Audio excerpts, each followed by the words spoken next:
109 players. 206 men and 103 women are here for the 2023 FIDE World Cup. It's the premier knockout tournament in over-the-board chess. All of these players have one goal: to become a candidate for the World Championship. Only 3 players in each tournament will earn this distinction. The winners will also earn a combined 160 grand in US dollars. Not bad. The top remaining seeds in 2023 are Magnus Carlsen and Alexandra Goryachkina. Neither of them have won a World Cup before. Yes, even Magnus has yet to make it past the semis. It's that tough of a tournament. Still, Carlsen is the favorite in pretty much any tournament he plays. But don't sleep on the rest of this field. Caruana, PRAGGANANANDHAA, and GUKESH. They're all here to try and win their first World Cup. For its part, the women's field also boasts some of the strongest players in the world. Who will take the throne this year? In a knockout like this, it is truly anyone's game. Who will come out on top? Who else will qualify for the candidates? What upsets are in store? This is the 2023 FIDE World Cup.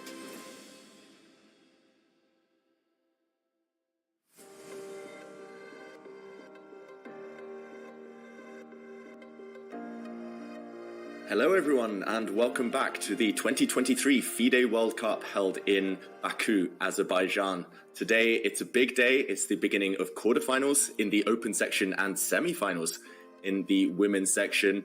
Stakes are very high now. Candidates' places at stake. A lot of prize money on the line as well. And yeah, it's my first day here commentating. I'm very excited. And for the first time ever, I will be joined by Peter Lecko. Peter, I've been looking forward to this for a long time. You've been commentating on the tournament. How have you been finding it so far? Yeah, hello David, hello everyone. Super exciting. Really, we have so much dramas, everything. We have witnessed everything that chess can produce. And however, I mean, David, you have been the one who played the World Cup. Also, you can maybe tell us later in the show your own experience. Yeah, I just got back from Baku a few days ago. I'm still a bit heartbroken after being knocked out, but yeah, it's a pleasure to be here. This is a good consolation. But meanwhile, let's go to the women's bracket. I know in Baku, that tournament hall is getting smaller and smaller, fewer players now left in that big hall. And here we see we're down to the last 4, the final 4.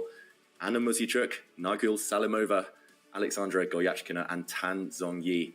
And there we see the matchups. Actually, 3 of these 4 were also in the semi-finals 2 years ago in 2021 at the World Cup. Impressive stuff. Peter, what do you think so far of these 4? Any predictions? No predictions at all. I mean, the tournament is very unpredictable to basically generalize anything. Goryachkina had an incredible tiebreak yesterday against Harika. She did manage to go through, facing Tan Zhongyi, the player who knocked her out of the candidates. I mean, from the candidate matches. So yes, so many storylines, but also Salimova, the dark horse. She has been truly stunning. She's very aggressive at the same time. Also, she has shown a very nice technique as well during the tournament. And Anna Muzychuk, I mean, her road beating her sister Maria, and then also her best friend Elizabeth Petz. It probably shows that this is an emotional roller coaster ride for all the players. Yeah, it's been quite the ride for everyone so far. They'll all be feeling unbeatable as well, having made it this far into the tournament. Let's check out the pairings in the open section, the final 8 there in the quarterfinals, and some big matches. We saw just one playoff yesterday, yeah, between Jan Nepomniachtchi and Vidit Gujrathri. Vidit was the one to win, and now we see 4 Indians in the quarterfinals. I think the one we'll be following most closely of all, Peter, Magnus Carlsen against GUKESH. Some juicy matchups. Yeah, absolutely juicy. It's Magnus Carlsen against GUKESH, but all the matchups are very important. We know that the players who win their matches reach the semi-finals, and since 3 spots are at stake in the World Cup for the candidates, there is so much tension. Yeah, if you feel like if you reach to the semi-finals, then you have such a good chance of qualifying for your big team to the candidates. I can imagine how nervous Vidit is, for example. Yeah, this is a golden opportunity playing against Abbasov. If he wins that match, then he's in the semi-final with all the chances for the candidates. GUKESH, number 7 at the world, I believe. He has been rising and rising and rising. Faces Magnus Carlsen. It's going to be a hell of a match. Yeah, and we all know Magnus against teenagers recently. It's been a bit of a rough ride for him. So anything could happen here. GUKESH does start with the white pieces. We see him getting ready. Knowing Magnus, I expect him to walk in maybe 30 seconds before the game starts. But yeah, you mentioned some of the underdogs there. Abbasov, the local hero. Could he do it on home soil? Vidit, golden opportunity for him. Also the All-American battle between Caruana and Dominguez. I think maybe that's the one that I think might be closest. It might go all the way to tiebreaks. They know each other so well. And we will talk about the permutations later, who can qualify for the candidates with what results. But yeah, Peter, I'm excited. Again, no predictions for you? No real prediction at all. I mean, there is so much nerves involved. Yeah, I don't think that in such mini matches you can actually call anyone a real favorite or anyone an underdog. All the players who already reached here, they have the confidence level. They really have this boost, yeah, that they think like, yes, this is my tournament, I can do it. And also PRAGGANANDHAA against Azerbaijan. I mean, I think Prag mentioned that they are very good friends. They were spending their time together outside of the chessboard during the World Cup as well. And now facing each other for the semifinals, it should be a very big challenge on both of them. Yeah, apparently they're going on walks together every night, even before facing each other in these quarterfinals. I saw them in the gym actually together in Baku every evening. So impressive stuff from those young Indians. Here we see Goryachkina waiting for her opponent to arrive, and now Anna Muzichuk waiting for her semi-finals. Some really experienced players there in the women's section. And yeah, it looks like we have a few minutes left till liftoff. Oof, yeah, I mean, these classical games, they're always really tense, really cagey. It feels like, I don't know, at least I wouldn't be taking too much risk. It feels like so much is at stake here for the players. But of course, if it gets down to tie breaks, even more nerves. Yeah, Erigaisi takes his seat. Yeah, we know exactly that why the players are also so nervous. Yeah, a lot at stake, but before the game, especially before the classical games, so much preparation is involved there. And you go through all the possible scenarios, all the lines. You have hundreds of pages of analysis to check on your screen.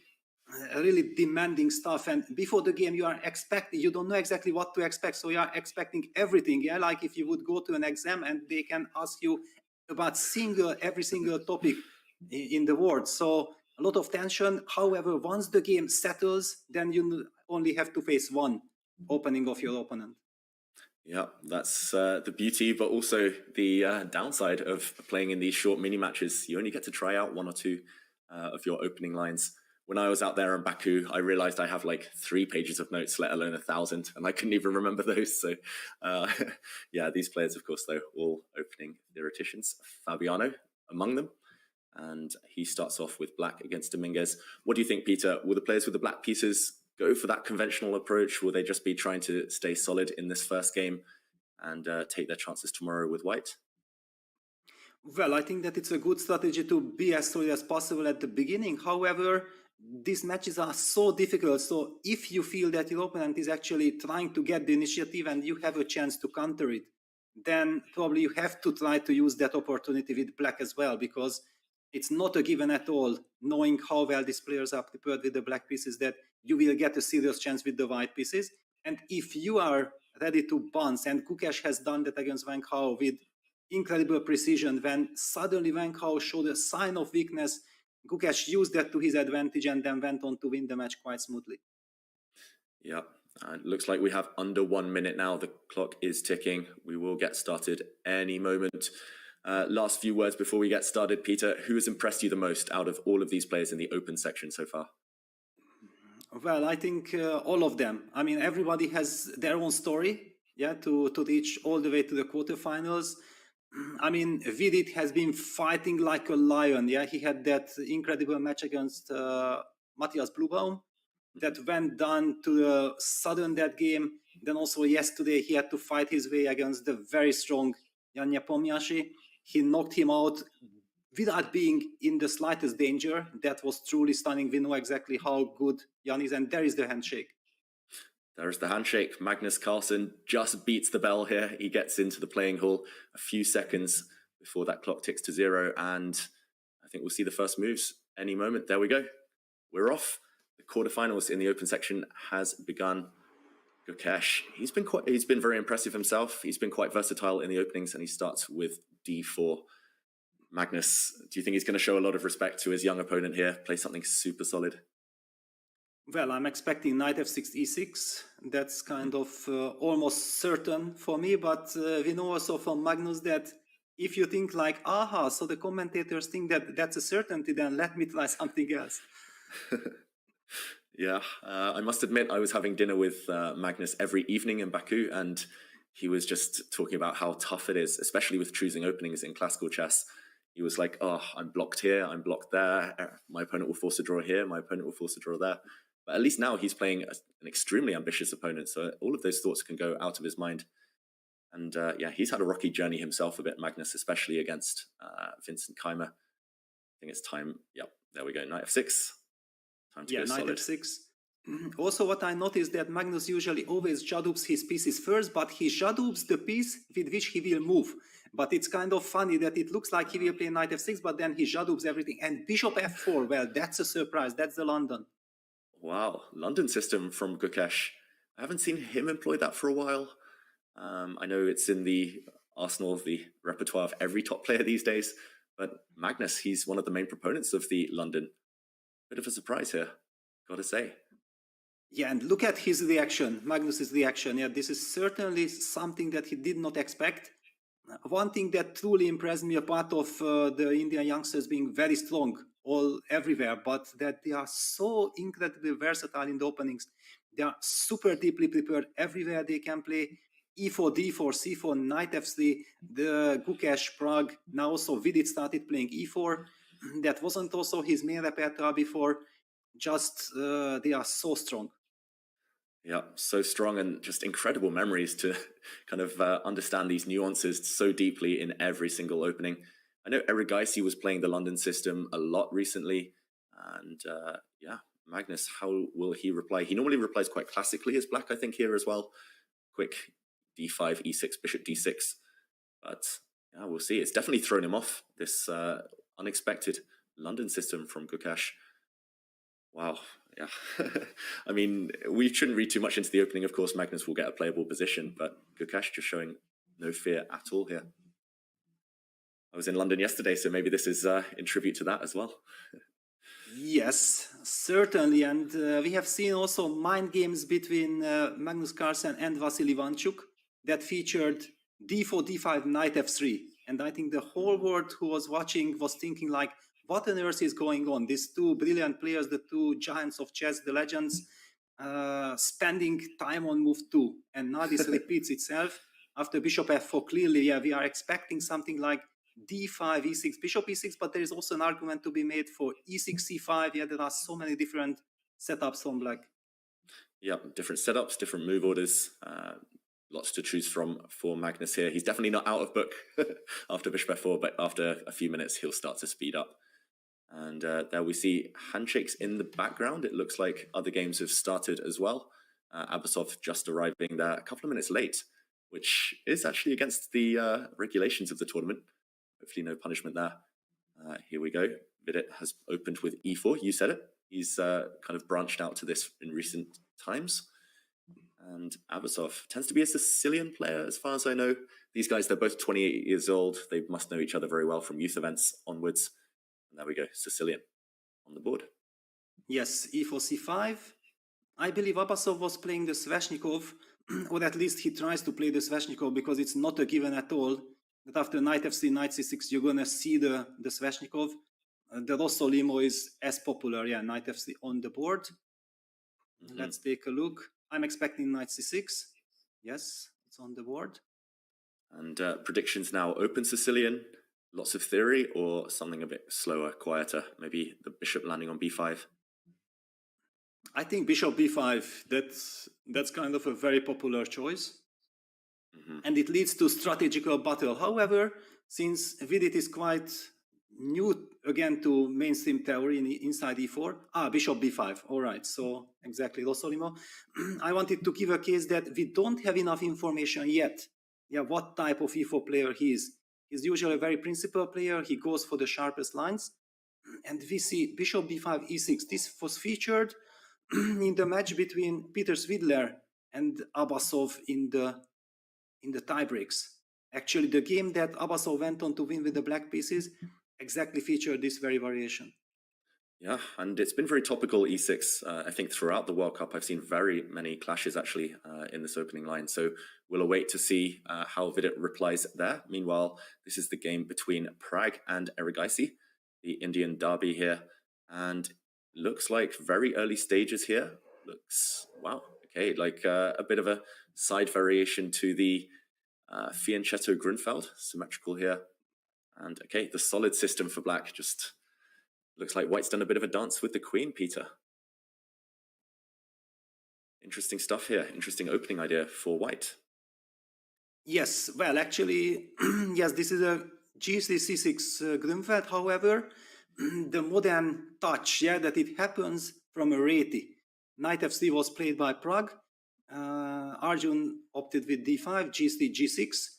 I think a line you are very familiar with. I will be asking you later. Bishop g2, bishop g7, d4, knight f6, castles, castles, c4, c6, and the slightly mysterious queen a4, knight fd7, queen b3. So please tell us what you think of all this. Actually, I was planning to play queen a4, this line, as white myself in my clash in round 3 against Wang Hao. But I was planning, if knight f to d7 had happened, not to play queen to b3, but to take on d5 and drop back the white queen to d1 if knight to b6. So just getting the queen out of the way, developing normally and arguing that black's knight is misplaced on b6. I think this is one of the main lines, at least in this variation. It's very symmetrical, very close to level, of course, but minimal risk for white. Queen b3 makes some sense. You've lost a move with the white queen, but at least you've argued that black's knights are a bit clumsy now, getting in each other's way. And if black is forced to trade off in the center, then okay, you have an extra central pawn. dc4, I'm expecting, and then something to do with e5 for black. But yeah, it has surprised Erigaisi, and that's not an easy thing to do. He's one of the best prepared players out there on the circuit these days. Yeah, this queen a4, knight fd7, queen b3 is also something new to me. I do remember that officially the last word in theory was, I think, knight bd7 with the idea c takes d5, knight b6, and if queen b3, then no, but that's when white is going for immediate queen a4. Yeah, it's so easy to miss, but something like queen b3, queen takes d5 used to be some point that I do remember. Yeah, so many nuances, so many move order tricks here. Easy to get confused. And that's why Erigaisi, I guess, is spending a few minutes just finding his bearings. Yeah, I mean, looks like a decent idea. These lines in general with g3 don't tend to entail too much risk for white, so I like what Pragg is doing. And yeah, looks like early days, but we will see a trade of pawns. We will see black trying to fight for the center, but it's definitely the pressure on Erigaisi to equalize here. No, yeah, nothing too special, at least at these early stages. I think this gives us a chance to catch up with Dominguez against Fabiano Caruana. And wow, I mean, I know some Italian, but I have never ever seen the knight on b4 landing from black so quickly. So let us go back to the start of the game. To understand, it's clear that it was an Italian, e4, e5, knight f3, knight c6. Yeah, Lenny is such a big opening expert, also in the Ruy Lopez and also in the Italian. You just never know exactly which line, which opening he will choose. And Fabiano goes for knight f6, d3, bishop e7. That's I think kind of a surprise, because I don't really recall Fabiano play bishop e7. Dubov and Magnus, I do recall, but usually Fabi always develops the bishop to c5. Now Lenny opts for knight c3, castles, castles, d6, a4, a typical way of grabbing some space on the queen side, and suddenly Fabiano jumps with the knight to b4. Wow. Yeah, I guess he's arguing that White's last move, despite gaining space, has weakened the b4 square. Maybe he's just setting up a quick c6, d5. The knight normally needs to get out of the way, right, Peter? In these positions, it's normally misplaced on c6 anyway. So why not using the b4 square? I must admit, I've had this position myself as black, and I haven't seen this idea either, knight to b4. But Fabi knows what he's doing, and of course, they know each other very well. They've worked together plenty of times, Dominguez and Fabi. Dominguez, his former second. So maybe a bit of a surprise weapon. Maybe he was fearing if he'd gone for his usual bishop c5 lines, that Dominguez would have been knowing what he was planning there. So interesting. Yes. I like it, knight b4. Exactly, yeah, that's a very good point, that whenever two friends meet each other or training partners, yeah, we don't know exactly how close they are, exactly if they are still working together. That match versus Magnus Carlsen from 2018, the London match that we are referring to, that's a known fact that Fabiano has been one of the main helpers of Fabiano. Definitely they worked at least for half a year, if not for a year together. But what happened afterwards, we don't have so much information, at least personally I don't have. And but it's a good point, yeah, that probably Fabiano felt like we have never discussed the line with bishop e7, I guess, with each other. And then when we are playing against each other, it's so nice to bring the game immediately to some fresh territory. Mm-hmm. Especially with the Italian these days, it feels like everyone has discussed these bishop c5 lines to death. They know everything up to move 20, 30. But bishop e7, definitely a bit forgotten. And like you say, apart from maybe Magnus and Dubov and a few others, it's not as often seen. So at least now it's a fresh game, and Dominguez can't rely on opening theory. I think that's a very wise choice from Fabiano. We won't see anything too theoretical here. And yeah, ideas for White, I don't know. Bishop back to b3, rook e1, h3, all of the normal, typical moves. But black is, looks solid. Going to play for a quick d5 maybe, or maybe black will do the same, just h6, rook e8, and the game goes on. Yeah, black is solid and black is also flexible. I think that's what a little bit disturbs me from the white side, that I can't really guess what will be the next move from black. Yeah, that as you mentioned, yeah, your intuition said that maybe c6, d5. Then suddenly also the question that, who knows, maybe black actually wants to push the pawn all the way to c5 and then get that type of grip on the center and then go for bishop e6. There are so many different transformation of structures, and white has to make up his mind, knowing Lanier being a very deep player. He takes all his time. That does he go rook e1, does he go h3? But we have to wait and see. Yep, we will check back in on that game. Still very early stages. Lenier has made a move, but yeah, here we see the bird's eye view. The games are progressing nicely. We will check in on the women's semi-finals a bit later on. But my eye is drawn to two games. GUKESH against Carlsen has taken a bit of a weird turn, not your usual London system. And also the game between Vidit and Abasov. Very wild stuff there, very imbalanced position at these early stages. So maybe we start with Magnus's game. Maybe we jump in, show what GUKESH has been doing. He's been greedy. He's occupied the center with his pawns, and feels like Magnus is taking some risks, strategically at least, at these early stages. He's down 12 minutes on the clock already. Magnus Carlsen here, and he's allowed allowed GUKESH to build this big pawn center. Oof, yes, thoughts, Peter? I'm a bit surprised. We are actually trying to get the games correctly, because we had some technical issue. I mean, we do know that the Lenier Dominguez Fabiano Caruana game was correct. We also knew that PRAGGANANDHAA's game against Erigaishi was correct, but we are waiting for a fix, and we will be jumping right into the action in the GUKESH Magnus Carlsen game once everything is set. Yeah, as mentioned there in the featured chat, this looks a bit like a Jabava London system now, with White's knight on c3, rather than traditional London system kind of structures. So it's up to Magnus now to fight for that center. I'm expecting the move d5. He needs to do something. Maybe we can backtrack, Peter, and just show an action replay of the last few moves, show how we got here. Yes, because actually only 5 moves had been played, so we didn't miss on anything. But actually we did, because look at this, yeah, d4, knight f6, bishop f4, we were talking about e6, c5, or d5, e6, bishop d6 being very typical. And Magnus felt like, you know what? I want to get out of theory as quickly as possible, opted for b7, b6, which, however, did not surprise GUKESH at all. And he answered with the move knight c3, a very energetic way of fighting for the center immediately. Bishop b7 was met by f3. The intentions are absolutely clear to go e4 as quickly as possible. And Magnus did play the move e6, allowing e4. And that's the current position. Mm-hmm. And yeah, feels like he has to do something. I have a feeling as well, I've seen Magnus play like this in Blitz, maybe even Bullet, so GUKESH could have been prepared potentially. And yeah, d5 strikes me as black's most common move, but it does invite white to occupy more of the center to expand. What are your thoughts here, Peter? I don't really see too many tempting choices for black, other than challenging immediately with d5.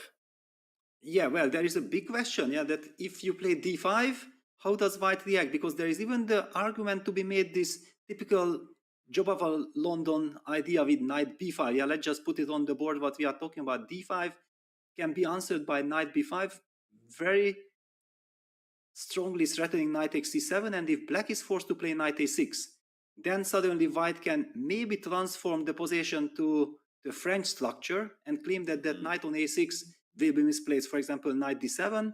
And now the big question, does the bishop fall back to e3? And while we are discussing this, Magnus says, you know what, guys, no, don't even talk about knight b5. I'm not going to let that happen. I'm going to waste the tempo on a6, but make sure that knight b5 will not come. Yeah, don't try this at home, kids. It looks like Magnus is taking liberties, playing really slow moves. He's just gone against all chess wisdom. He's not even fighting with center right now, but he does prevent that knight b5 idea, like you say, Peter. But he hasn't got GUKESH out of book. GUKESH continuing to blitz, queen to d2. Getting ready to castle queenside, maybe? Just staying really flexible with white. I'm impressed, the opening preparation here. Incredible. I mean, I believe that Magnus's reasoning behind b6 was that, you know what, okay, GUKESH does play some London systems with bishop f4, so probably he is very well prepared in the main lines, but let me try something rare, something unusual, and he will be out of book. No. The answer is a very big no. GUKESH is still blitzing his moves. He's preparing long castles with the center and with black's king stuck yet on e8, and I'm not seeing that king to be moving pretty soon anywhere. I'm guessing that black will have to play the move d7, d5. I don't see any other way of playing this structure. Yeah, if you leave it too much longer, white will start throwing pawns forward on the king side. White will get castled. White will be very ready. So it feels like now or never for Magnus to fight with d5. And the only question there for GUKESH is how to react. Close the center, leave things. I don't know if you can keep the tension in any way. If you close it, it does become very much like a French defense, as you mentioned, Peter. And what do you think? Is this a good version of a French for black, if there is such a thing? I think that the reasoning why Magnus is ready to go for this is that he believes that, for example, after a6 included, without the knight b5 idea, something like e5, knight fd7 is perfectly playable, because then black will have a very quick c7, c5, and one could give a case that the knight on c3 will be misplaced. The bishop from f4 also has to come back to e3 to get f4, knight f3 in, and then we get some kind of a French structure with knight third move, knight c3, knight f6, which is quite tolerable with this new kind of b6, bishop b7, c5 idea. I believe that probably GUKESH's reaction would be even to sacrifice a pawn. Maybe he can even do something like long castles, because compared to any of these typical sacrifices, gambit kind of play, it seems like white got some tempi. Mm-hmm. Yeah, and how would you try and justify it here if black were to be greedy and grab the pawn on e4? Like you say, it looks tempting, this gambit. You're ahead in development, but what's next? Well, I mean, if we talk about the gambit like fe4 and black taking on e4, let's just discuss this position first. Yeah, so takes, and then, okay, something like queen e3, yeah, targeting that bishop, making sure that we also get access to that king. I don't know, maybe the queen goes to g3. If black falls back with the bishop to d5, I might be tempted to try something aggressive with c4. The problem what I'm seeing with white, that it is not so easy to sacrifice this pawn, because after f takes e4, knowing Magnus, for example, a move like bishop b4 could be a very flexible move and a very annoying move for white.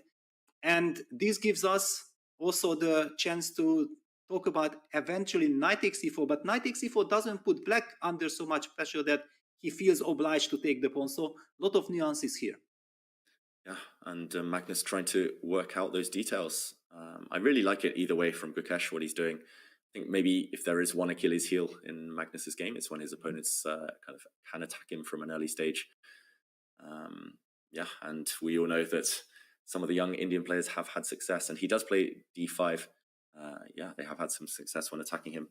Moment of truth, how deep does GUKESH's preparation go? He takes a moment. I'm expecting him to move immediately. He's played quickly up to this point.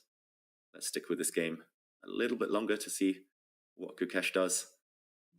I want to see the sacrifice, Peter. I don't want to see a closed position.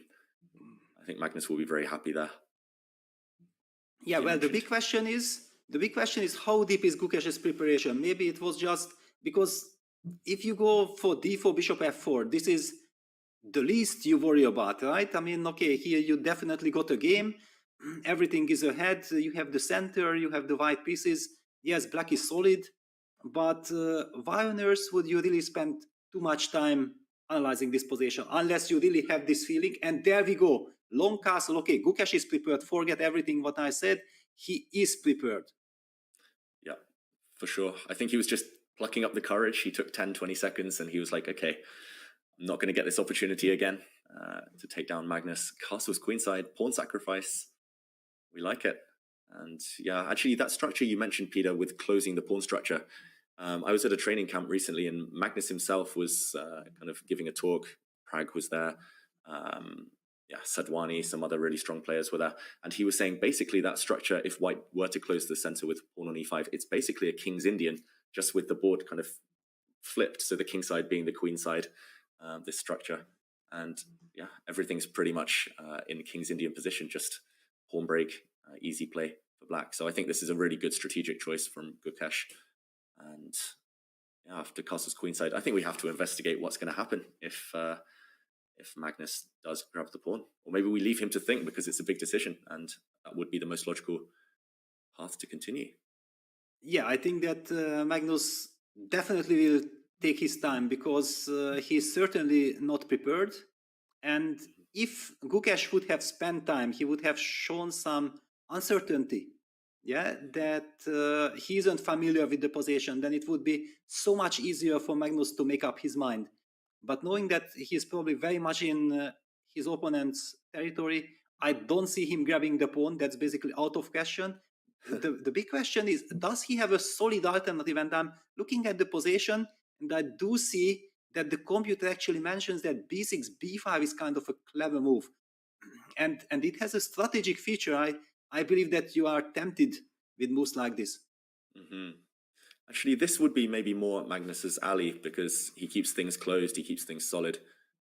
It threatens b4, as you mentioned, maybe putting some pressure indirectly on white's pawn center. Also, some of those lines you mentioned with white kind of exploding the center and pushing c4 to get d5 in, that will be prevented with this b5 move. For example, knight takes d5 now, and yeah, no c4, so black's very happy. Yeah, I like this b5. Of course, it's a computer move, not obvious, maybe immediately. I guess bishop e7 or a move like that would be the alternative. But yeah, I don't think I would be brave enough to capture the pawn either. I'd probably look at it for 5-10 minutes just to kind of get over the temptation to be greedy. But yeah, it doesn't feel practical here to walk into the opponent's prep. Yes, and exactly, I think that's why you're also famous of getting into time trouble, right? That you did mention that you would spend like 5-10 minutes just thinking why I can't take this pawn. That's the classical chess, yeah, that we are, as perfectionists, you want to get the answer to every single move, but this actually comes back to haunt you, yeah, then in time trouble, you already don't have time to spend so much time. What is your take on this? How do you like your time management? Oh, Peter, I hate my time management, especially now I'm getting a bit older and the adrenaline pumps a bit less quickly and it's harder to make decisions. We were talking a bit before the show about my World Cup, and I was pretty much eliminated by Wang Hao in the playoffs because I spent too much time in one of the rapid games, just making kind of decisions between 2 or 3 roughly equal moves because I wanted to choose the best one. I wanted to sit, enjoy, learn about the position. But of course, like you said, being practical sometimes is the best way, and saving 5-10 extra minutes definitely comes in handy. In that game that I was knocked out, I think I had 20 seconds left when I made my fatal error, when I could easily have had 5-10 minutes on the clock if I'd just been a bit more kind of circumspect with my time. So yeah, I think that's what sets the likes of Magnus apart. And these young Indian players, they seem to be really good on the clock, very rarely in time pressure. Yeah, I don't know about you. Throughout your career, was it something you consciously worked on? Well, I mean, time management became also my biggest nightmare, and I think the the reason why I was also losing way too much nerves during the games. Yeah, you are then out of your comfort zone. My wife was going crazy that why is Peter having only 1 minute on his clock on move 25 and he is brilliantly prepared, you know. There are all kinds of scenarios. And finally it ended up me getting into the commentary, yeah, because that's kind of, you know, when I feel like I can think, I can discuss positions, I have no time pressure. But yes, over the board, and every single nuance interests you, excites you, and you try to get answer to every single thing. That's great if you are at home and you're analyzing, but over the board you just can't afford it. Yeah, we need to take tips from Peter Svidler or other commentators who they commentate, but somehow they are able to play quickly over the board. I don't know how they do it. I agree. Perfectionism, it's a curse more than anything. The one good thing, though, is that sometimes, like you say, people do focus a bit too much on the time, on the clock, and they forget about our real weaknesses and other kind of things that are going on the board.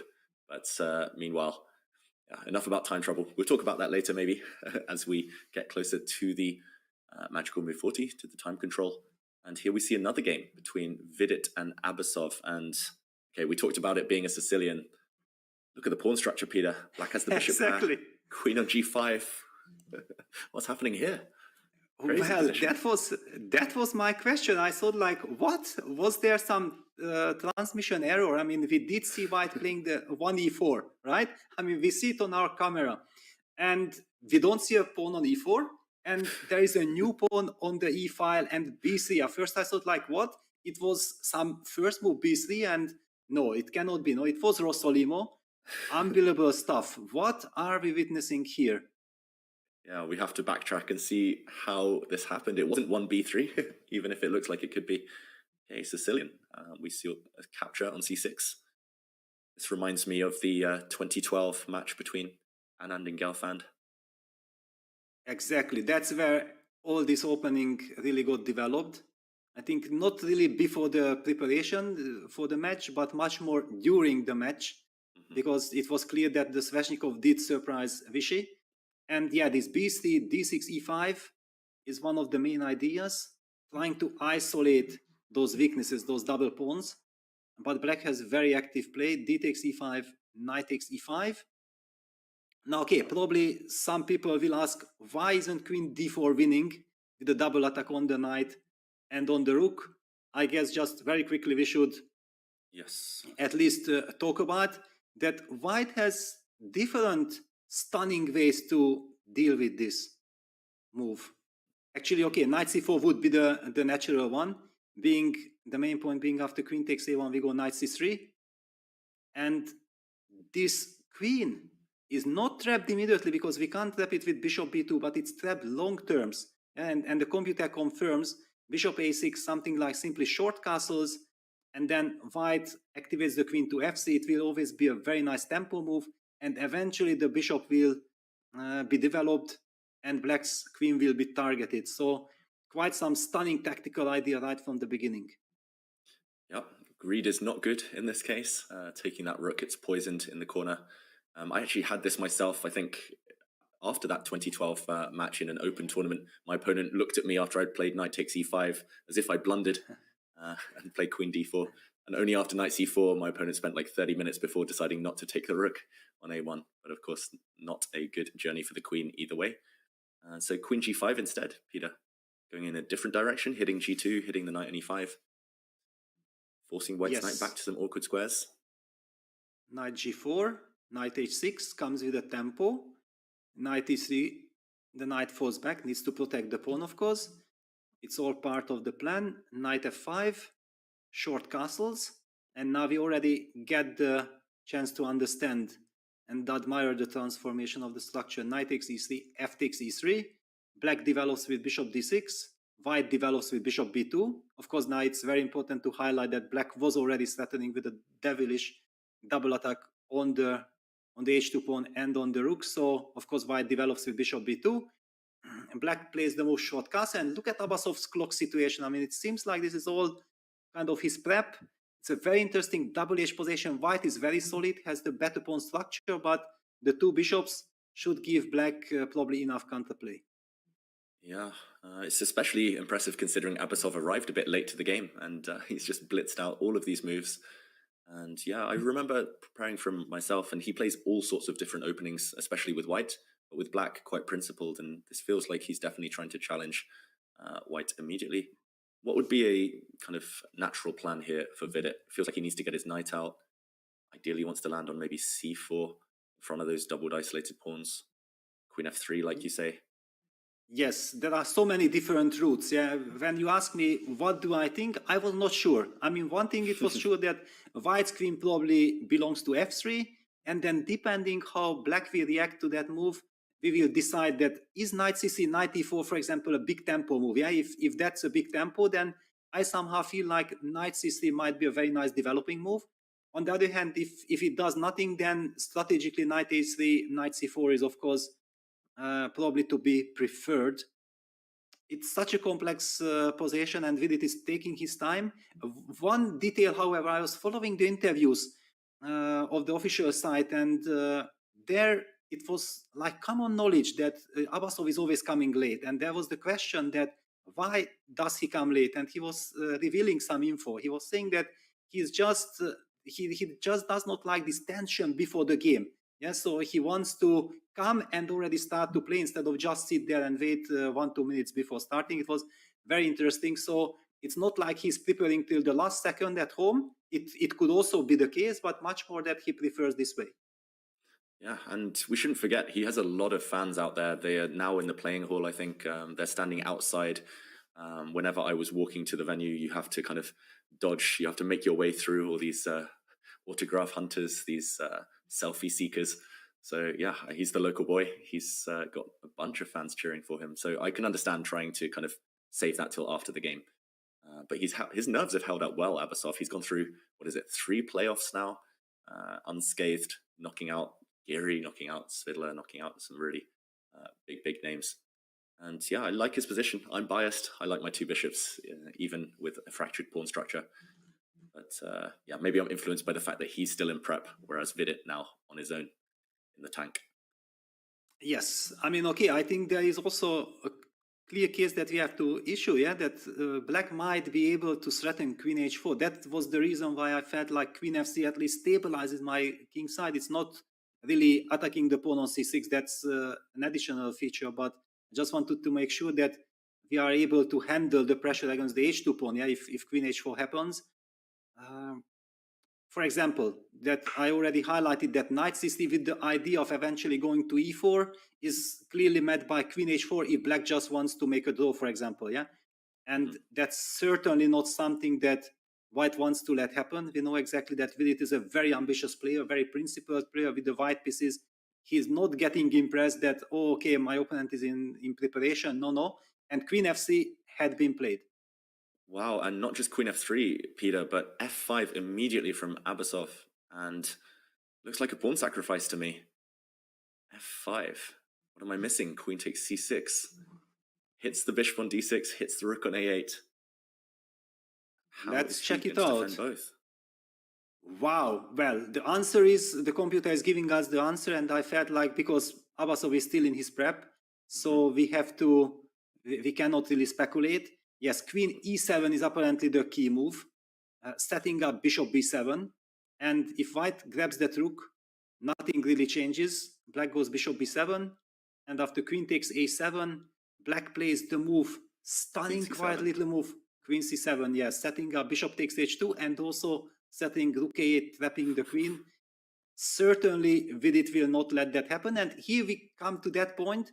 What I also mentioned, I somehow felt that Black has already played the move f5, so now the move knight c3 is out of question. The knight e4 move does not come with the tempo.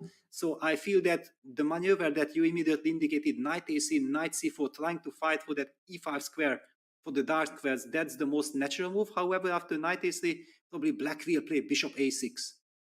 Yeah, get ready to chop off that knight if it lands on c4.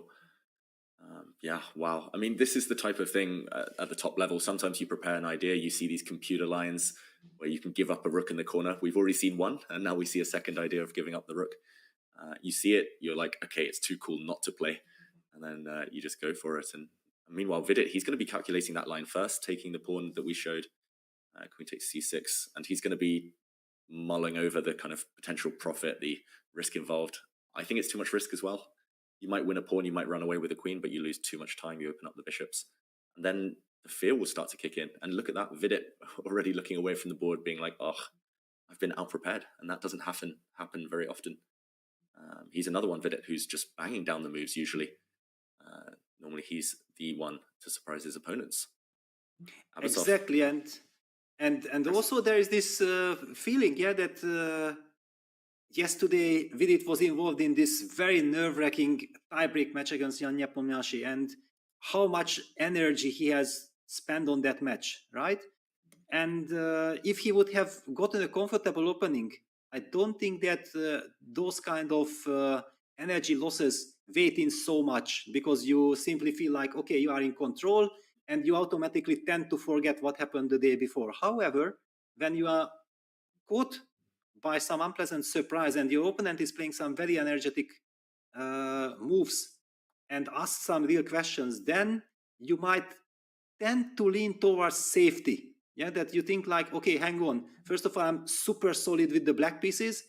I'm kind of completely exhausted already from earlier events of the event. So let's try to play solidly. I mean, that's why I feel like this knight a3, for example, knight a3, let's just make this moves, bishop a6, and then followed by something like d3. Even a case could be made by knight c4. Okay, please take on c4. Hang on, the reason why I stopped, because after takes, there is some kind of double attack on the pawn on h2 and the pawn on c4. Not sure we want to let that happen.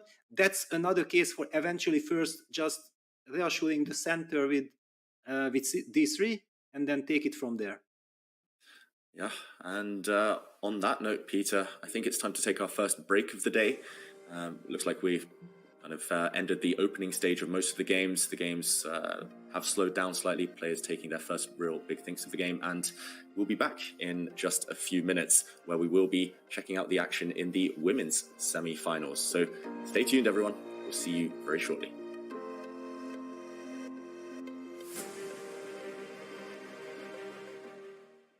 Hi, I'm Grandmaster Anjushkiri, and welcome to Left-Hand Repertoire's 1e4.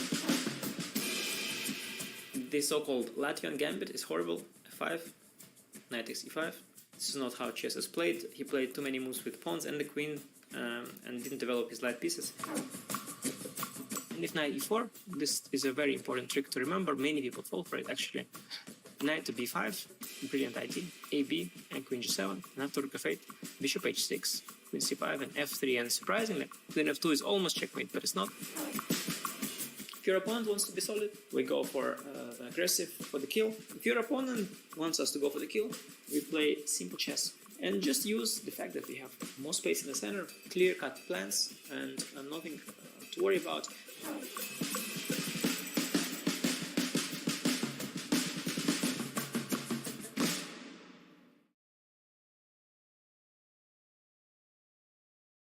What's the best way to follow any chess event, from the Champions Chess Tour to the Candidates, Speed Chess Championship, Title Tuesday, FIDE World Championship, and so much more? Chess.com/events has all of the top chess tournaments played both over the board and online.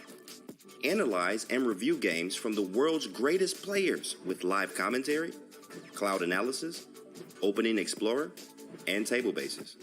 Find all the key event information, including schedules, prizes, results, news reports, player bios, tie breaks, and more. Even compete by voting for your predicted results. Explore chess.com/events today on web or with our iOS and Android apps and experience chess like never before.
Hello everyone and welcome back to the 2023 FIDE World Cup.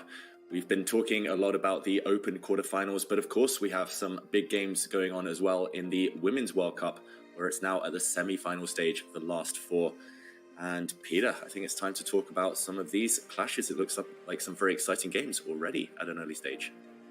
Yes, I think the Anna Muzichuk Nurgul Salimova match is extremely interesting opening wise. I do recall this analyzing or learning in my childhood, but I haven't really been seeing on highest level in the last 20 years this type of line. Let's go back and understand it. It was some kind of a Panov. So it started as a Karukan, it transformed into Panov. And I'll be asking you a question pretty soon. Yeah, it's the 4 knights, Panov, bishop g4, cd5, knight d5, queen b3. And this move, bishop takes f3, g takes f3, knight b6. How familiar are you with it? Because I know that e6 used to be the main move. Yeah, that's right. E6, as far as I know, is still the main move, but there's been some developments there recently. For example, Jordan Van Forest came up with a really interesting piece sacrifice line. I think it was against Vincent Keimer recently. And of course, there's a lot of theory there. There's also the possibility of going into some force lines and some drawish endgames. So maybe Salimova smelt a rat there. Maybe she sensed that she was walking into some preparation and decided to go for knight b6, which, as you say, is a bit of an older move or a bit of a sideline. I haven't had this since 2007 in the tournament where I first became a grandmaster, and there I played the move d5, just like Anna Muzichuk did, and after knight d4, queen to d1. Has this happened? Oh no, she played bishop to b5 check. Yeah, in that game I played queen to d1, so a different move. But here she went for a check, and we see a few more moves. Maybe if we catch up with the current game position, yeah, like you say, this is very rare stuff, but white has a horrible pawn structure. If black can get developed, if black can get castled, then this could start turning, backfiring on white. Yes, on the other hand, Peter? Yeah, I mean, white is clearly relying on some very quick development. I mean, black's king on e8 is still very much stuck in the center. Black needs to probably go g6, bishop g7 castles. This also involves a pawn sacrifice. I don't really believe that white will go pawn hunting. That's not the spirit. Then black will seize the initiative. And looking at the clock, I mean, look at this. Anna Muzichuk is up 30 minutes, which means that her opponent is out of book. This is kind of a bad news because the position is razor sharp. I mean, for example, the line g6. Do we castle? Maybe we castle. I really like these castles. Rook e1, bishop g5 idea as quickly as possible, putting some pressure on the e7 pawn. Of course, black will be in time to develop herself with bishop g7. I mean, I know you don't like destroyed pawn structures, but do you feel like there is enough dynamic for white? Yes, I think the white's probably doing okay. I don't think white's done anything wrong, but yeah, you just have to be very energetic, as you say, Peter. And it's a matter of tempi because this plan you're mentioning does allow black to castle. So either you have something very strong now with bishop g5, or you grab a pawn on b7 and yeah, you hope that the pawn structure is fine. But yeah, here black can block bishop f6 as you're highlighting. Looks very natural. Knight to f6 potentially as well. It looks like black survived the worst in this position exactly. Exactly, yeah. So basically, I also have the feeling that the move g6 is of vital importance. I mean, black is in such a situation that if she loses one tempo, just not developing, just doing anything else, and let's just highlight this because there could be a case to be made. Why not queen b6? It would be a nice trade of queens, and our king is in the center. Why don't we trade? Well, the answer is that white gets a very strong bishop e3 move, hitting that queen on b6. And after queen takes b5, knight takes b5, actually black's position collapses. The threat of knight c7 check, plus the pressure on the a7 pawn. And also black has coordination issues with the development. So yes, queen b6, not a move at all. And that basically leaves us only with g6. So by elimination, black will be able to find the right move. Yeah, is she reluctant here, Salimova, do you think, just to give up the b7 pawn? I don't know how important it is. I wouldn't be prioritizing it right now. I would just try and get my king to safety at any cost. But is this something she's worried about? And here, I don't know what next for white. Maybe now, just getting developed somehow. But black is very quick. Yes, black is very quick, and this cannot be a problem for black. Yeah, this is so much in the Grunfeld spirit that we sacrifice a pawn, we get quick development, that bishop on g7 is a monster bishop. White's queen on b7 will lose time. Eventually, rook b8 will be also very nasty, putting pressure on the b2 pawn. No, white shouldn't go after the pawn. White clearly has to go for the initiative. But the big question is, we have made all the natural moves here. in the line after g6 castles, bishop g7, and the case could be made that maybe bishop g5 to start with, to eventually threaten to move d6, but I was not sure if d6 is a threat at all. Yeah, if bishop g5, how would you react? First instinct, I would castle and ask whether d6 is a big threat, as you mentioned, because I can block that. Maybe again with bishop f6. Maybe I'm running into some tactics here, though. Yes, exactly. That's why I think bishop g5 is so important, and that's certainly the preparation of Anna, that she wants to be quick, and there was no time to be wasted on rook e1 because of bishop f6. And just to highlight what we were talking about by tactical possibilities, that if after d takes e4, queen takes e7 runs into knight d5, winning basically on the spot, and bishop takes e7 might run into, actually it runs into the same, bishop e7, queen e7, knight d5. Let's just highlight this motif because it's so beautiful. Yeah. Knight d5, the black queen moves, and then white sacrifices the queen. Queen takes d7, knight f6 check. So all kinds of dangers looming at black side, but we know that David is an incredible stabilizer. So let's give you another chance to. Yes, I'm putting you at the spot. I understand. Okay, so I'm also slightly afraid of playing the move h6 because I'm thinking you might sacrifice something on e7. I would have to calculate here, but if I can get away with it, then this might be a nice inclusion. This does look a bit scary for black somehow. But you do castle at the end, yeah? So after but f4, you do castle. Yeah. Yes, that was your point. Yeah, you highlighted. I mean, you are in excellent shape. I understand why you are so upset that you have been knocked out, because who knows, if you would have survived that playoff, that tiebreak against How, you never know where the journey would have ended. I know. I just wanted the blitz because I only play blitz these days pretty much to practice. So I was just trying to survive until that point. But alas, the World Cup is a brutal format, as we all know. So many big seeds being knocked out. But yeah, I mean, in that variation, just having that extra move h6 means that, for example, if white were to retreat the bishop to h4, there would be this extra g5 resource if it's kind of really, really necessary. For example, here, black were to castle. And yeah, at least it's still a bit shaky, but it feels like black is surviving. Yes. And that's the name of the game, I think, for Salamova to survive. Just these next few moves, and g6 seems to be the way to start that. Yeah, exactly. So basically, I think we have already covered this game extensively enough. We are waiting for action. Let's check out on the other game between Tanzonji with the white pieces against Alexander Goryachkina. It's a classical Karlsbad structure. Okay, just very quickly, I mean, we will not be talking about all the nuances, just so that everybody understands, because we more or less understand where it came from. Yeah, it's classical Queen's Gambit, then it transforms into a Karlsbad structure after CDD, bishop g5, bishop e7, e3, castles, bishop d3, rook e8, knight g2. The most ambitious way, yeah, it's common knowledge that knight g2 gives white then later option of trying to go for f3, e4, black goes c6, white played the move h3, knight b7, queen c2, a5, short castle, knight f8, f3, b5, and rook e1.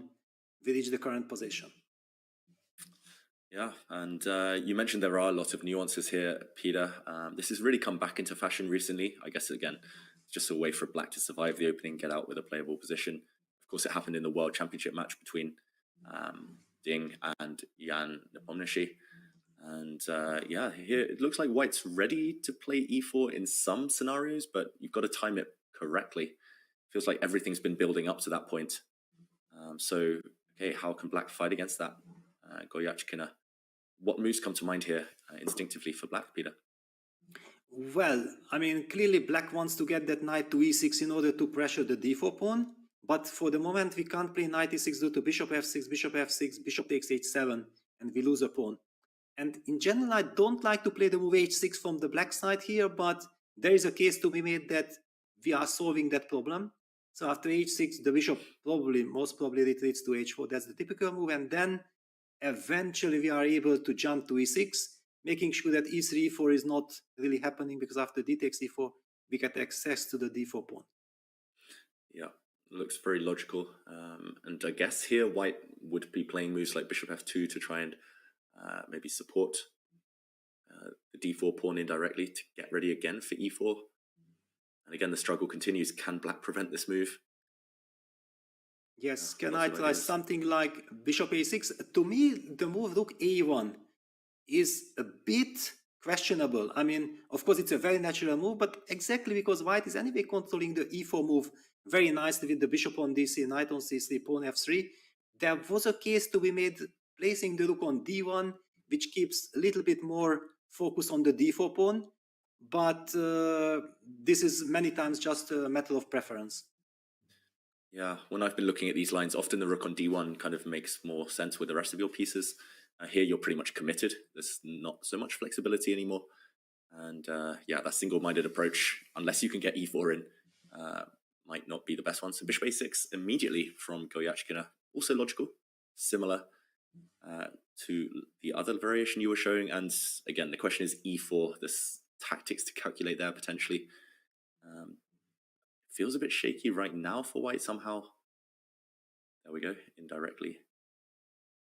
Attacking e4, kicking the knight away, say knight a4. Yeah, and I think we can take on e4. I'm trying to calculate on the fly here, but I'm not as quick as Danya, unfortunately, with the calculations these days. But this seems to work out for black. Yes, this is the idea behind bishop a6. These tactics, white can't take on e4 because of bishop takes g5. After bishop takes e5, bishop takes e7, black probably just, yes, it's important to take with the rook, just to make sure that we are not pinned on the e file, just to highlight that, yes, queen takes e7 would be a very big blunder because of knight g3.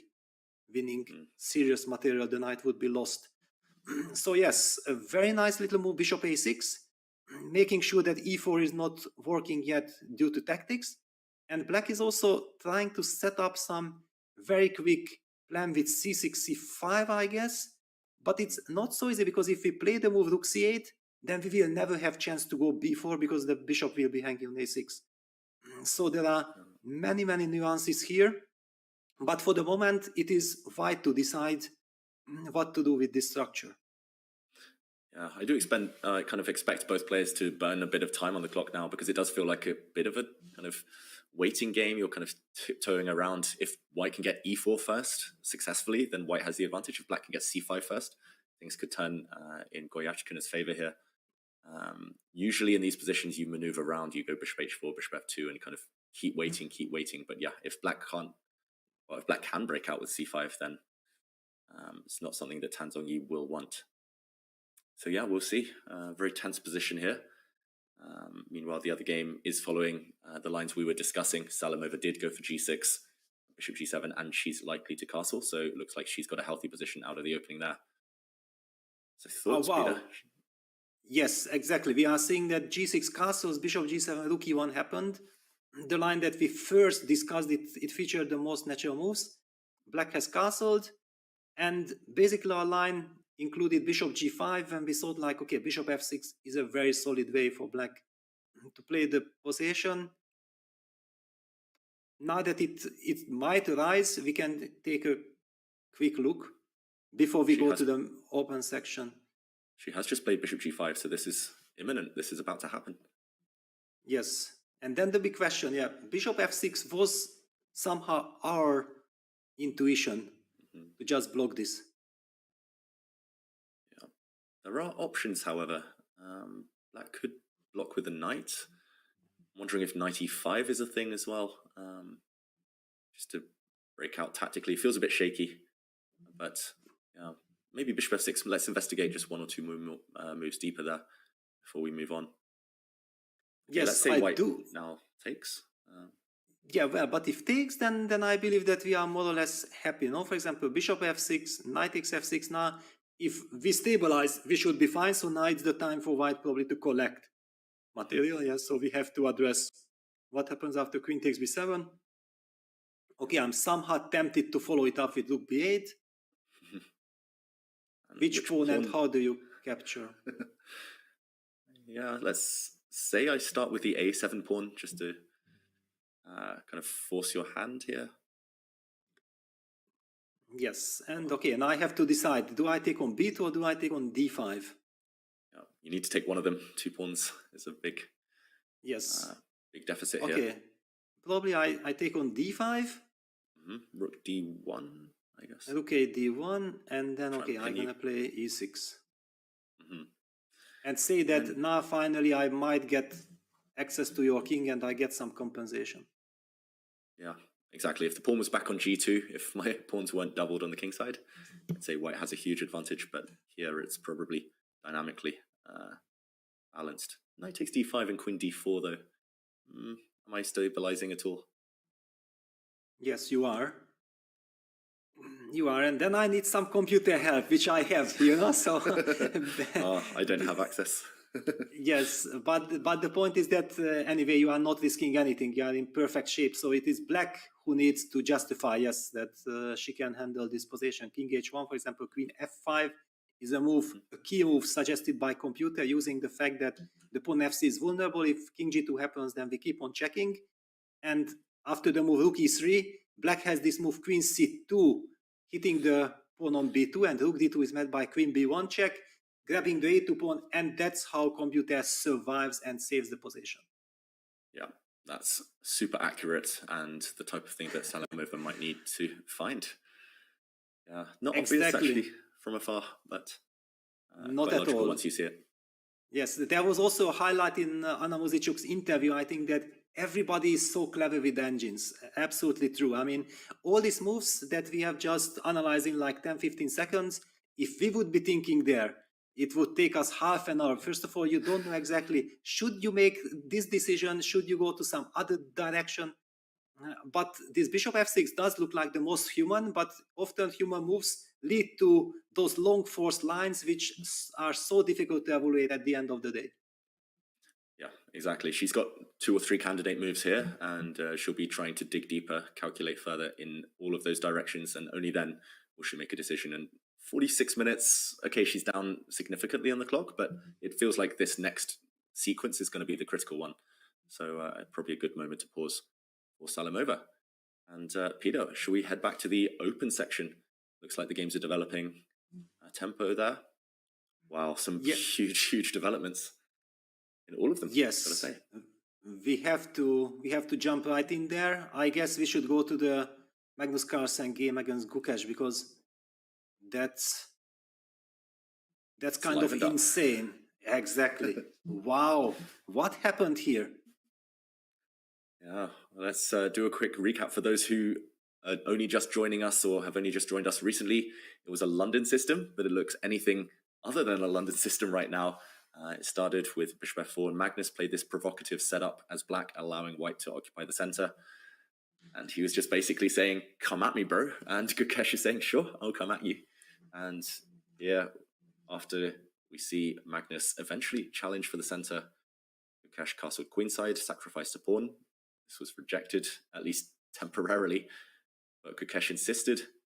And a3, just again, active, always choosing the most energetic response, and now d5 by GUKESH. And look at the clock times as well. Players have started to tank, have started to think finally, but GUKESH, is he in preparation, Peter? d5 played, opening up the queen, and after knight takes d5, queen takes g7. Looks hairy, looks scary for black. Yeah, but I think that GUKESH did slow down at some point, probably after bishop b4. And yeah, Magnus goes with queen f6, basically forces the queen trade. Yeah, that's excellent news for black. The bishop on f4 is hanging. That's why there is no way for white to avoid the queen trade. And a possible queen trade, queen f6, knight takes f6. With this pawn on e4, bishop on b7 construction, there is a lot of hidden dynamics for black. White's king side is not yet developed. That's another issue. And I do believe that the key line is that after bishop e5, black has the move king e7, protecting that knight. Ah, wow, hang on. So after bishop e5, of course, knight b7 is not possible due to rook takes d7. That's very obvious. But after king e7, the reason why white included the move bishop e5, for example, is that after bishop takes e7, knight b7, there is this nasty little check on d6, forcing black's king back to a8, making also sure that Black King will never be able to castle. Yeah, I think this is going to happen. It's all very logical. We came in at a moment where it looked like GUKESH was starting some fireworks. Magnus has extinguished that with the queen trade, but yeah, I'm still inclined towards White's position, despite the evaluation bar saying level, because again, bishop pair, that line you showed looks like a nice way to just annoy the opponent. But maybe just having this pawn on e4 is actually what's saving Magnus here. His remaining pieces will be quite active. And yeah, White still hasn't developed the king side. It might be tricky to do so.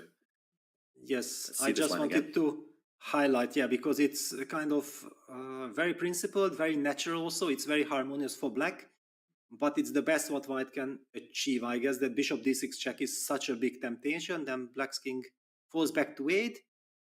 And again, yeah, this pawn on e4, we can't highlight it enough because it's really the soul of Black's position. The reason why Black can afford fighting against this monster bishop on d6, because all the other pieces are beautifully placed. Black also has ideas like going rook g8, rook c8.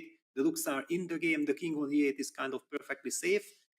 It might be dynamic balance. In fact, how does White develop? That's also a big question.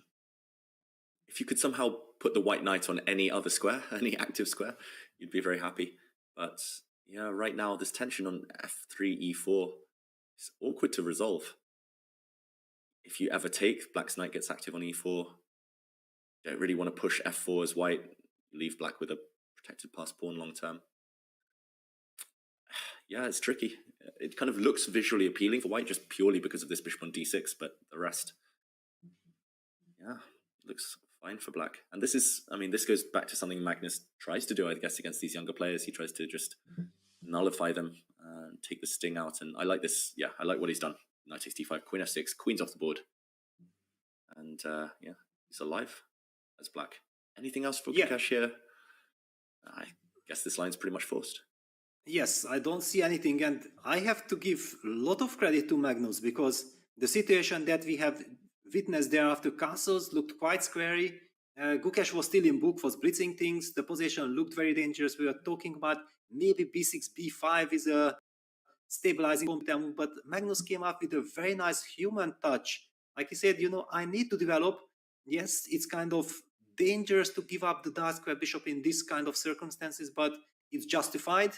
Perfect judgment. And basically, by playing bishop b4, he had to foresee and calculate all the way till this endgame after bishop d6 check king e8.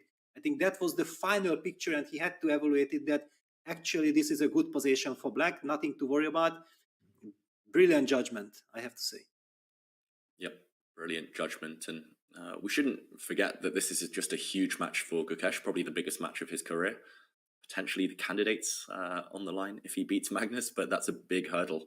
I think out of the 4 remaining Indian players, it's the toughest luck for him to be drawn in the same quarter as Magnus. And yeah, looks like a level position, but not the end of the world, of course. But yeah, a bit disappointing. Maybe GUKESH would have been a bit more excited after getting his preparation on the board. Yeah, and he also played with so much spirit, yeah, that he was willing to sacrifice the pawn. Then he opted for d4, d5, opening up everything. But it was wonderful judgment for Magnus that actually he can grab everything and be able to navigate to safety after queen f6. And yes, the endgame. In fact, I would say that it's a very double-edged endgame. So if anyone would be, I think it would be full advice to think that, okay, the dynamic is out of the position. No, the dynamic is very much in. This is a double-edged endgame which can either way, but I believe that if someone has the chance of eventually getting the upper hand, might be Black, actually, despite the fact that White has the pair of bishops. Yeah, if it was anyone else, we might not say that, but especially knowing Magnus, he likes these endgames where it's slightly imbalanced. Not too much, but there's enough to work with. Yeah, I think he'll be very happy just with the course of the last few moves. He also said in Baku himself, we were watching the games every evening at dinner, or playing through them, and he was like, oh, GUKESH, he never gets much out of the opening, but he always plays with so much energy. And this position, at least he'll be happy, Magnus, that he's taken some of the energy out of the board. So yeah, Peter, should we check in on some of the other games? It looks like exactly. yeah, hot stuff on some of the other boards as well. Yeah, well, the game between PRAGGANANDHAA and Erigaisi, I think we can first skip for the fact that it's a very slow affair. We could be talking about this for hours, but it's My not kind of yet game. the... Yes, also mine, from both sides. I could identify myself with both sides, but probably we have a little bit more dynamic action somewhere else. So before we get back to the PRAGGANANDHAA game, we make a tour.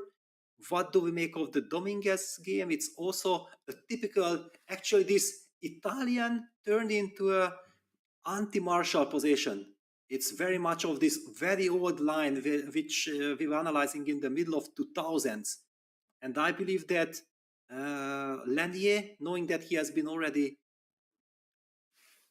deeply involved in all this theoretical discussion back then, he might be more familiar than Fabi.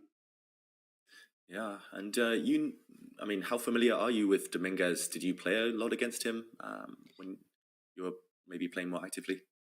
Well, I did play quite some games with Lanier, but not so much. However, we have been extremely good friends. We have been training partners before the World Championship 2007, which was in Mexico City.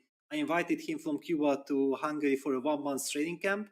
So we did spend 1 month together in Hungary. We got to know each other very well. I do remember our first game dating back to the year 2001.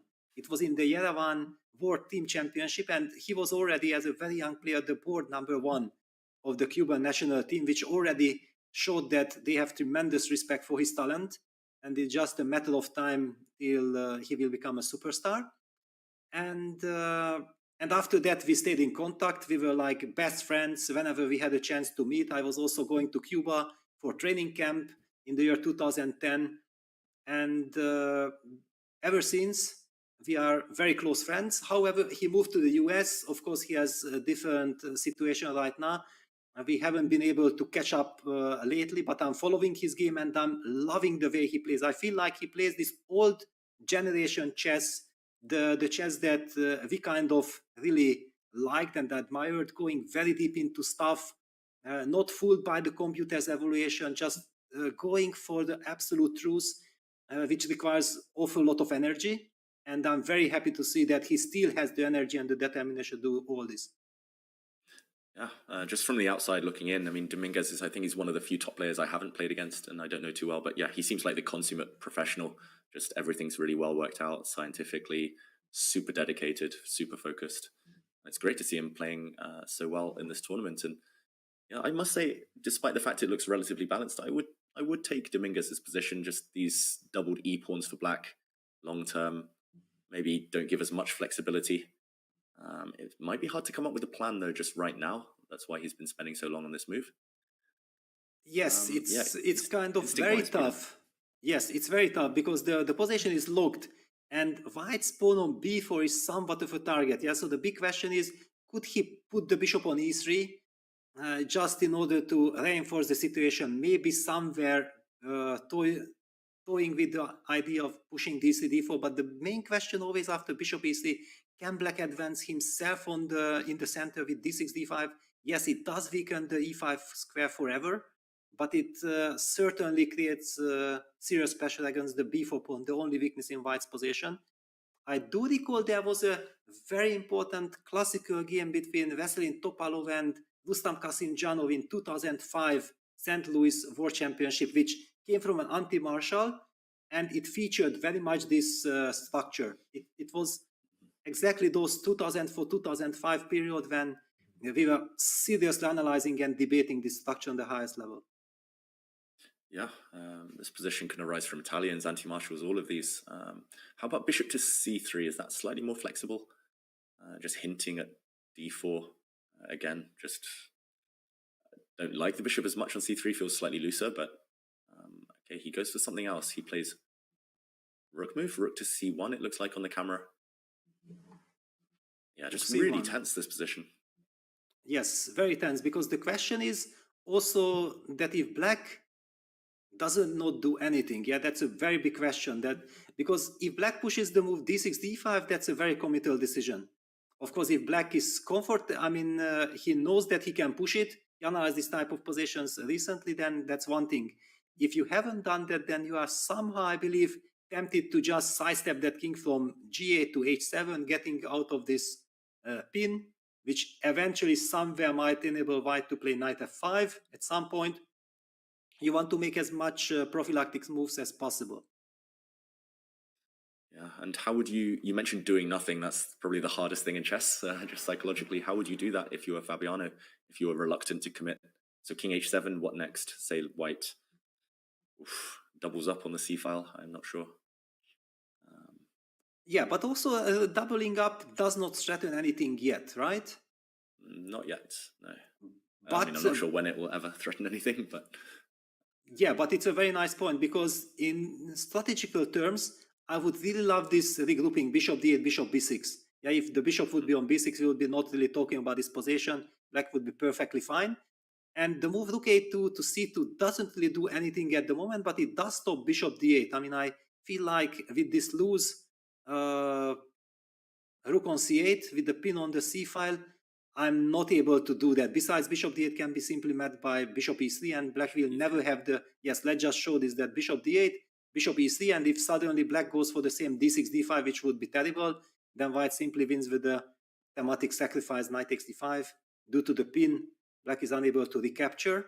So yes, we would love to transfer that bishop to b6, but we are not really able to. And if we can't, that means that we have to sit tight or to decide on eventually going d6, d5, but then maybe we also don't need king h7. It's such a difficult position to play it and make up your mind over the board.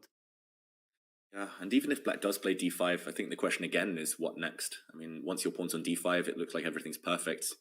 You don't really want to touch anything. You don't want to push forward even further, lock things down. Then you're just riddled with weaknesses. e5 becomes weak, like you say, like you're highlighting there on the board.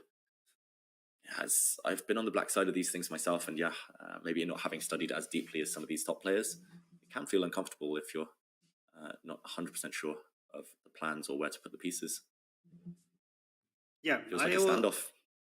Yeah, and I also have the feeling like Dominguez should be happy with the outcome of the opening, because knowing that Fabi has brilliant preparation, you don't really expect to get anything serious out of the opening, but what you are really looking forward to is some stable position. And we do see that Fabi is up on the clock, like 20 minutes, but the players have already made 90 moves, so the game is well in progress. Yes, it's kind of difficult to make up your mind for the next couple of moves, but it's basically difficult because you try to be perfectionist, you try to find the best move. If White just wants to make natural moves, he will be able to do that. I think we also have to let the players think here and go somewhere else. What is your preference? Yeah, that position's too tough to understand strategically. Let's move on. Maybe we can check out again that game between Vidit and Abasov, because again, that's developed significantly. It's changed, especially the pawn structure. Oof. It feels like Abasov might still be in preparation as well. It's moved 21. He's only spent just over 10 minutes on the clock, and some huge decisions made. Yes, this looks certainly ugly for black, but maybe he's holding it together dynamically.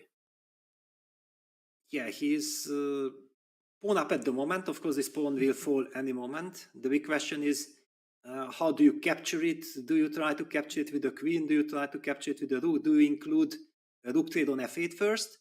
However, in order to make sense of it, let's just go back to the position where we left. After the move f5, we were kind of talking about that, yes, Vidit needs to be solid. And he played, I think, very natural good moves. Knight a3, bishop a6, d3. Rook a8. Now finally the pawn had to be protected. That gives white also time to stabilize. Now knight c4, bishop takes c4, and I'm really loving the move d takes c4. I feel like this shows a lot of understanding. It would be so thematic and the common knowledge that you should be taking with the pawn towards the center, b takes c4, but it leads to much less dynamic play. And also the opening up the d file is probably important in order to try to target that bishop on d6. I'm just loving this decision. What do you make of this? Yeah, I completely agree. It's one of the things I think I struggled with most when I was younger, or still do sometimes. Just instinctively, my hand takes towards the center every single time. But somehow it feels like white's structure is more compact here. Yeah, open files are nice. I guess as well, it's easier to target black's queenside pawns now that you've taken with the d pawn. Again, it's hard to explain why exactly. Just visually, it looks much nicer, d takes c4, than the alternative. Yeah, I mean, I agree. I like the move. It's just the fact that Abasov is potentially in preparation is really confusing me here. g3 just aesthetically looks so nice for white with the more harmonious structure. But let's see how the game is developed. Yes, we are seeing all these moves. Very energetic play by black. Probably also Abasov knows and feels, of course, that in long terms he has strategical problems. So to justify his position, he needs to be energetic. Now Vidit goes rook a1, kind of showing that he's ready to meet e5. Of course, now black is seriously threatening to push e4 and strategically would be almost winning, because then white's king side would be very vulnerable. That's why the move e3 is obligatory. And that's a kind of a big moment. Yeah, black captured on e4. He did have a possibility of going f4, but f4 looks, I mean, it transforms to some kind of an endgame, which certainly feels completely risk-free from the white side. So g takes f4, queen g2, king g2, e takes f4 is not very nice. I don't know, e5 eventually, king f3, rook gets to g1. If this pawn on f4 can be isolated, it's dangerous, but we shouldn't be really talking too much about this, because the game featured f takes e4 and queen takes e4 is the move that was played by Vidit. It feels like the queens are pretty much forced off the board at some moment. White's queen on e4 is just too strong. And I guess Abasov is arguing that despite his ugly pawns, he's the only one with the passed pawn here, the e-pawn. If queens and rooks come off the board, maybe it's harder for white to target black's queen side. So yeah, maybe I'm expecting a variation such as this one. Let's trade off a set of rooks as well. Okay, white's not threatening to take on e5, but yeah, if the king moves, then maybe bishop takes e5. So yeah, rook e8 and bring the king for black. So yes, let's just highlight this here, because it's a very important moment that actually black king is trying to reach to e6, and then one could argue that why do we lose a tempo on rook e8? But yeah, chess is always about tactics, move per move calculation.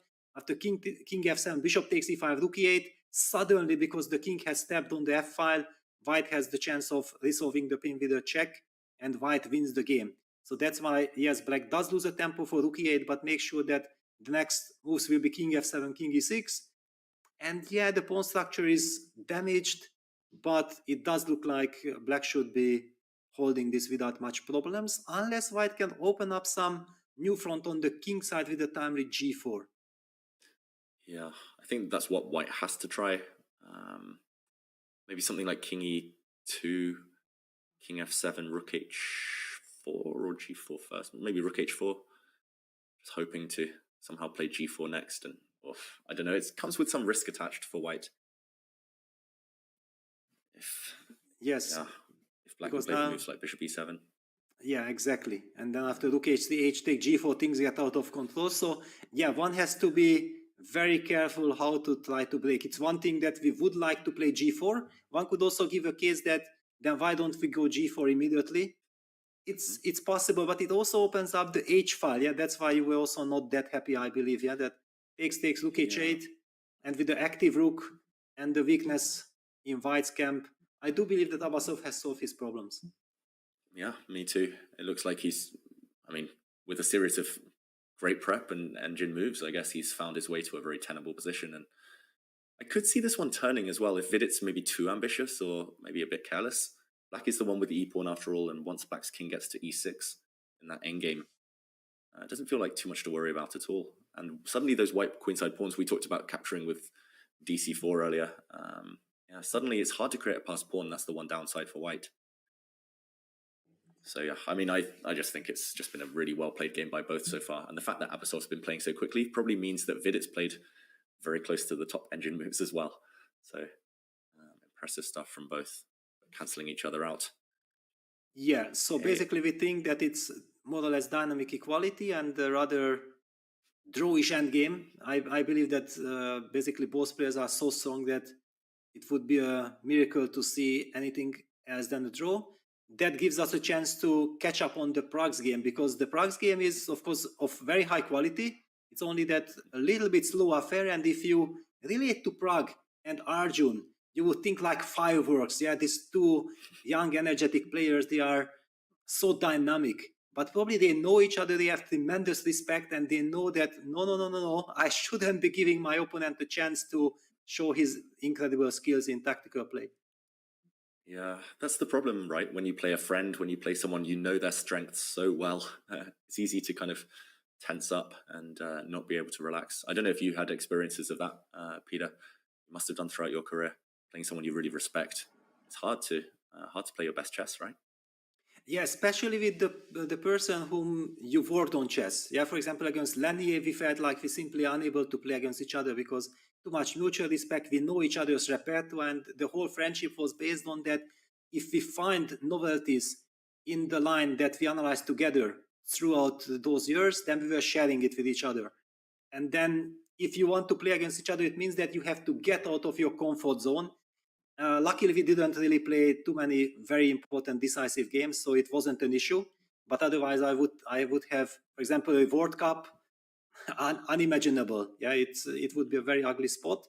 But if you are just friends, yeah, like you are friends, you spend time, but you haven't been involved in opening work together, then I feel that it's much easier that case. Yeah, I guess not as quite as bad as sister playing sister when the Muzichuks met in the Women's World Cup, but yeah, this one must be not far off.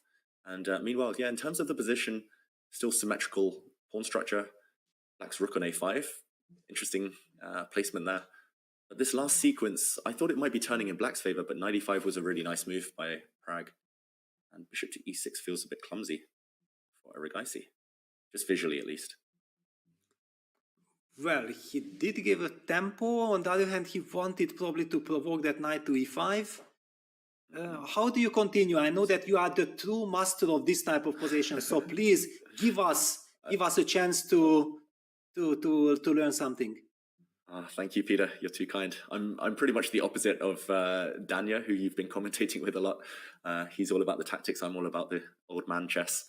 I mean, first question for me would be whether Black is actually threatening to take on e5. Like you said, he's kind of provoked White's knight to e5. I mean, somehow I just want to play a move like queen to d2, just because tactically the rook on a5 feels a bit loose. Just because I want to get my other pieces into the game. Big question is whether Black really wants to take on e5 or not. Because I didn't see an obvious move for Black other than capturing on e5. And capturing with the knight or bishop, what is your feeling? Ooh, good question. I mean, I would look at knight takes first, just because, again, I'm kind of biased towards keeping my bishops, which is maybe not healthy. And now d4. And for me, this would be the question. I don't see any good knight jumps hitting this rook on a5. Yeah, I think that this is very much the human way of dealing with the position. Yeah, that queen d2, I want to stabilize. Let's check what happens in the concrete lines. And I believe that first this knight takes e5, d5, d4 has to be addressed. But then I hit on b3, no? Ah, wait, yes, of course. Well, this definitely has to be addressed. I can help you because computer actually agrees that this is kind of probably nice for white, and computer says, you know what, just don't panic, play the move knight e4. But these are the little moves that is so difficult for the human brain to understand, because of course we know that the rook is hanging, but the structure has been damaged. The pawn on e5 is weak. Black played the move d5, d4 with the tempo. We are closing down the long diagonal with the bishop. It's just so difficult to understand. With computer help, it's very easy. After rook b5, the move that I thought, like, why not? Computer says knight c5, bishop d5 would be thematic, and then just asked a little question on the rook on b5. What are you doing, sir, on b5? Suddenly that black rook is forced away, and probably white's going to win a pawn somewhere on this journey. Yes, computer gives actually a +1 point something advantage for white in this line. Okay. So this is quite promising. You mentioned another alternative, but yeah, I mean, queen d2. I don't really want to take on c6. Just strategically, it feels like, despite black having a backward pawn on c6, it feels like it strengthens his center. White's pawn on b3 just as weak as the pawn on c6. This doesn't feel too productive. So yeah, I mean, I'm attracted to queen d2 if we can make it work. Anything else, I think black is completely fine. I actually liked it, yeah, because you don't have access, and I want to tell this to our audience, that only I have access to the engine lines, and Queen D2 was the top choice of the computer. So just so nice to see that this type of position, David and plays like a top engine just by understanding the position. It's so nice to see this. Thank you. As long as you don't give me a long, forcing, tricky calculation line, then I'm more confident. But thank you for the kind words, Peter. And yeah, it looks like Prague has a healthy position. Of course, should be roughly balanced objectively. But while we let him think, I think it's time for another break. And we will be back very shortly with the continuation of this round of the FIDE World Cup. So don't go anywhere. Peter and I will be back soon.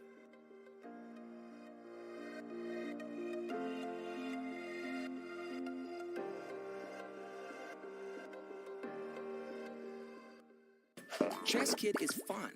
Chess is great for the brain, but it's also fun to play. And Chess Kid makes it easy to have fun. Whether your child is a total beginner or a prodigy, they can hop on and find a well-matched opponent from around the world at any time. Chess Kid is the safe, parent-approved way for your child to play chess online. Chess Kid is educational. To kids, it feels just like playing, but chess is a great way to learn patience, strategy, and critical thinking. Chess Kid features a comprehensive training program that guides kids to level up on their way to mastery. There are more than 50,000 chess puzzles and a whole library of entertaining videos that teach strategies, tactics, openings, and endgames specifically for kids. Chess Kid is easy. Whether you're a parent helping your child, a coach managing dozens of kids, or a school of hundreds. Signing up is free and easy, so what are you waiting for?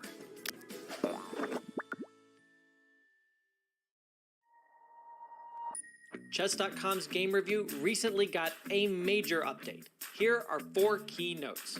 At the end of each game review, you will now see a summary of the game from your coach, your performance rating for that game, and a quick grade for you and your opponent in the opening, middle game, and end game.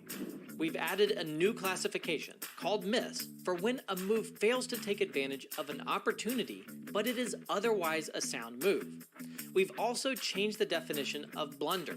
Now a move will only be considered a blunder if it loses material or allows a checkmate. Coach will now draw arrows and highlight squares when you hover over or click on the highlighted words in the move explanations. This should make move explanations easier to follow. Finally, Coach's explanations will now reference specific pieces and threats in explanations, making move explanations much more intuitive. The new game review experience is available on chess.com right now.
Hello everyone and welcome back to this round of the FIDE World Cup.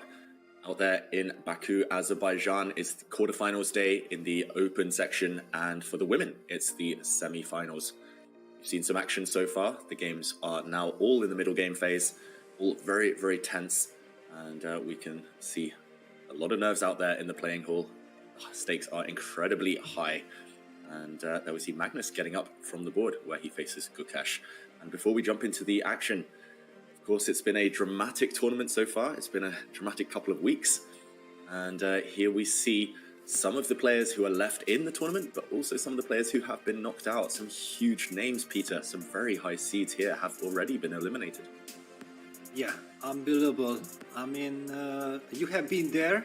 So, for example, the moment when Abdusatov was knocked out, I think he was the first top seed. Someone, I believe many people had Abdusatov as a hidden favorite, yeah, that we know that he's incredibly strong, very energetic, fantastic young player. What was the atmosphere there in Baku when people got to know that he exited the tournament? Yeah, I can tell you there's something in the air in Baku. I think everyone was a bit afraid in the early stages. We saw as soon as the top seeds entered in the second round, there was already plenty of playoffs. Hikaru got dragged into a playoff where it went down to the wire, where he was a bit in trouble. And we saw Magnus eliminated early, one of the home favorites. Yeah, it was definitely kind of, there were mutterings, there were murmurings, and there was a lot of fear. So it was no surprise eventually that the likes of Magnus and Fabiano got through to the quarterfinals. But of course, it was sad to say goodbye to some big names, and that's just how things work in the World Cup. That's why it's so entertaining. And we are left with 8 players. Of course, 4 Indian players. We should maybe mention that. Half of the field in the open section from India. Impressive stuff there. The youngsters definitely having their day. And in the women's section, of course, 4 brave fighters left in that one as well. What was the biggest name for you that was the kind of shock of the tournament, seeing eliminated so far, Peter? Well, I think that you very nicely highlighted, yeah, that usually top seeds does not like when their colleague starts to get eliminated, because you somehow feel that the so-called underdogs get the confidence. All right, if that guy managed to do that, look at this. Yeah, he's of course a brilliant player, but he shows some weakness. He's nervous. He feels the pressure. Whatever. I mean, those are the signs the so-called low-rated players are waiting for and are trying to jump on the occasion. And right from the start, yeah, when Shakhriyar Mamedov was eliminated by the young Singaporean Grandmaster, that was also a big shock of the tournament. Finally, of course, Hikaru's exit. One cannot say that it's a shock because he was knocked out by the incredibly strong PRAGGANANANDHAA, but still, I mean, Hikaru, of course, also one of the absolute favorites to win the event, had been knocked out there. Nobody is safe. Magnus Carlsen was on the verge of elimination against Vincent Keimer. It was basically about one single move.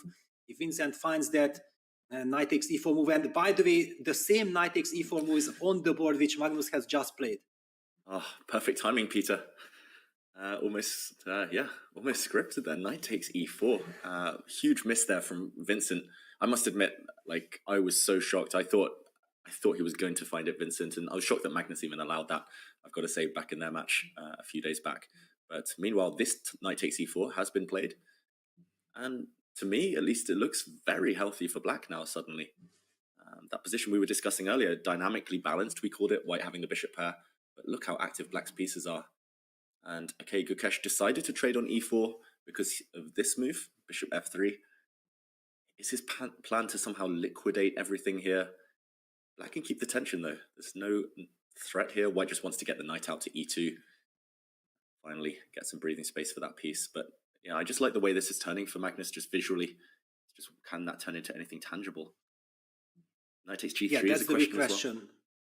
Yes, I mean, knight takes g3, probably bishop takes b7. Is that the first line? But we have to address it. Yeah, knight takes g3.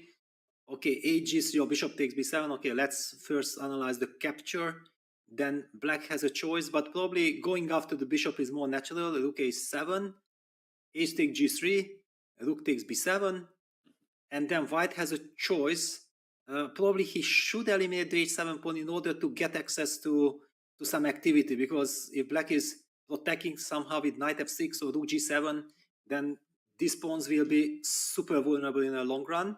I'm expecting rook takes h7, and after rook takes g3, black is tiny bit better. I mean, in the mid-90s, we would say like we don't want to be white against Karpov or Mickey Adams in this type of positions. Now it's clear that we don't want to be black against Magnus Carlsen. Yeah, he definitely don't want to be suffering in this endgame. And the reason black is better here is simple. I mean, it's just this g2 pawn.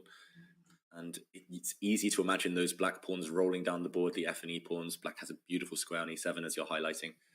White's knight is going to take an age to get anywhere good. You're going to have to tie down your rooks defending g2. And maybe with an idea like this in mind, he has indeed taken on g3. I was reluctant initially. I just thought, okay, it's going to fizzle out if pieces come off the board. But I think Magnus has seen this line and seen deeper. Of course, there's h takes g3 here as well, but it won't change too much necessarily. Maybe Yes. h takes g3 is a slightly better version, though, for white. I mean, all eyes on GUKESH, yeah, because he plays with the white pieces. It's so easy to get nervous, yeah, because one thing you don't want to be against Magnus is a position where you have zero chances for counterplay. And this is certainly one of those positions, which means that Magnus has the chance of grinding this position simply systematically without taking any risk. And we know exactly that he has the feeling of perfect harmony. Every single move will slowly improve his position. And the question is, will you be able to hold on to that pressure in a long term? Of course, in a short term, there is no big pressure on white, but I already feel like there's gonna be some kind of a very long grind from Magnus. Yeah, and somehow, I mean, GUKESH has been on fire. He's been in the form of his life and probably the best player out there this late year. But yeah, somehow it feels like these last few moves have been slightly negative. It's as if he's trying to force the issue. I'm not sure it's kind of helped him too much.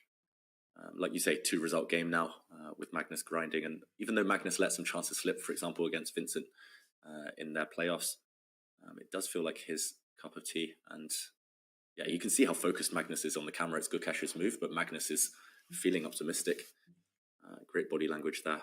And okay, what to do? If we take on g3, bishop takes f3. Maybe this isn't a better version. Can black be greedy if knight takes f3 and just grab all the pawns? Rook takes g3, rook takes g7. Rook takes g2. Am I blundering something here? Feels a bit shaky. Well, I have knight some e5. knight e5 move, yes. Yeah. I think I have some knight e5 trick. This is nice. Otherwise, yeah, otherwise black would just be a pawn up. Knight takes e5, rook h8, check. It's a nasty skewer. And the idea is that black's knight can no longer block on f8. Okay, so maybe this is one trick that GUKESH has up his sleeve. How about in Yes, that one last question. Sorry, go on. Yeah, also that instead of rook takes g3, what happens if black, for example, just protects with knight f6? Yeah, is there an argument to be made for that move and just make sure that these pawns are stuck there? Definitely.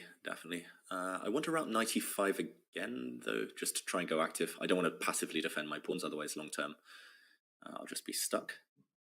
But here maybe can I touch you with rook g5? I would like to force that rook away from h1 so that the pawn on h7 will not be vulnerable. Then go some rook c8, king e7, and just coordinate forces.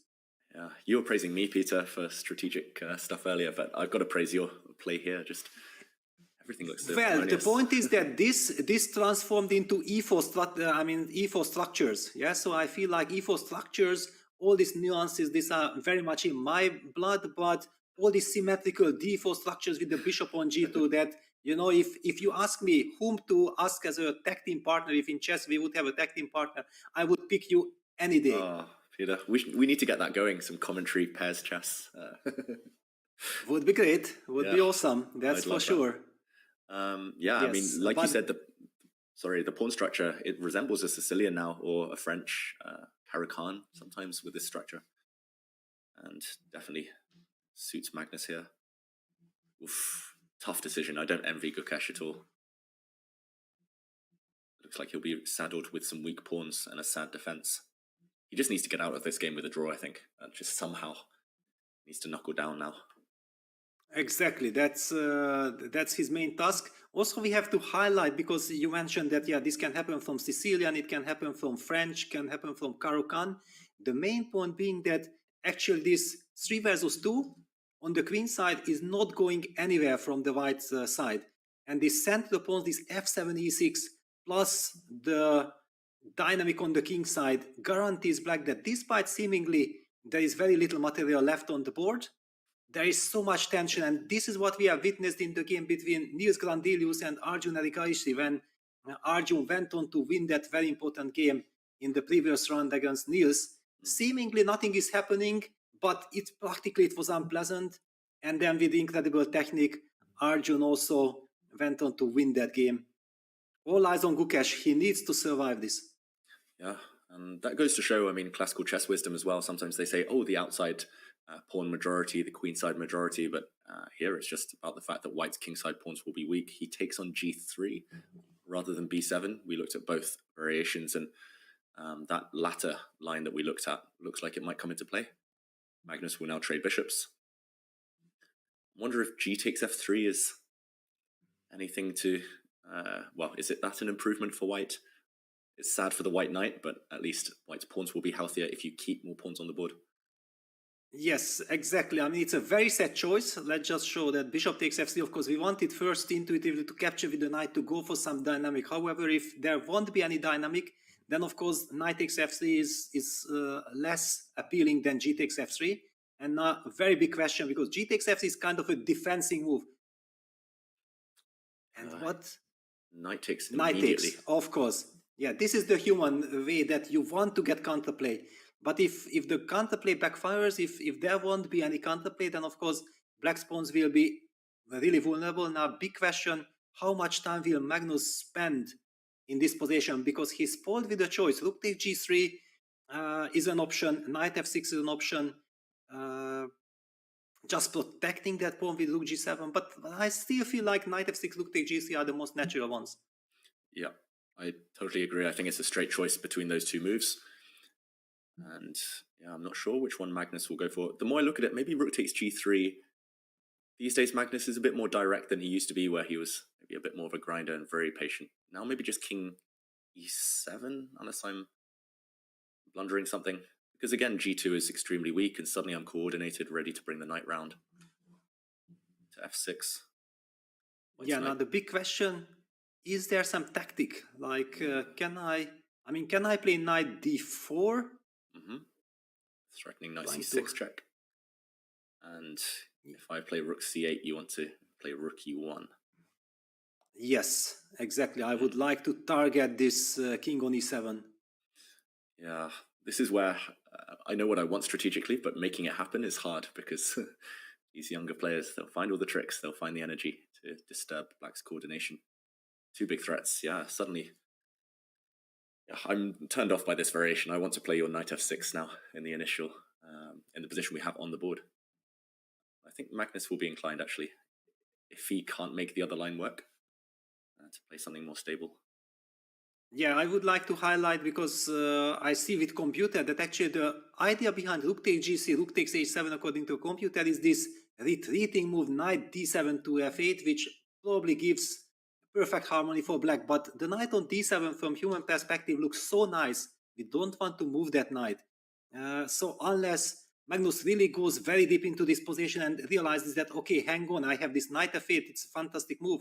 I hit that rook away, now the pawn on g2 is hanging, and if white has to fall back and be passive, then you might be tempted to go for knight f8, but it's such a hidden move. It's not the main move that a human brain comes up with. Yeah, not obvious at all. I guess the knight might eventually land on g6, just cuts out any rook h8s, and then might jump to f4 a bit later, cuts out knight e5. Again, it's one of those things, it's like once the computer says it, it's like, obviously, of course, but to spot that from afar when you have other tempting options is not necessarily going to happen, Exactly. even if you're Magnus Carlsen. Yeah. Because intuitively, yeah, that we mentioned is that usually when you get a position like this and you feel like you can have a long grind, you don't want to go for forced lines unless you know exactly that they work in your favor. Yeah, and this rook takes g3, rook takes h7 position is slightly mysterious. There is a dynamic, and also Magnus might feel like, you know, GUKESH is such a sharp player. If he gets a chance, he will use it. So I better keep everything under control and not let him get any activity. Yeah, and we see Magnus head in hands, thinking for around 3.5 minutes so far. And I think, yeah, again, his sense of kind of the critical moment might be, might be spot on here. If he does end up playing rook takes g3 and knight f8, then hats off to him, and he'll deserve the pressure that he'll be able to exert on GUKESH, but not obvious, and I'm not sure whether to expect that. So either way, Magnus in the driver's seat.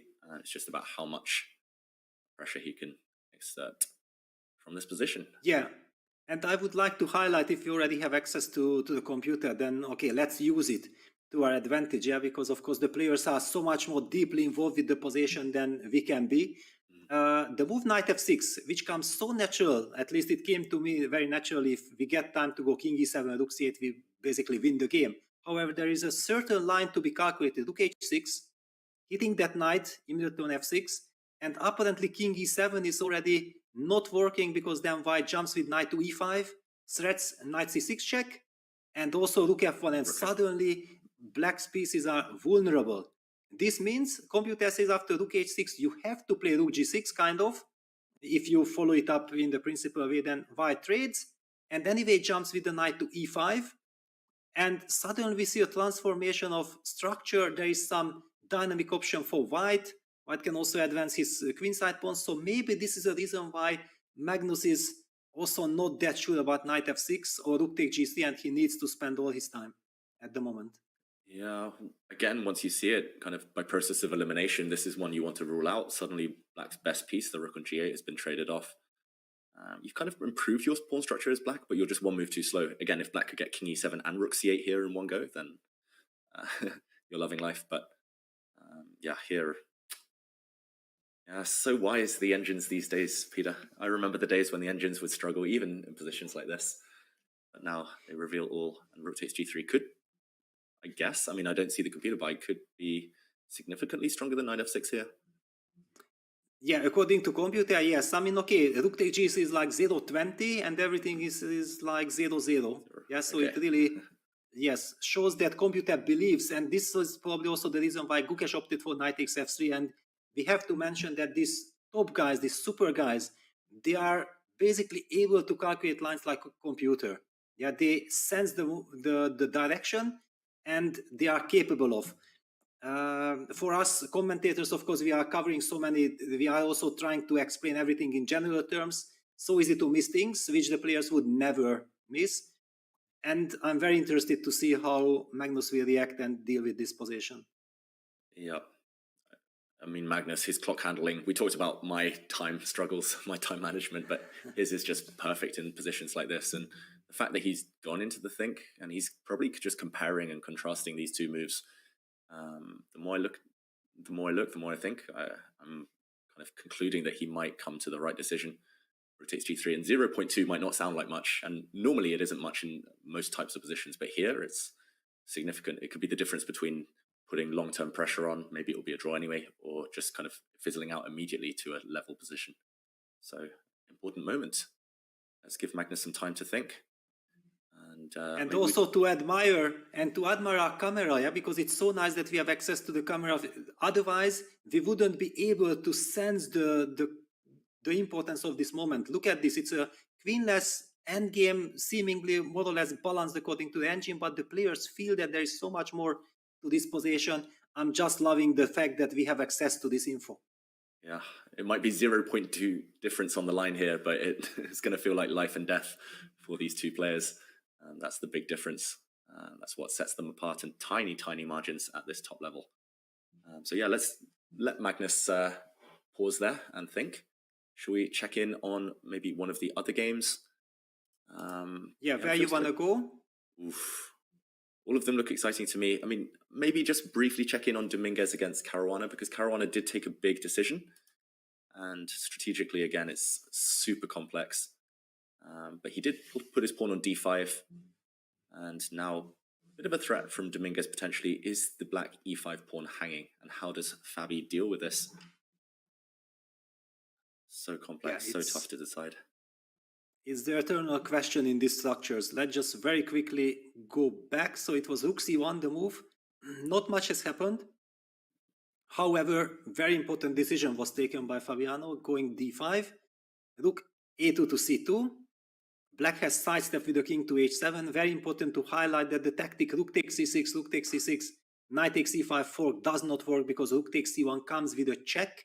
That's the reason why it's not working yet. White goes bishop c3, putting pressure on the e5 pawn. Black protects with bishop d6, and white goes queen b2, basically saying like, please show me how you're gonna defend that pawn on e5. Are you ready and willing to push d5, d4, which takes away certain tension on the e4 square? I believe that if black plays the move d4, it should be connected probably with the knight g8, knight g7 kind of regrouping, also opening up a way of eventual exchange sacrifice on f3.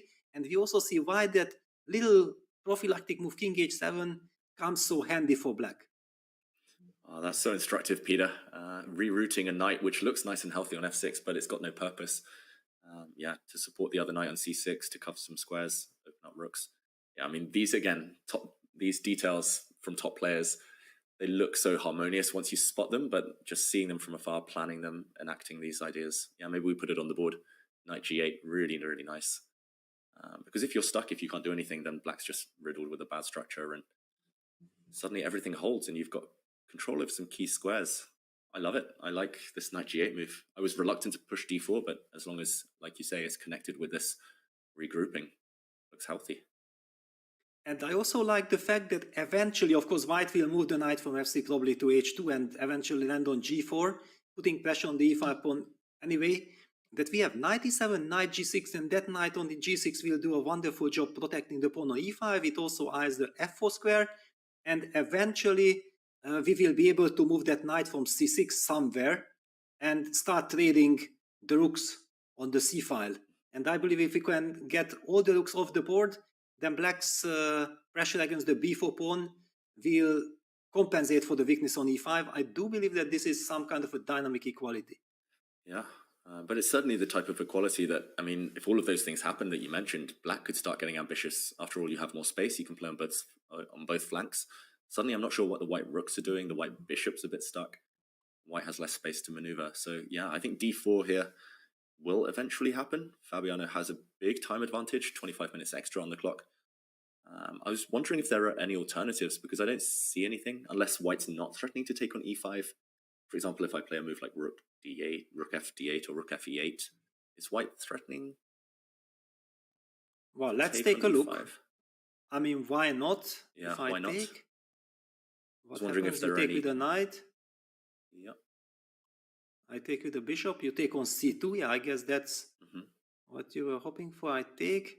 And finally, somewhere, some queen d1 check. Yeah, that would be the... I was hoping when the smoke cleared that I could get that, but I didn't find the right order to open the d file. Yes, if it happens like this, then clearly white has rook c7 probably winning, but even knight takes e4, just to highlight that we are not blundering this queen d1 idea. If you start with d takes e4, then also white has so many tempting options. I mean, this doesn't look appealing for black at all. No. I mean, the main reason, I mean, I'm not attracted to this at all for black. The main reason I'm wondering is because Fabiano has been thinking for almost 5 minutes, and d4 looks pretty much forced, or at least quite desirable from what we've been seeing. So slightly odd, but maybe it's just this knight g8 type of maneuver that he's thinking next. It's not just this one move. Yes, yeah. I think that he's thinking long terms. Yeah, it's obvious that, and he also has the time advantage. He knows that when he is a super deep player, so before making a committal decision like d5, d4, he really wants to get into the essence of the position, not just make a move that, okay, I have to push it, but I don't know what to do next. Yeah, because if you push and then you start thinking, your opponent gets a lot of confidence. If finally you push and then you follow it up in 1-2 minutes with a very nice kind of plan, that also puts a big pressure on your opponent that, wow, okay, so he's ready to transform the structure, and he has this great maneuver. For example, you can easily be impressed over the board. Yep, completely agree. So while these games tick along, I noticed there have been a lot of moves in the women's section, so maybe we can see the bird's eye view for a moment and decide where to go next, Peter. Great idea. looks like a lot of action. We've mentioned, we've gone through a lot of the open games. Not too much has changed in the clash between Vidit and Abasov. Looks like great preparation and a level position still there, level endgame. Prag did play that Queen D2 move against Erigaisi, and Erigaisi found a reaction, so still looking pretty balanced, symmetrical over there. But the women's games look anything but balanced right now. Looks quite dramatic, both on the Muzichuk Salimova board and Tanzongi against Goryachkina. Any favorites? Where to go, Peter? Yeah, I think that first let's go to the Anna's game, because we have been discussing some force lines, some interesting lines. We were more into that position, and the game took a completely different turn. So the moment when we left, it was Bishop G5, and we were kind of discussing that Bishop F6 is maybe the most natural move. On the other hand, we have also seen some force direct lines, which were so hard to evaluate after White was grabbing the pawns. Finally, Salimova decided that she wants something different and played the move Bishop takes c3, which was computed as top engine line. The reason why I did not want to mention it before, because I thought like, okay, if it happens, we will talk about it. If not, then this is now not the most important thing to highlight, because we can talk half an hour again after Bishop takes c3 about this transformation of structure. First of all, the tactical justification, I think it's very important to highlight that Bishop takes e7 runs into Queen a5, which just goes on to show that Salimova is an incredible tactician. She has tons of confidence that she was out of book, but was able to calculate and navigate herself in these complications. Impressive geometry there. She's really in top form, you can tell. Yes, let's just highlight this Queen a5 move, because I was thinking when computer was showing Bishop takes c3 that what happens after Bishop takes e7, and here's the answer. It is Queen a5. If the Queen takes on d7, then Black just takes the Rook on e1, and Black ends up being a piece up. So yes, B takes c3 happened. There is still the pressure on e7. Black has to follow it up with this ugly move f6. f7, f6. Now the pawn on d7 will really be a backward pawn. It's somehow dangerous. Bishop f4 played, making sure that the e5 square is covered, that Black is not able to jump out with knight e5. Rook f7, Rook a d1. And the fact that now she gave up the pawn on b7, I felt like if Black goes for this position, it means that Black wants to set up a blockade. So a move like b7, b6 was very tempting. And I don't know why she didn't do that. She opted for Rook c8.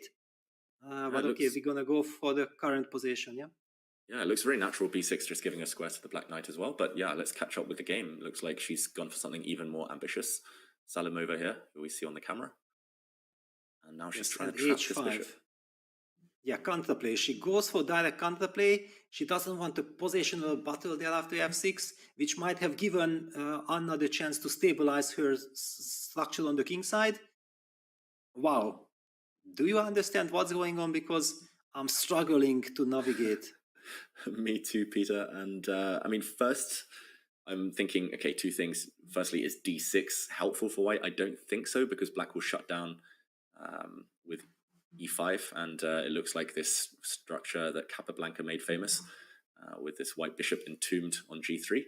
And secondly, how to save our bishop if d6 isn't productive. h3 or h4 tends to be the eternal dilemma in these types of situations. h4 feels like it could open up lines on the king side. Is that good for Black? Is that good for White? It's really hard to tell. h3 would be the safe move, but then I guess Black will take on c3 and the game will go on. Big decision for Anna Muzichuk right now.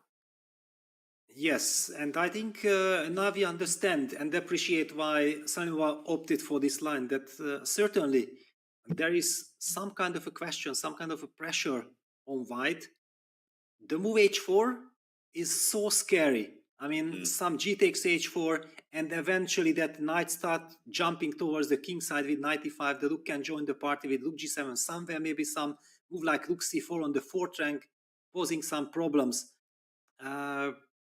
Somehow the move h3 is maybe not that ambitious, but it certainly feels so much more safer. Yeah, I would be choosing the cowardly h3. h4, it's either very good or it's very, very bad. So, yeah, I think Anna will probably pause a bit and then play h3. And yeah, how would you evaluate that? Okay, she doesn't even pause. H3 on the board. She comes to the Yes, same conclusion okay. as you, Peter. Yes, it's nice to see Anna also being human. That's how we like to play chess. The computer choice was H4, but I don't think that anyone would be really interested to go along all those adventures because White's king would be just way too vulnerable. H3, nice little move. Now the big question, does Black include the move H4, Bishop H2, and then captures the pawn on C3? Or does she take immediately? Probably does not really matter. It's probably just a matter of move order here. Yeah, it feels like you'll play H4 anyway at some point, so you might as well play it now. But then again, it's not going away in the next few moves. So yeah, Salamova has some targets on the third rank. This is why she included these pawn pushes. Now F3 is hit, and then potentially H3 afterwards. Really interesting decision. Yeah, I mean, I find this so tough to evaluate. I somehow quite like Black's chances, but visually, White should be doing quite well. Yes, I also feel like as long as the bishop is on the diagonal and Black is not able to jump with knight e5, White has nothing to worry about. I feel like all this activity, the rook on e1, rook on d1, queen b7, combined with this bishop on h2, guarantees me that my king is kind of safe. Yes, the pawn on f3 is vulnerable, but the rook on f7 is not really participating in the game. It's more like a defensive piece. That's why it was also so important humanly not to open up a new front on the king side. Just want to make sure that that rook on f7 rests as long as possible. Would you now play a stabilizing move like king g2, or would you be more inclined to just grab on a7, give White that trump card of the a pawn running? And well, I think you know me. I think you know me, David, that I'm gonna go king g2 for sure. Me too, Peter. Yes, however, I'm not sure, because exactly the reason why many of my games ended in a draw, I mean, not because I was playing dry, no, I like to go for complications, everything, but my nature was always like, first I stabilize and then I look for action. And we know exactly that if you play against the best players in the world, many times this fraction of a second of stabilizing one more time disables you to get the momentum and miss the moment, and after you don't get a second chance. And with moves like king g2, I have spoiled some advantages where I should have been more energetic, but exactly in this position, it's so difficult to judge what is the right approach. Yeah, I guess the alternative would be a line such as queen takes a7, rook takes f3, and maybe their rook e3, for example. And White has the passed a pawn at least up her sleeve. But yeah, very hard to evaluate this type of position. Yeah, my intuition says that I would prefer to be White for the fact that, yes, h4, bishop h2 had been included. I feel like White can shut down the game any moment. Yeah, it's White is not risking anything. White is just way too active. And Black still has these awkward little questions that, what do you do with this structure? Yeah, and also the queen on d8 is not yet developed. Well, there is one tactical idea that I want to highlight. Of course, White will never fall for it, that if eventually at some point, okay, we can also take on c3, queen takes a7, if ever that knight moves away from d7, then one has to watch out for some e7, e5, hitting the queen, transforming the pawn structure, but even this does not work because of d takes e6, using another tactical motive on Black's queen. I just find it that we have to highlight this because it's a strategical position, but still so many tactical aspects here. Yeah, definitely tactics all over the place, and Salamova is debating whether to capture on c3. Should we check out the other semi-final in the Women's World Cup? It looks like this one still similar pawn structure, but as far as my understanding goes, it looks like Black's achieved everything she could hope for. She's stabilized. White's never really going to safely push forward in the center now. White's knight on a4 doesn't make a great impression. And Black's potentially going to play for c5 long term. e3 looks extremely weak right now. Yes, I mean, basically when I looked at this position, I was shocked. Yeah, how did this happen? It strategically almost feels like a winning position for Black, and I'm really not exaggerating. I mean, that pawn on e3 is vulnerable. If White's pawn would be on f2, everything would be normal. Everything would be fine. Then one could even make a case that the pawn on c6 is the weakness. But with this weak pawn plus all the dark squares, I mean, I see the big long-term potential of the bishop on f6. Oh my god, and I also see some knight g7, knight f5 regroupings. White is in a serious trouble. Oh, that's a classy one, knight g7, knight f5. Yeah, it feels like she's mixed plans somehow. She went for this kind of f3 approach, committed her rook to e1, but then couldn't pull the trigger and go for e4, deciding eventually to go for something more strategic, like trading a set of minor pieces and putting the rook back on d1. But yeah, unfortunately at the top level chess, it's mixing plans can backfire. And yeah, let's see how we got there. Yes, and wow. Yes, I mean, first of all, I'm already surprised that there was a wasted move on h3. Yeah, that's the first wasted move. Then this rook a1, we talked about that maybe rook a d1 would have been more natural. Then this knight g3, I don't exactly know where this knight is heading. Now, black immediately uses the moment with knight e6 because we talked about that eventually the pawn on h7 might be hanging, but not in this circumstance. After bishop f6, white was happily sacrificing that pawn because of what exactly? Let's just quickly get a chance on updating this. Probably some tactics. Bishop h4 is a big threat in some positions, I guess. Yes, exactly. What a nasty pin. You want that pawn back on h2 now. That h3 move has definitely come back to haunt white. Yes, so that's why she took bishop a6, and now we already kind of understand why things have deteriorated. Rook takes a6, black has a perfect structure, everything is fine, got the dark squared bishop, and white is never able to push e4 in this construction. Knight f5, h5, rook c1, g6, everything is pushed back with very natural moves. Knight g3, queen b8, wow, that's also a very nice touch, hitting the knight and also setting up the queen to this perfect square on b5, knight e2, queen b5, rook cd1, white doesn't know what to do. Obviously, rook a8 and b3, finally, that's the current position. Yeah, and Peter, ever since you said it, I'm so attracted to this idea of knight g7. It looks like Goryachkina had just played rook c8, also very tempting, maybe setting up for c5. But yeah, that knight g7 idea you mentioned looked like it was going to push white over the edge potentially.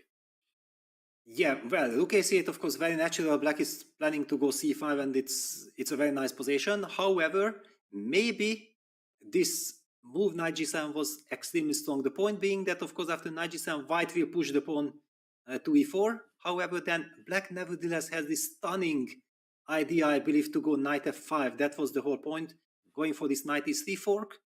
And after e takes f5, rook takes e2, black is kind of invading into white's possession. Okay, one could give an argument that, okay, who knows, queen c1, and eventually white king going to h6 could create some counterplay, but just g5. We shot everything done, rook a8 is coming, perfect control. Yeah, it's easy to see why kind of Goryachkina didn't want to invite any complications or kind of make too much of a mess. But yeah, this one looks like she stabilizes, and weak pawns on d4, a2, f5, rook on the second rank. Oof, this would have been tough, but okay, she didn't go for this, and Tang Zhongyi maybe breathing a sigh of relief, at least for now. c5 does liquidate some stuff, does trade stuff off, but I'm not sure it necessarily helps black increase the advantage. So how would we try and minimize the damage here for white? Yeah, queen d3. Queen d3, I would really like to play the move queen d3. Yeah, same. The problem is, however, that we might not be starting to take on b5 because of c takes b5, and then our knight will be vulnerable. That's a problem, but still, I feel like setting up that status quo with the queens is the best, and then black will not be able to play c5 so easily. Yeah, it feels like that's kind of damage limitation here. It's my first instinct too. It just feels like white is too loose, too many weak pawns, too many weak squares. So getting the queens off will lessen that effect. Yeah, still a lot to play for, unless black has a knockout blow, which I don't see after queen d3. Feels like Tang Zhongyi is back in it. Yeah, it's not obvious that how big is black's advantage. I mean, it's clear that black is perfectly comfortable. Black is the one pushing, which is very good news for black. Of course, it's a dream scenario, but if white is now clearly only aiming to hold the position, and I think it's very important to understand with the white pieces as quickly as you are under pressure that just let's forget that I had the white pieces because it doesn't mean anything. I have to get the most out of the position that I have on the board, and white has to try to fight for survival. Yeah, so let's give Tanzongi some time to come to that decision. Queen d3, trying to trade queens. Looks like it will be at least relatively safe for white. Maybe we can head back to the bird's eye view and decide where to go next before we head on our next break. It looks like Magnus did go for that rook takes g3 decision. Meanwhile, Vidit Abasov still very balanced. Dominguez Caruana following your predictions there. Yeah, bit of a profit there, Peter. And yeah, PRAGGANANANDHAA against Aragaisi still looking level. So what are your thoughts? Wow, I think let's go to the Magnus's game quickly because there had been some developments. In fact, we see that line, the escalating line. Magnus opted for rook takes g3, so no surprise there. But after rook takes h7, yeah, clearly he played the most natural human move, king e7. GUKESH immediately jumped on the chance with knight d4, and Magnus played the best move in the position, knight e5, not falling for this rook c8, rook e1. Cipollito, and after knight e5, yeah, because I feel like it's a solid kind of position, yes, so you don't feel like there could be anything important, but after rook c8, rook e1, suddenly things escalate. Yeah, that's why I consider it such an important moment, and I highlight it with a Cipollito kind of phrase. And knight e5, making sure that everything is covered. Nevertheless, GUKESH anyway goes rook e1, hits that knight, the knight can't move because of the fork. With knight f5, Magnus will have to guard that knight. Do we go king d6 or king f6, or do we ignore and go rook? What are we doing at all? Yeah, I mean, the dilemma, first instinct I wanted to say king d6, but then the dilemma is what to do after rook back to d1. We don't really want to repeat the position. Okay, Magnus answers for us. Maybe he thought any king moves here would be met by checks, and he plays rook g4 instead, trying to transform the position. Okay, to trade knights or not to trade knights, Peter? Big moment for GUKESH. Yes, and the reason why Magnus did it with rook g4, because one could say that why did Magnus pick then this rook? Why not rook d8? Because rook d8 would run into knight f5 check, I'm guessing. Rook d8, yes, it's confirmed. Yeah, knight f5 check.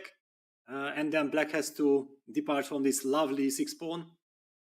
And it's clear that black still keeps some initiative, but white should be able to hold this position without much problems. Just way too little material. Magnus wants to keep the structure intact. He feels like finally if he's able to squeeze something out of this position is thanks to this e6 pawn. Yep. And for example, if he does take on e5 now, GUKESH, rook takes d4, maybe we put that position on the board. The troubles are far from over for white there. Just rook g8 is a huge threat. The g2 pawn really weak. A to d8 might come. Yeah, I don't see any way for white's rooks to coordinate in time suddenly. Yeah, okay, maybe with best play the computer will hold the draw here, but this is going to be a lot more suffering, at least a couple more hours of suffering for GUKESH just for the draw. Are there any alternatives? Well, I don't know. Rook g4 feels like a very nice move. Yeah, it's kind of knight f5 check. I believe that we have to discuss knight f5 check, which kind of forces king f6, and then we activate that knight. We jump to d6 and hope for some tactical options with rook f1 check, some pressure on the f7 pawn. King g6. Ooh. This is the type of position where in a blitz game I would start to blunder as black because it's suddenly got a bit wild. But it's a very interesting move. What do I do? I mean, intuitively, I wanted rook e-h1, but maybe it does absolutely nothing. I don't know. Let's check it out. Things are hanging together. The white knight doesn't have too many squares either. Rook d8 I was hoping for. Yes, and this knight on e5 is a monster knight protecting back on f7. You want to go rook d8, kicking that knight away. I mean, unless you have some perpetual check.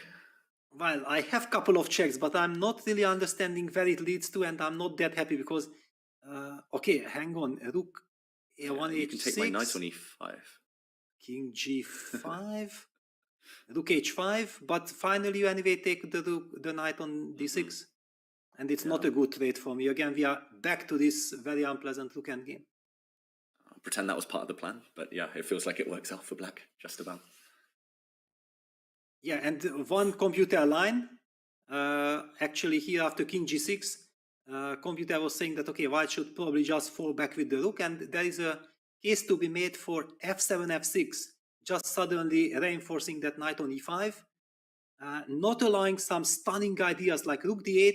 He is met by knight takes f7 according to computer. That's how computer wants to save the position. Knight takes f7, rook takes e6 check, and we sacrifice the piece, but we get access to the b6 pawn, and then we're gonna go bc, king b2, rook c3, cement, and we are holding.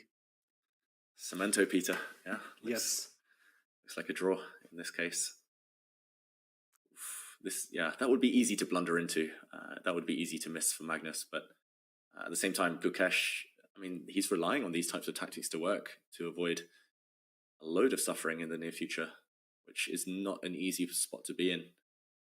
And I think he might just take this knight on e5. It feels like that might be the path of least resistance, but at least it's the path that you know that you can kind of guarantee a playable position. It's going to be unpleasant, but should still be tenable. Yeah, I think that would be kind of the old school. Yeah, that okay, I take on e5 and I know it's unpleasant, but okay, I have survived worse than this. I will somehow defend. But it will. I think if we ask Magnus at this moment, if we would have the chance to ask him, he would say, yeah, please take on e5.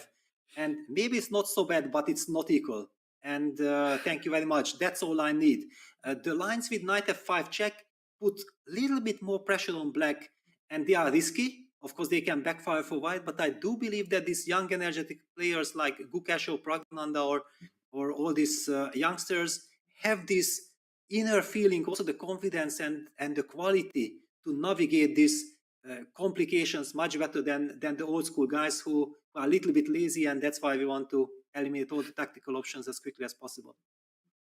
Yeah, my friends do call me Lazy Dave for a reason, so we'll wait that decision from GUKESH here. Will he just trade off knights and go into a slightly worse endgame, or will he start playing for tricks to try and confuse Magnus Carlsen? Meanwhile, let's go to another short break. We'll be back very shortly as we start to approach the time control here at the FIDE World Cup in Baku, Azerbaijan. Join us again in a few minutes.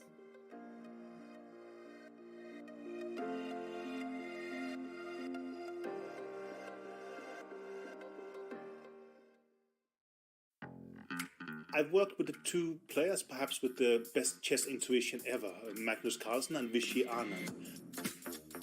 This course is generally about examples like this, common knowledge that's used on the highest level.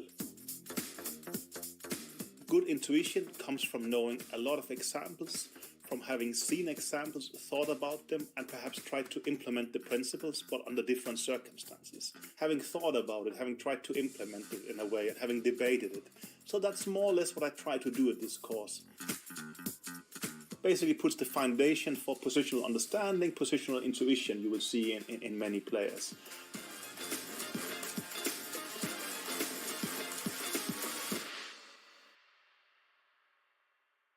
You guys play chess? You want to talk about it? Yes, we do. Let's do. Oh yeah. Where do you play chess at? In our room. Okay, when I say chess, the first word that pops into your mind. Protect my queen. Hikaru. Intelligence. Strategy. Tactics. Toby Maguire. Oh my God, you saw Pawn Sacrifice? Yeah. If you're on Tinder and you're scrolling and someone has a chess player on their profile, is that swipe left or swipe right? Swipe right is good, right? Yeah. Then yeah. Instant swipe right. Okay, super into that. Right, I'm into it. Yeah. You're into chess? Yeah. Okay. Probably whatever the swipe is, not So interested. you're not interested in chess players? I'm not interested in chess players who are on Tinder. Oh, I get that. In fact, that checks out. If I ask you to name one chess player in the world, can you name a chess player? Yeah. No, I cannot. Anna Taylor-Joy. Capablanca. Wow, name another one. Ooh, Kasparov. If you name 5 other world champions in the next 15 seconds, I'm going to give you $50. Karpov, Spassky, Holgar, Carlsen, and Anand. Holy shit, he did it. You get $50, dude. Oh my God, we just lost $50. Whose idea was that?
109 players. 206 men and 103 women are here for the 2023 FIDE World Cup. It's the premier knockout tournament in over-the-board chess. All of these players have one goal: to become a candidate for the World Championship. Only 3 players in each tournament will earn this distinction. The winners will also earn a combined 160 grand in US dollars. Not bad.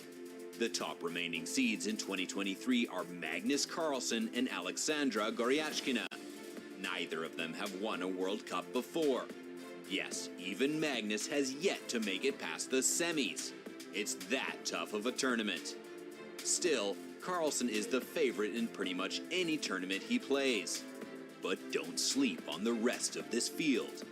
Caruana, PRAGGANANANDHAA, and GUKESH. They're all here to try and win their first World Cup. For its part, the women's field also boasts some of the strongest players in the world. Who will take the throne this year?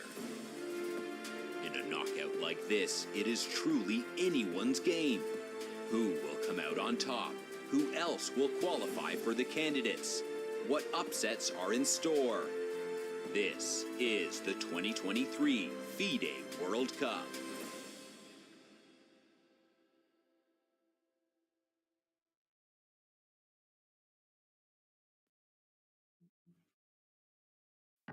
Hello everyone and welcome back to Baku, Azerbaijan, where the FIDE World Cup is ongoing. It's quarterfinal day for the open section and semi-final day for the women's section. I'm Grandmaster David Howell and I'm joined by the fantastic, the legendary Grandmaster Peter Leko. Peter, it's been maybe a quieter day than we're used to so far in this fantastic event, but yeah, you predict it's going to heat up at some point.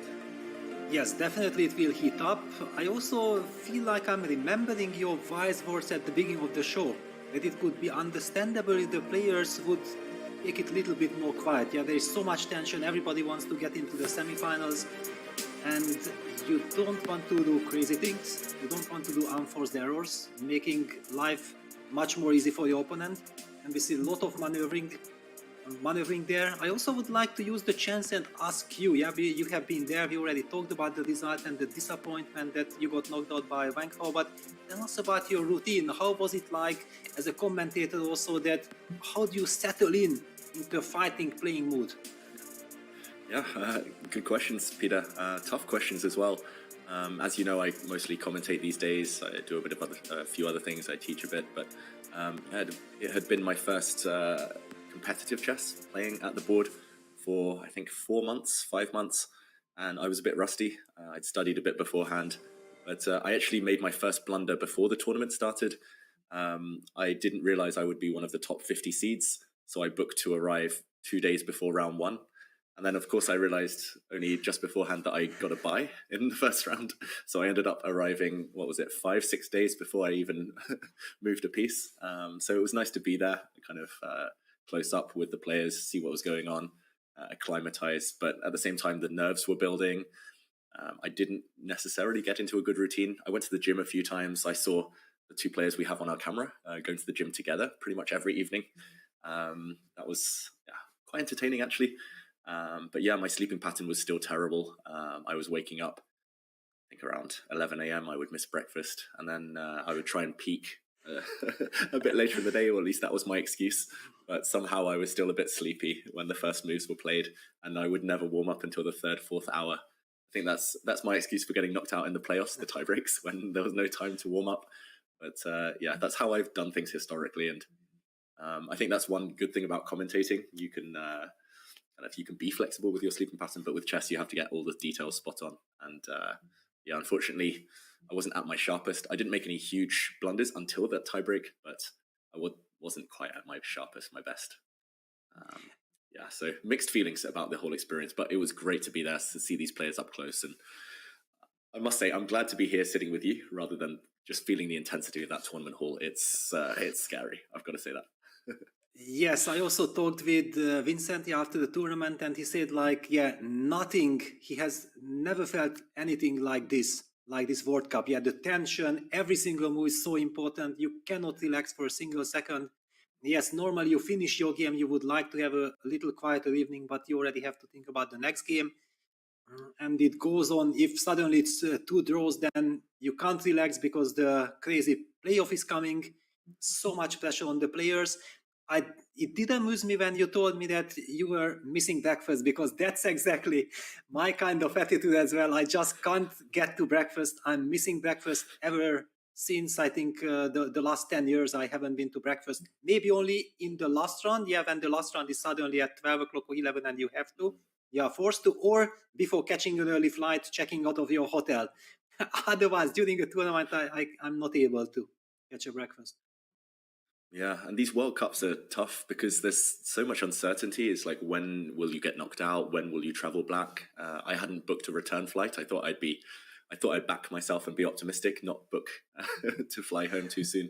But then every 2 or 3 days, the hotel call you. It's like, are you checking out? Like, are you keeping your room? And it's a lot of kind of stress combined with the rest days as well. I was kind of telling Magnus, I'll join you to play some golf on the rest day. But every time I would get into the playoffs, the tie breaks, there's no time to relax. So much stress, and it's intense. There's nothing else like it. I mean, I love it, but at the same time, as a chess player, it's really pushes you to your limits. And we've seen that throughout with all the top seeds, or a lot of the top seeds falling at early stages. Oof. I'm getting flashbacks just thinking about it now. Yeah, this also now gives us the chance to look at the games. Well, the games are slow, we talked about it, but we have to catch up. For example, with the PRAGGANANDHAA Erigaishi game, there had been quite some developments. We had that status quo with the knight on e5, bishop on e6. Then your move queen d2 had been played. Queen a8 was a nice way of protecting that rook on a5. The queen is doing a great job, plus also gives the chance for black rook from f8 to join the party on c8. White played e3, rook c8, knight d3 back. Yeah, very nice little regrouping. The knight is heading towards c5. Black goes bishop f5. h3. Wow, that's a mysterious move, but okay, we have to continue. Bishop takes d3. Black voluntarily gives up the right square bishop because it felt like that knight on this is a monster. Queen takes d3, e6. Very nice regrouping. Black is going for the strategically very important bishop f8 idea, covering the b4 square, making sure that the black squares are under control on the queen side. Rook fd1, bishop f8, bishop f1. White does the same. Beautiful maneuvering, and knight b4 brings us to the current position. Mm-hmm. Yeah, I mean, to me, it looks very balanced. The pawn structure resembles an exchange Slav. And yeah, you mentioned that bishop for knight trade. At least in these closed, blocked kind of central structures, the bishops matter less. But yeah, if everything disappears, maybe white's got some potential there. Knight to b4 asks the question where the white queen is going. I was going to say queen to d2, but maybe knight a2 could be an idea, just to trade off some pieces to try and bring black's rook, black's bishop into the game. Okay, yes. Yeah, this looks quite attractive for black suddenly. He plays queen to e2, Prag. Okay, blocking his slight squared bishop. Feels slightly loose. Okay, but there is a purpose, yes, because after queen d2, knight a2 was so strong, and I think that the big difference is that now the queen has access to the b5 square, so that's why the move queen e2 was so important for Prag, that he's able to answer this knight a2 with a trade and queen b5, asking the only question to black's position that awkwardly plays knight on b6. What do you do with that knight? And because of this reason, I feel like after queen e2, we won't be seeing the move knight a2. Yeah, that is beautiful. I mean, it looks like it makes no difference whatsoever. Queen e2 looks clumsy, if anything, but there's always a point when these top players play these little retreating moves. There's always a little detail or nuance behind their idea. So if instead of knight a2, what else? Can you start attacking the knight with rook a3? Of course, you give up the b5 square again, then we have to calculate, but queen b5 maybe runs into rook takes b3. Ooh. Is that an option? Let's put it on the board. We can analyze. Yeah, let's put that on. Queen to b5. And then rook takes b3 would be my idea. I wanted to play rook a1 and try and trap your queen. Wow! But yes, you even have it such goes on. ideas. There's rook a3. There's still rook a3. Wow. Yes, but very interesting. Yeah, so much to calculate. Seemingly it's a strategical position, nothing much is happening. The players are just maneuvering, regrouping, but every single move has so much impact and you have to anticipate your opponent's moves. So let's go back to queen e2, rook a3, the queen b5. Okay. I get access to the engine and the computer says, you know what? Okay, please tell me another move apart of rook takes bc that crosses your mind with black. Queen a5, a6, I'm not sure which one. That's why I was asking you, because also for me, somehow I completely miss computer's move that there is a very strong rook c8 to c6, just protecting. But somehow it was so natural for humans that we want to make sure that our queen from a8 is activated, something will happen. But actually rook c6 and white is the one who has to be careful because there's no good way of protecting the b3 pawn. Yeah, suddenly ideas like queen c8 as well. Forcing white on the defensive. So, okay, rook a3 looks very natural and very tempting then, and it's very kind of Arjun Erigaisi type of move. If he can be direct and energetic, then he likes to be. So how does white react if rook to a3? Yeah, good question. Yeah, basically, but if we defend, we give up on being ambitious, right? Because the defense with queen b2, yeah, it's probably the only way to defend. Queen b2 probably enables you to play knight a2 again, and we get to very similar positions like what we might have been seeing after queen d2, knight a2, which wasn't in Prague's intention. Yeah, he decided on queen e2 in order to fight against knight a2, but if rook a3 move, we'll be able to force him back to this knight a2 idea, then it could be very, very tempting for Arjun. Yeah, I think we'll see it on the board. He'll calculate and figure out there's nothing to be scared of after queen b5. And yeah, other than rook a3, I mean, he doesn't need to rush necessarily, but you kind of want to do something if you can. You want to accelerate the play if white has the bishops. And it looks like black is ready to do so. I don't see what else, to be honest. Maybe rook c6 first, if he sees that idea. Yes. Yeah, very if he sees, because actually rook c6 has this idea of activating the knight. Knight c8, knight d6. We talked about the monster knight on d3. That's why black has actually traded off his lovely light square bishop with bishop takes d3. And if ever that knight lands on d6, white might be also tempted just to get rid of that knight with bishop takes d6. Yeah, okay, I believe that we have talked enough about this position. We can move on. And by the way, rook a3 on the board, so all eyes on Prague. He has to actually anticipate that this queen b5, rook c6 might be quite awkward for white, and he has to be careful with the white pieces. Yeah, it might be time to go into reverse gear and just play safe now. It looks like both players have played extremely well and accurately in this game. And yeah, you wanted to move on, Peter. Maybe we can check out the game between Dominguez and Caruana. It looks like that is changing slightly, or at least black has grabbed a pawn temporarily. And we need to work out what is happening here. Yes, Caruana wow. playing very ambitiously. Yeah, okay. My favorite is to go back. So yes, we have seen this d4 move played by Fabiano. Bishop d2, follow it up with knight g8, the move that was also kind of very tempting for me.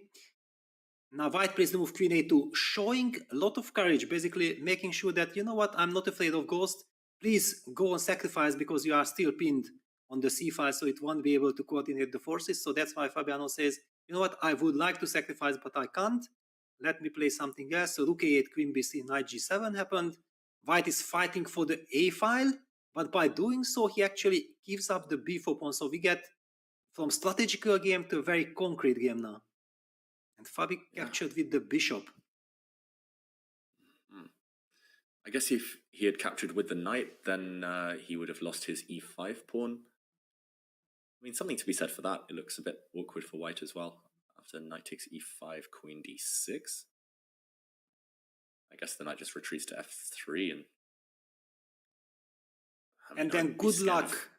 Yes, good luck understanding this. Yeah, with this bishop on c3, white has a good structure, but on the other hand, this is a monster bishop. Yeah, this looks beautiful for black, but he didn't go for this. Maybe there was a reason not to. Instead, he took the other way, Fabiano. Because after queen d6, yeah, again, this is computer's help. Computer says rook d1. We simply don't have enough time, and we haven't been here from the beginning to understand all the nuances. We need help, and rook b1 is the computer move, making sure that black is not able to place that bishop on c3, then the pawn on b5 is hanging and the knight is protected. So black would probably capture then on e5, rook takes b4, and now without that bishop, one could already kind of understand why Fabiano was not that happy about this transformation. The pawn on d4 is vulnerable, the pawn on b5, white might have some queen b2, knight e2. Who knows, eventually if that knight ends up on f3, it's still a long journey, but if it ends up on f3, we see that black's position has the tendency or the potential to collapse. It's just a long-term danger which Fabiano did not want to allow. Yeah, I mean, that shows how much lies beneath the surface when these top players calculate. I mean, rook b1 in that position, just a calm kind of pinning move, counter-attacking move, that's not obvious at all, but both players clearly had that on their radar, and now bishop takes b4. What's your first instinct here, Peter? I would be, again, getting lost in the maze of calculation after knight takes e5. Or, yeah, and look at not only the position, but Lanier's clock. He's down to 12.5 minutes. Okay, they already made 27 moves, so one could make a case that it's only 13 moves to be played till the time control, but the position is so complex. As you said, yeah, we are just trying to understand what happens. There are so many different options. Okay, I believe that bishop takes b4 is kind of a natural choice. However, then black will take on b4 with the tempo, eventually have a chance to set up some queen d6, knight e7 to c6 blockade, protecting that knight and protecting the pawn. So what is white exactly doing? How is he reacting? Yeah, if you can't guarantee that you win your pawn back after bishop takes b4 after trading off those pieces, then you can't really go for that, or at least you reluctantly go for it. Okay, he has taken back. And what now? You need to be really accurate, I guess, with where we put the queen. We'll find out. Queen move incoming from Lanier. He needs to move. Like you said, 12 minutes. This one, the stakes are high. If he doesn't win this pawn back, he's just going to be pretty much losing. Queen to a3? Yes, I also feel like queen a3 will be the move, and I'm expecting from the body language of Lanier that he makes this move almost automatically. I mean, he did spend time on bishop takes before he had calculated this position, and it just makes so much sense, because if black is trying to set up something like this queen d6, knight ec7, knight ec6, pardon me, then this pin along the a3 f8 diagonal, I mean, eventually for some knight takes e5 or some rook takes c6, idea will be there just to set that up. Okay, if black plays a move like queen d6, we make, for example, just to pass to highlight this, that if black plays the move knight e7 to c6, seemingly protecting everything, that's exactly when things are falling apart, because white has rook takes c6, lovely tactics, and everything falls on the diagonal. So there is so much at stake, and queen a3 played. Beautiful idea there on the diagonal. That means Fabi's likely to drop back with his knight. But he's unable. Then also rook takes c6 comes. Yeah, wait, I'm blundering everything. You have to play queen d6. Yes, you have to play queen d6. Yeah, basically then he will blitz this move out. And the big question is, the move knight takes e5 is there, but this rook on c1 is hanging. Yeah, it drives me crazy. Yes, I don't know. Knight e5, queen e5, queen takes b4. Eventually somewhere some queen f4 might be there. Also rook takes f2. Yeah. Yes. I mean, just too many tactics, yeah? Let's just highlight this because it's beautiful. Takes, and then rook f8 takes f2. It was the move that feels very strong. Black is starting to capture the knight, so there is no time to pick that knight up on e7, and after king takes f2, queen f4 check comes with a very unpleasant check because there is nowhere to go. King g1 runs into queen takes c1 check, and king e2 runs into simply queen takes c1, queen takes e7, and then queen e3 check. And then black just captures everything. Everything with gain of tempo. And of course, Lanier spots this. Fabi had kind of hoped for this from afar, this trick, rook takes f2. I did see rook takes f2 in the featured chat like 5-10 minutes ago, so whoever spotted that, well done. I didn't know which game it was. I was like, which game rook takes f2? But clearly it was that variation. And instead, Dominguez plays knight to e2. So keeping the tension on the diagonal, as you mentioned, Peter. Yes, And, making sure that rook takes f2 won't be a threat, and probably, after all, we were talking about that white should somehow take back the pawn, and knight takes e5 might become a threat. Also, maybe knight e takes d4, followed by e5, and queen takes b4 in some positions. Some tactics here. Black is awkwardly pinned. And meanwhile, I should mention that these two, as well as being good friends, training partners, they do have history. Caruana is currently up in their head-to-head by 1 win. He's won 3, Dominguez has won 2. And they last played in the World Cup in 2009, so 14 years ago. And even though Caruana was pretty young at the time, he did manage to win, despite 2 classical draws eventually in the playoffs, in the tiebreaks. So yeah, this one, history repeating itself. Who would you take here, Peter? Because I'm having a tough time calling it. Well, I feel like now I would like to be white, because the fact that black is somehow stuck, yeah, it's not entirely obvious what is the next move. The fact that knight e7 to c6 is not possible, and it's not possible in the long term. And if black tries to stabilize that queen on d6 in order to get knight c6 going, then clearly white will take on e5. Now also the rook has moved away from the f file, not ideal. And for example, something like queen takes e5, queen takes b4 should be slightly better for white. I mean, rook c5 also incoming, the pawn on b5 is vulnerable. So I do believe that the pressure is now on Fabi. Yeah, very much so. It feels like he's got to give back the pawn, just under which circumstances. And maybe he'll burn a lot of his time advantage on this one moment. Knight e2, I've got to say, really clever move there from Dominguez. Really classy move. Just passing the turn back to black. He is so precise. I mean, I'm really loving the play of Lanier. First of all, he plays positions that he really believes and he feels them perfectly. Yeah, he has the soul, the essence of all his positions. He's not the guy who jumps too much in the opening, especially with the white pieces. He's trying to rely on his 1e4 move, and inside this, the Ruy Lopez and the Italian structures. I mean, like we talked about, this could have been an anti-Marshall very easily, which Lenny has also studied for the last 20 years. It's so nice to see this deepness. And basically, based on this deepness, he gets the confidence, yeah, and he knows exactly that the position gives him the right to fight for an advantage. That's why he also goes down to 12 minutes, because he knows that he has things under control if he plays correctly. Yeah, really instructive for everyone out there who's learning new openings. I'm always asked, what new opening should players learn? Sometimes just your own opening, just some details within it, just go a bit deeper. And you can get to the very top of world chess if you know your own openings inside out, if you know them better than your opponent. And let's leave Fabiano to mull over this decision. Looks a bit tough for him right now. No obvious moves. And maybe we can check out Magnus Carlsen's game against GUKESH. This one has changed. A set of rooks are off the board. The question is whether the evaluation has changed. Is it still as unpleasant for GUKESH as we were predicting earlier? Now it's only 3 pawns versus 3 pawns. But black is the only one with a pass pawn, the e-pawn. Peter, first instincts here? First instinct is that very dangerous for white. I mean, if white could simply trade the pawns with c4, then everything would be fine. However, c4 is met by a very unpleasant rook g3 check. And basically, I don't know what to do, because giving up a pawn is not what I'm dreaming of. But if I just stay passive, then I don't believe that white can play passive. I mean, just making a... First of all, we can't get c3, c4 going. Yeah, just we cannot prepare this move. This is the biggest problem in white's position. Yeah, you can't prepare it ever, right? Just the rook and or king are going to be tied down. And okay, he plays the move rook to a2. Looks like as good a waiting move as any if he can't push his c-pawn. And whoa, the evaluation bar reacts. I see in the featured chat there, Peter, it says c4 is the only move apparently. Yeah, question mark given to this one.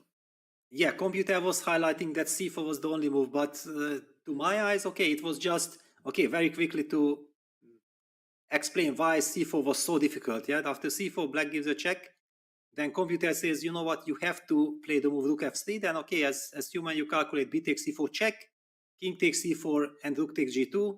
And why wouldn't this double pawns win the game? I mean, the white pawn on b4 doesn't look frightening at all. I mean, evaluating this, that this is a draw that can only be done by a supercomputer. No human or not even the little older, weaker engines would be able to get that. That's some super call. I'm completely shocked. And the move rook a2 is the human move because white wants to create some counterplay against the king. Rook a5 targeting that b5 pawn. By the way, Magnus has already played his move. He played rook g5. Wow, mysterious. I guess indirectly aiming to protect his b pawn. If white does go hunting with rook a5, he'll be ready to push f4. But a miss, according to the computer. We see the definition of a miss. Yeah, he had a better opportunity. King d6 looks very natural and was potentially stronger. Well, the move is natural, but I think we have to highlight the line that white is natural for, I mean, it's good for computer, but for human brain, I mean, what is this? Rook takes g2, rook takes b5 check, king e4. Okay, it's a big race. How do you evaluate that this rook b8, for example, f4, b5 followed by rook f8 is exactly winning for black? It's not easy. I mean, definitely not easy. And Magnus maybe should have sensed the moment to spend more time on it. That's one thing. On the other hand, he looks at the clock. GUKESH is down to 10 minutes. So he was kind of tempted to just make a move, a nice prophylactic, as you pointed out. Rook a5 is met by f4, pass the ball back to GUKESH, and the position is still looking very shaky for white. Yeah, I think great practical decision. The other one, maybe Magnus realized it was strong, but at least GUKESH's moves would be immediate. He has no options after king d6. He has to go for that race that you highlighted. So GUKESH would easily have made move 40, and for Magnus, it's a gamble. It's like, objectively, if it's winning, great. If it's not, then he's kind of blown it, or blown a big opportunity. Now, I don't see any natural moves for white still. This just looks, from a practical point of view, almost hopeless. Exactly, and that's why also Magnus played the move rook g5, which is criticized by the computer, but might be a practically easily winning move. According to the computer, because I would not be able to navigate myself, so I have to rely on computer. Rook a5, f4, so falling into black's idea. And now it's very important that you start bringing the king back. You kind of provoke that f5, f4 move, so that white's king will have access to some squares. And after rook takes g2 check, king dc, rook g5. This is still, I think, within the reach of the player's calculation. And something like king e4, rook f5, and just start checking. I mean, this just start checking is, I think, so difficult because humanly it would be so tempting to stop that pawn with king f3. However, king f3, king d6 is a resigned territory. Just goes on to show that how mysterious and difficult this endgame is. That is, wow. I mean, this line, if GUKESH finds it, hats off to him. He will deserve the draw that he might get. But this is not easy to give up a pawn with check in a rook endgame, to give your opponent two connected pass pawns, and then to be accurate enough to check your opponent at the right time. I mean, he's walking on a tightrope here, GUKESH, and only 8 minutes to make 6 more moves. Oof, I don't know. I think most, even Magnus himself here, if he were white, would struggle to find that one. I guess process of elimination is the only way. You don't have anything other than rook a5 here, pretty much. But yes, to calculate that and to evaluate it is tough. I think this is the point, yeah, that however, usually if you have a lot of time, you have chance to eliminate options, yeah. GUKESH does not have this luxury. He already has only less than 8 minutes. He has to make up his mind pretty soon. On the other hand, because of the 30 seconds increment, if he feels that this is a decisive moment, then he has to burn maybe even all his time. Even if he makes a move with 30 seconds on the clock, but he understands that this is the only direction and relies on the 30 seconds increment, it's worth it, because just one rushing move will lead to total disaster, and it does not matter if you have 10 minutes, half an hour, 1 hour, or just 1 minute on the clock.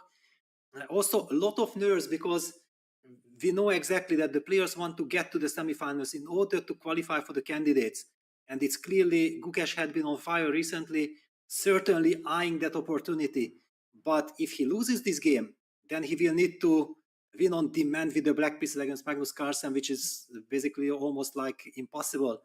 So much pressure on him. He has to hold this game at all cost. Yeah, golden ticket for the candidates is the big prize. Of course, lots of money at stake as well. But yeah, it's just getting to that semi-finals that's in GUKESH's mind. But rook a5, he needs to play it. We should mention to the viewers, anything else is just passive. If you wait with the white rook on the second rank, black will slowly improve the king, slowly start pushing his pawns, and it's like a slow death. And nothing worse in chess than giving your opponent easy moves to make progress. Yeah, the king is coming. So, okay, should we stay here? Should we wait for GUKESH to make the move? He has to play rook a5. Otherwise, he's going to lose this game and might be heading towards elimination.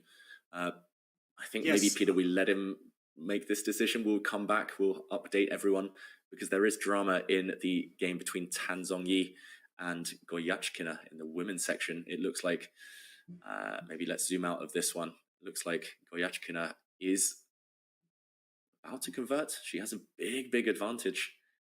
We were predicting this one earlier would go in black's favor, and it is going in black's favor. And there we see the bird's eye view. A lot of games, clock's ticking down. Well, it also shows that how concrete chess is. Because if white would be able to get rook d2 and knight d3 in, we will be saying that white is completely out of the woods and maybe it is black who is risking. But it's all dependent on this tactical idea that after a move like rook d2, okay, rook d2 actually is runs into rook c1. I wanted to highlight the other problem, like rook takes d2, bishop g5. This spin is a huge problem, and after g3, black breaks with the thematic h4. So yes, computer was highlighting that rook c1 check is even stronger, but I do believe that the whole problem is this pinning issue.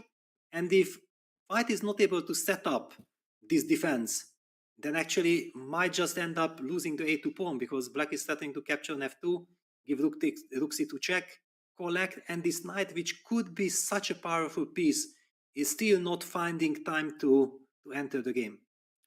Yeah, you're right. So close to being a good knight versus bad bishop scenario, but white's just one move too slow. And okay, 10 minutes for Tan Zhongyi to try and defend this one.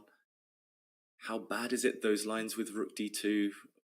I mean, it looks like that's the only hope. Otherwise, you let black infiltrate on the second rank. Well, I mean, I have access to the computer and I can tell you that it's -3. Okay, yes. I mean, but of course the players don't have access to the computer, so definitely they are playing the game. They feel that yes, it's an awkward situation for white, and the big question is what is the move. But if we would have come back to this position without knowing that this is a critical moment, we would have been thinking that yes, it's tough for white, but there should be somehow a way to defend the position. And knowing the computer evaluation, of course, now it's very difficult to try to be clever. Yeah, it's looking very difficult for Tan Zhongyi here. Just feels like she's about to lose a pawn for no compensation. Meanwhile, Peter, let's go back to the Magnus game, because GUKESH has not played a rook to a5, and it looks like he is now losing objectively. Magnus quickly playing his response as well, putting pressure on the clock, on the board. Look at this, under 5 minutes for GUKESH against 31 minutes. Magnus working his endgame magic. And g-pawn simply dropping.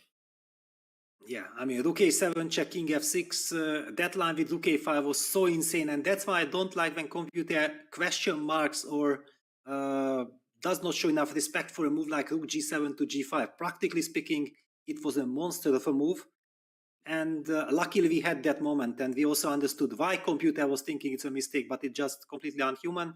Now everything is working in perfection, just as Magnus had imagined with the move rook g5. And then it turns out that rook g5 was indeed a very strong move, not a mistake.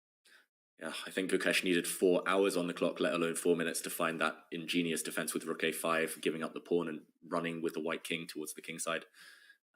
That was so tricky. And yeah, in practical terms, this one looks over. What can white even try? If you go passive, if you drop white's rook back to the second rank, you're going to die eventually. Black's pawns roll. Rook to b7, I guess, is just met by pawn to f4, but you could maybe even start a race. Maybe that's winning for black as well. Well, I feel like if he has already given the check on a7, that probably he is planning to play rook b7. Of course, the move f4 is very much in the plan of black, and now white has to start running with the king. I only don't know that, yes, what happened? He dropped his rook back to a2, so not going for this. this. A2. Okay. Okay, now Magnus is going to gain a couple of moves for free. Is it time to start activating the king, start pushing the pawns. Spoiled for choice. Yes, I think like they are just coming together. Yeah, f4 is beautiful because it opens up the rook. It opens up the king's position also. For example, after f4 already e5, king f5, e4, also the king can be activated. Magnus also makes sure that after c4, there's always a rook g3 check. Actually, the more I look at it, the more hopeless it looks. I just don't see any defense for white. You basically have no next move, as you say, Peter. I mean, next you have to move the white rook away in order to simply bring the white king back or to push c4. But I mean, that's where the rook was 3 moves ago. He's lost 3 moves for free in a race. That's essential.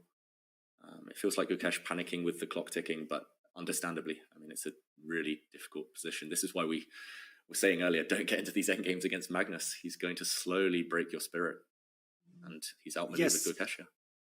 I'm thinking that maybe GUKESH was trying to, f4 played, was trying to force that king to f6 in order to go rook c2, and then try to push c4 and against rook g3 check to play the move rook c3, and close the eyes, and he believes that passive defense probably will lead to a loss, so he has to try.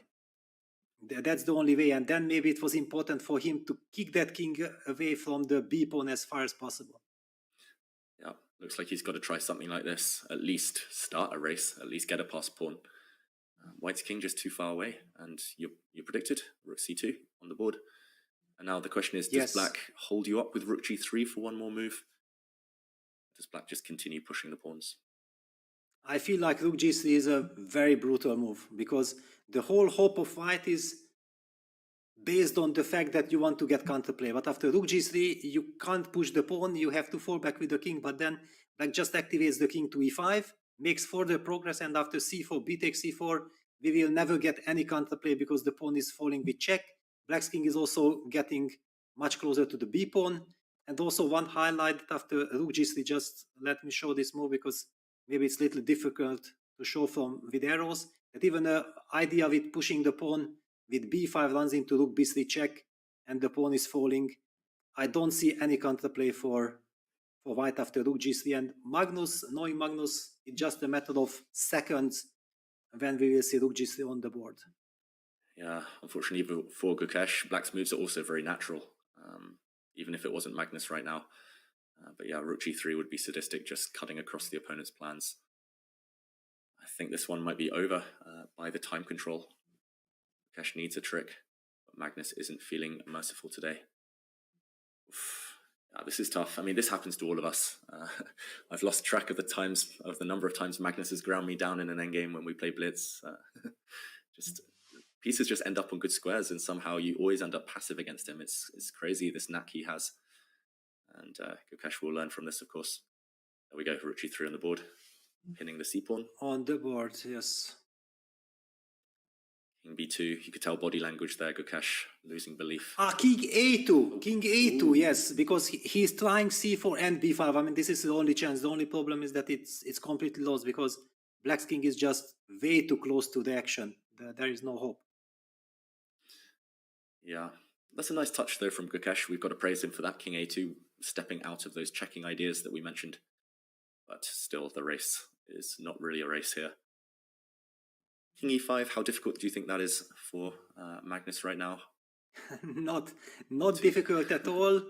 It's basically the move that he would play in a bullet game. I think it's his instinct. He is just now posing, and this is absolutely correct. Why should he rush? He has 28 minutes. He feels that the position is now definitely objectively winning. He just has to make sure that he calculates some forcing direct lines.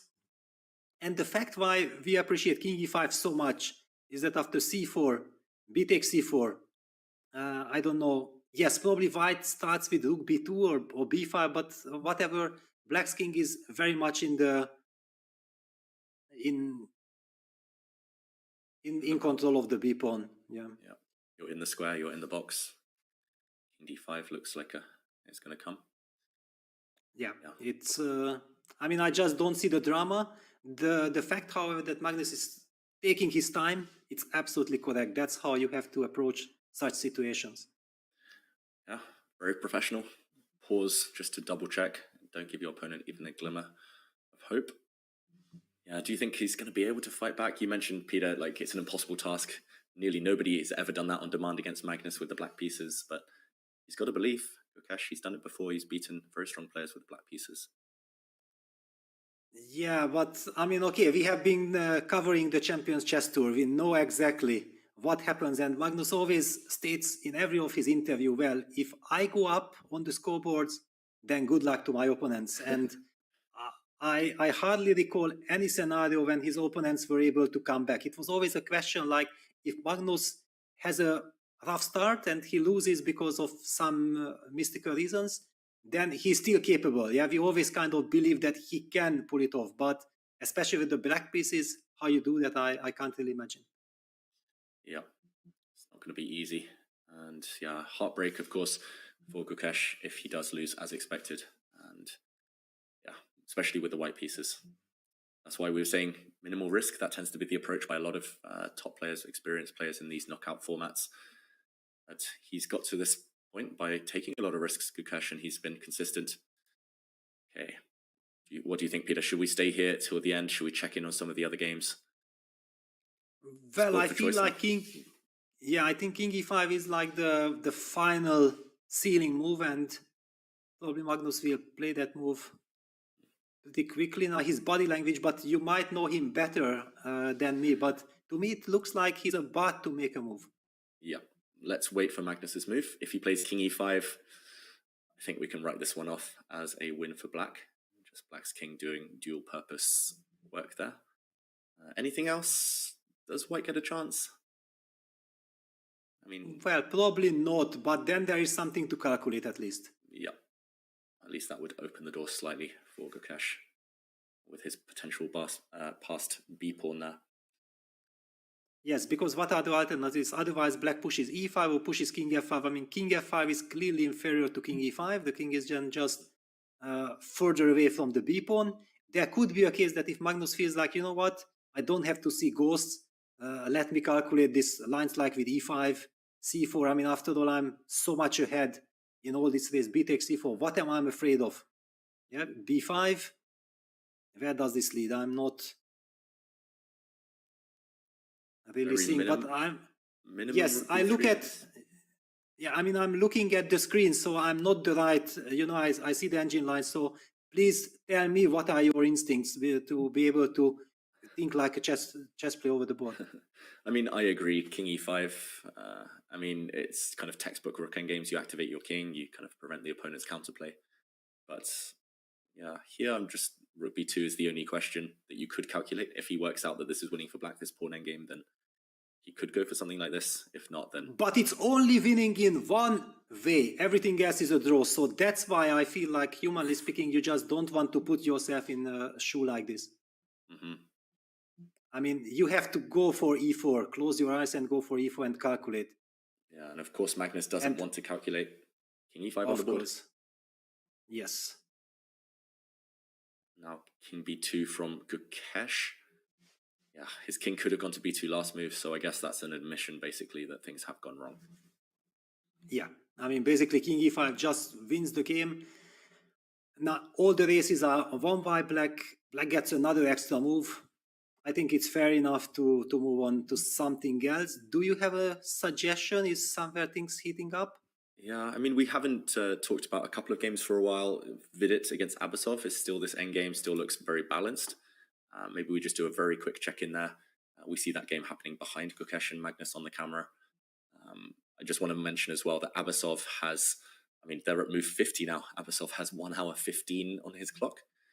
So I don't think we need to do too deeper dive, but just a quick update into this game. This is the current position. Hasn't changed much at all. Black still has this passed B pawn. It's fairly balanced, and I think if now White plays the move King G2, then we might be in for a repetition of moves with Rook H4, King G3, Rook H8. It's kind of a logical outcome of this well-played game by both sides. And what else? What happened in the Dominguez Caruana game? Yeah, we should just point out there was a threat of Bishop H4, and okay, Vidit didn't go for the repetition, so that game will continue even if it's balanced. And this one, the queens are off, Peter, and we're past the time control. However, No. It's just move 33. Ah, just We move didn't 33. pass anything. Okay, sorry, I was looking at the other Yes. game, the move counter. Okay, queens and knights off the board. Yes, but there is a very specific pawn structure. Yeah, I mean, clearly white is pushing because all of black's pawns are vulnerable. You will have to give up some of them in order to get counterplay. Where do we put that rook? We want to That's be the behind the first passed question. pawn, but the d4 pawn is hanging. Rook to Yes, for d7. example, rook. I mean, just to highlight, yeah, rook b6 is the move that we talked about to be behind the pawn, but then the white captured on d4, and I think if black goes for knight g6, we might have rook c6. Is that an issue? Yes, it is an issue. Yeah, this is a big problem, huge problem. Very nice there. And the knight on c6 will protect everything. Okay, so where to go? Yes, that's the very big question. And by the way, Fabiano is now behind on the clock. So he had 20 minutes time advantage, he had half an hour time advantage. But finally, Lenier basically haven't spent a single second. In fact, he gained time on the clock ever since we left. Just very quickly to go back to understand how it happened. Queen a3, queen d6, knight e2, rook d8, knight takes d5, knight bc6, queen takes d6, rook d6, f4. I'm loving this move, f4. It's a very high class move. Very classy takes. And what else? Rook d7 or rook a6? Yeah, those are our options, or even rook c6. Crazy position. Crazy position. Rook c6, I'm slightly afraid of just rook to b1. And again, two pawns are hanging. Feels like you'll have to defend some pawn down position there. Rook a6 might be the way, just going active. And it's only because this variation you mentioned, rook c6 was a really annoying resource there. But this time I guess the b5 pawn's not protected. This is difficult. I mean, very difficult. According to computer, black has to play the move knight g6. Black has to find this move, and after knight takes b5, not to capture on e5, but to go for knight f4. Oh my god! Okay, this is completely insane stuff. It's like you deserve a Nobel Prize if you find moves like this in time trouble. Yeah, Fabi's found more difficult moves than this one in his career, but this one he has to spot from afar right now. So 3 or 4 moves in advance. And especially when he has 3 or 4 alternatives, this is not obvious. So the idea is just to go for the d pawn, which is more valuable than the e5 pawn. Oof. Yes, and this monster knight on f4, yeah, heading towards knight e2 fork, knight takes d3, and setting up counterplay on the second rank against the pawn on g2.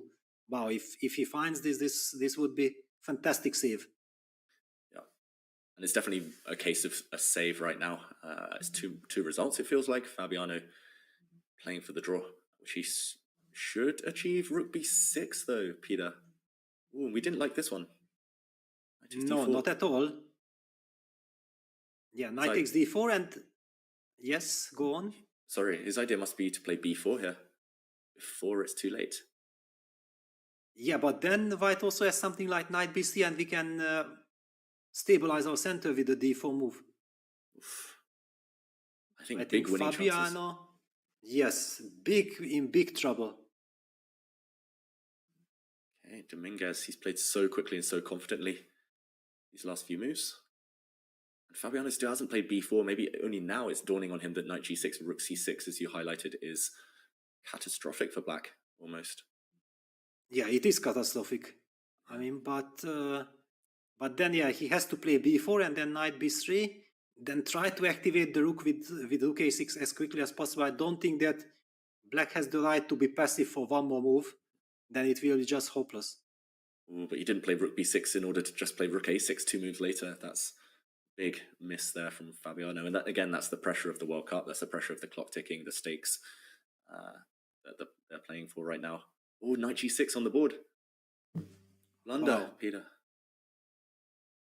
Well, but it's the logical follow-up, as you mentioned, yes. Yeah, I mean, they say mistakes come in pairs. This is a prime example of that. Do you think Lenier is just going to blitz rook c6 now? No, knowing him, he won't be blitzing it because he senses that, okay, this is a golden opportunity. I still have 5 more moves to play, but I have 12.5 minutes with 30 seconds increment. This is the moment to be tranquilo, yeah, just to calm yourself down, make sure that the nerves won't be playing tricks on you. And he knows exactly that that this rook c6 position looks very promising. Wow, we came in at the right moment. It was objectively in the balance, but difficult in practical terms for Fabiano. And, yeah, I think I would have made similar mistakes to him. I think it's just he's played the natural moves. Unfortunately, they just haven't worked. And there we go, mistake according to the game review, but only if Linear finds a rook to c6. Yeah, once you spot it. Yes, and look at the body language. I feel like, you know, because I'm so happy that we have these cameras and everything, and I feel like Lanier believes, yeah, that this is now an incredible big chance. He has tremendous respect of Fabi. So I'm not sure that, you know, people might, they also ask that, okay, what do you expect from a match? Basically, you don't expect anything. Yeah, you know that you are playing on the highest level. You have to give your best.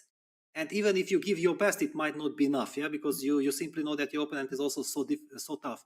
But when suddenly you feel like I have a chance, and if I play it now correctly, then I might win. And if I win, I have all the chances to knock Fabiano Caruana out of the World Cup. That's a crazy big moment, yeah. Then you have to make sure that you calm yourself down as much as you can, because just these kind of thoughts can also distract you from the moment. Yeah, if I could count the number of times that I've frozen in winning positions against strong players, yeah, then I'd be a rich man. But yeah, it's going to be difficult, the conversion stage with nerves, especially even if he finds rook c6 even. But there we go, it's on the board. Classy move. Yes. I mean, everybody have witnessed what Dominguez has done against Sarana. That was some incredible precision game in the previous round, knocking out Sarana with a superbly played game with so many very long tactical lines, always in total control, not missing a single detail. I mean, for such a player, I have to say that when I saw this f4 move, I felt like f4 was a very classy move, and it completely disbalanced Fabiano. It could have been that from a distance, Fabi has underestimated the move of f4, and he's paying the price for it. He's in a lot of trouble now. Yeah, f4, it does look like it ruins White's pawn structure, but more importantly, just dynamically, it kind of kicked the black rook off balance, and he chose the wrong square for that rook. Yeah, always those unexpected moves when the clock is ticking have such a big effect. And okay, how would we try and defend this? We're talking about potentially a knight endgame, a pawn down, and we know that those are tricky at the best of times. White's d pawn will be ready to roll if the rooks disappear from the board. Yes, so basically, we are talking about takes. If White gets time to protect the pawn on e5, the b pawn is not moving, then we get similar endgame like what happened between Vincent and Magnus. That is just hopeless. So b4, knight takes b4, knight takes e5, but it does feel like this is a very bad knight endgame. I mean, White can play d4, White can just bring his king to the center. With the passed pawn, it should be a win. I assume it should be a win. And then the big question is there a case to be made that, okay, let's forget about everything. We understand that rook takes e6 is like a slow dead, and we try to gamble with something like rook b7, rook takes e6, and then b4, knight b3, and then try to go rook c7 and try to get active somehow. Yeah, this one, again, you don't get good feelings, but at least some active play. How about knight to f4 instead of b4, a couple of moves back? Sorry, Peter. After rook e6. Just to try and win that d3 pawn. Yes, okay, then I was thinking like maybe rook d6. Okay, let's highlight knight takes d3, e6. Yeah, just too quick. It's too strong. Especially because I see that it's +5, you know, it's I mean it's crazy, yeah, otherwise it's not obvious at all. I'm expecting that Fabi might try something of a rook move. Yeah, he's got to choose between two poisons here. Either he goes for that long endgame, as you say, where it's going to be hopeless long term, or he keeps the rooks on. I think this latter option is going to happen. It happened already. Yes, no. Rook b7 on the board. And how accurate does white need to be here? Rook takes e6 looks like the only logical move. Yeah, I mean, we don't want to... yes. Okay, there is a case to be made, but knight takes e6 runs into knight e5, so that's a case that this is eliminated. Of course, rook takes e6 is the move that you want to play, but you have to calculate this knight f4, knight takes d3, because usually humans are afraid of connected pass pawns. Yeah, if you get a chance to eliminate one of the connected pass pawns, you feel like, all right, it's not great, but I might be able to somehow defend that position. Yeah, rook takes e6 on the board, and Fabiano pushes. So exactly what you predicted. He's gambling on the fact that his rook will get active. Okay, yeah, knight b3, rook c7. Yeah, and now we appreciate what computer was saying, that rook a6, just give up all your pawns immediately. But there the black pawn on e6 was still alive. That was the key difference. Yeah, knight to b3 predicted here. For sure. And then rook c7. Yeah. At least he's posing a couple of questions here, Fabiano. Good practical decision. Meanwhile, we should mention one update. The game between Anna Muzychuk and Salamova has ended in a draw. And we'll do a bit of a recap later on. It feels like Goryachkina as well is on the brink of victory, as predicted, as we mentioned a bit earlier. It's Tan Zhongyi. There we see Salamova leaving the board. Good result for her. Draw with black against a significantly higher rated opponent. Yeah, of course it's great. On the other hand, Anna Muzychuk was incredibly powerful with the black pieces against Elizabeth Petz in the previous round. Yeah, so I believe she gets a lot of confidence out of this, that yes, there was even a moment when she had to bounce back with the black pieces in the rapid portion, I believe.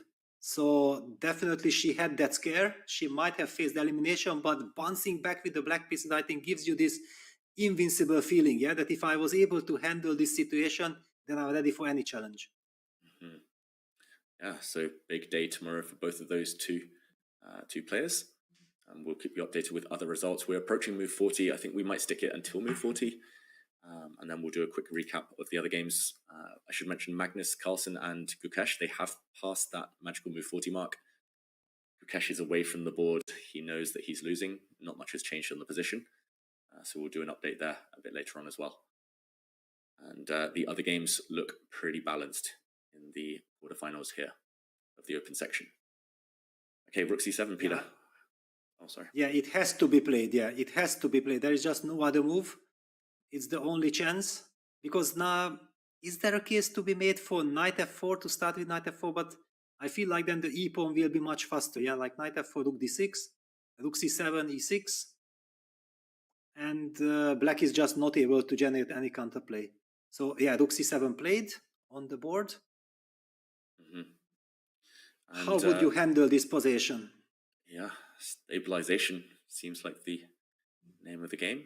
Not immediately obvious. The rook's tied down to the e-pawn. c3 is a threat. I mean, first instinct, I want to play d4, but that's without any calculation whatsoever.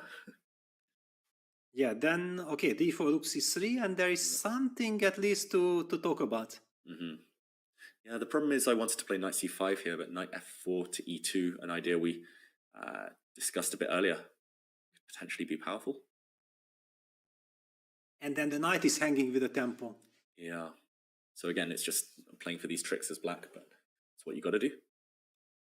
Yes, that's what you have to. I mean, the big question is that, is the move rook b6 possible? That can we somehow control everything with a move like rook b6, or this rook c3, rook takes b4, rook takes d3, for example, is something that is a little bit disturbing, because I do see this line that takes, rook takes d3, and then e6, and the knight will be able to protect both pawns.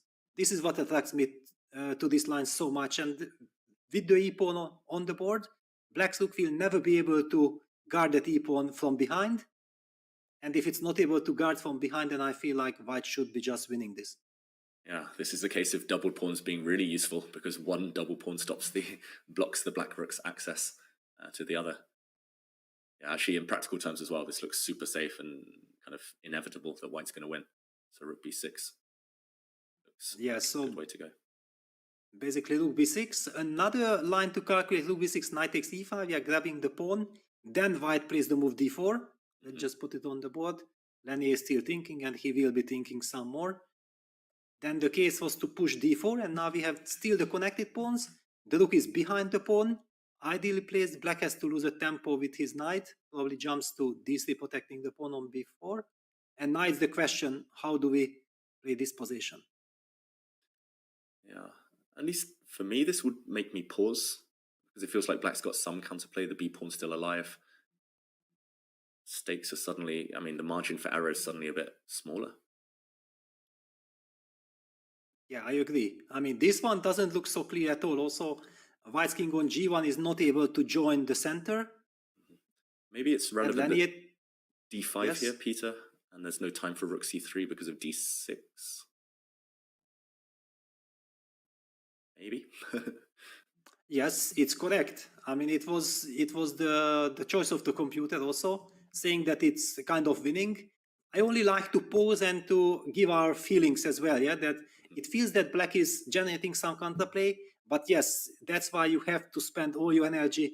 You have to calculate very precisely every single line. You just can't stop at some moment when it feels like, okay, it's not so easy. I want to find an easier win, because on high level games, there always will be some crazy amount of resistance. In order to win, you have to be ready to enter all these sharp lines, move per move lines, which you have to calculate like a machine. Yeah, and for a moment there, we saw in the camera Magnus Carlsen getting up, watching the games. Of course, he'll be kind of very interested in the potential results of this one. And that does also mean that GUKESH is back at the board, mulling over that lost position that we discussed a bit earlier. So, okay, we're closing in on move 40 in this game. Lenya still pausing. Big moment. Rook b6. Or not rook b6. Looks like a winning move. Yeah, and so important, basically for the whole match, for the whole World Cup, for the fight for the candidates. It's clear that if Lenya wins this game, it's nothing over, because Fabiano will have the white pieces, he will have all the chances to bounce back. But I would give the case that if Lenya is not converting this, that would be such a heartbreak for him, because he knows that this was an opportunity of a lifetime. I mean, when do you get such a chance beating Fabiano from an end game? Yes, it's difficult, it's not easy yet, but there is no real counterplay and no threat against your king. You should be able to navigate this somehow. Yeah. Okay, long think here. He spent more than half of his remaining time on this one move, but it will be worth it if he finds the move rook to b6. Peter, we mentioned d4 as well. Does that blow some of the advantage, or is it still, you think, winning here?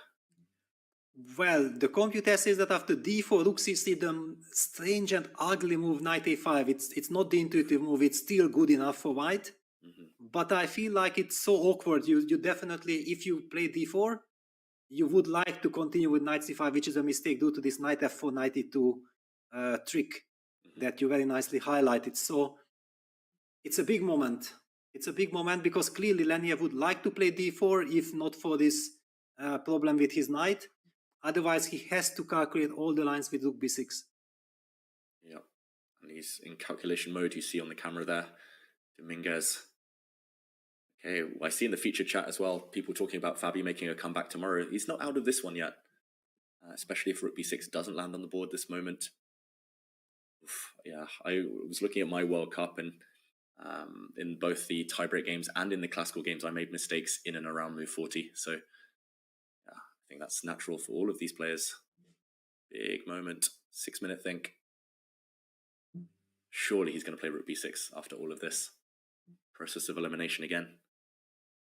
Well, but his problem is it would be such a dream scenario if he would only have one move in this position. Yeah, but this is the problem, that he's spoiled with choice, and he might be looking at rook b6 first, then he discovers some problem like this knight takes e5, d4, knight d3 followed by rook c6 is not that clean.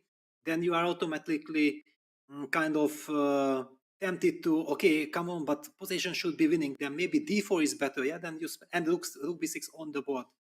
Very well done by Lenya. Very well done. And now it's move 39. Just needs to make that time control. And then I think wow. we'll go. Yes, but let us highlight that how unfortunate it is for Fabiano that after d4, knight d3, they will be reaching move 40. Because that move d4, d5, yes, d4 already played, is really the only move according to computer to win for white. And it would be so difficult to, I mean, probably Lenny has foreseen it, but there would be a case to be made that it's so much more easier not to play the move d5 in time trouble than after spending something like 10 or 15 minutes here. Yeah, poor Fabi. If this was move 39 and Dominguez only had 1 or 2 minutes, he'd bank on himself. He'd at least have some chances. But yeah, this one now, Dominguez will take a long, long think, and we think d5 will appear, rushing forward and winning the game. Oof. Peter, shall we do a quick recap of the others before we go on a short break? Definitely. Let's do that. So with which game do we start? Well, firstly, we'll just, without diving in, we'll mention that GUKESH still has this lost position against Magnus. I'm not sure if he'll fight on. I think he might play a few more moves before resigning. Vidit against Abasov still completely level. Maybe the only one that's significantly changed is Prag against Erigaisi. So maybe just a quick look there, and then we will go on a short break. Wow, what happened here? Oof. I'm not sure quick look is the right word there.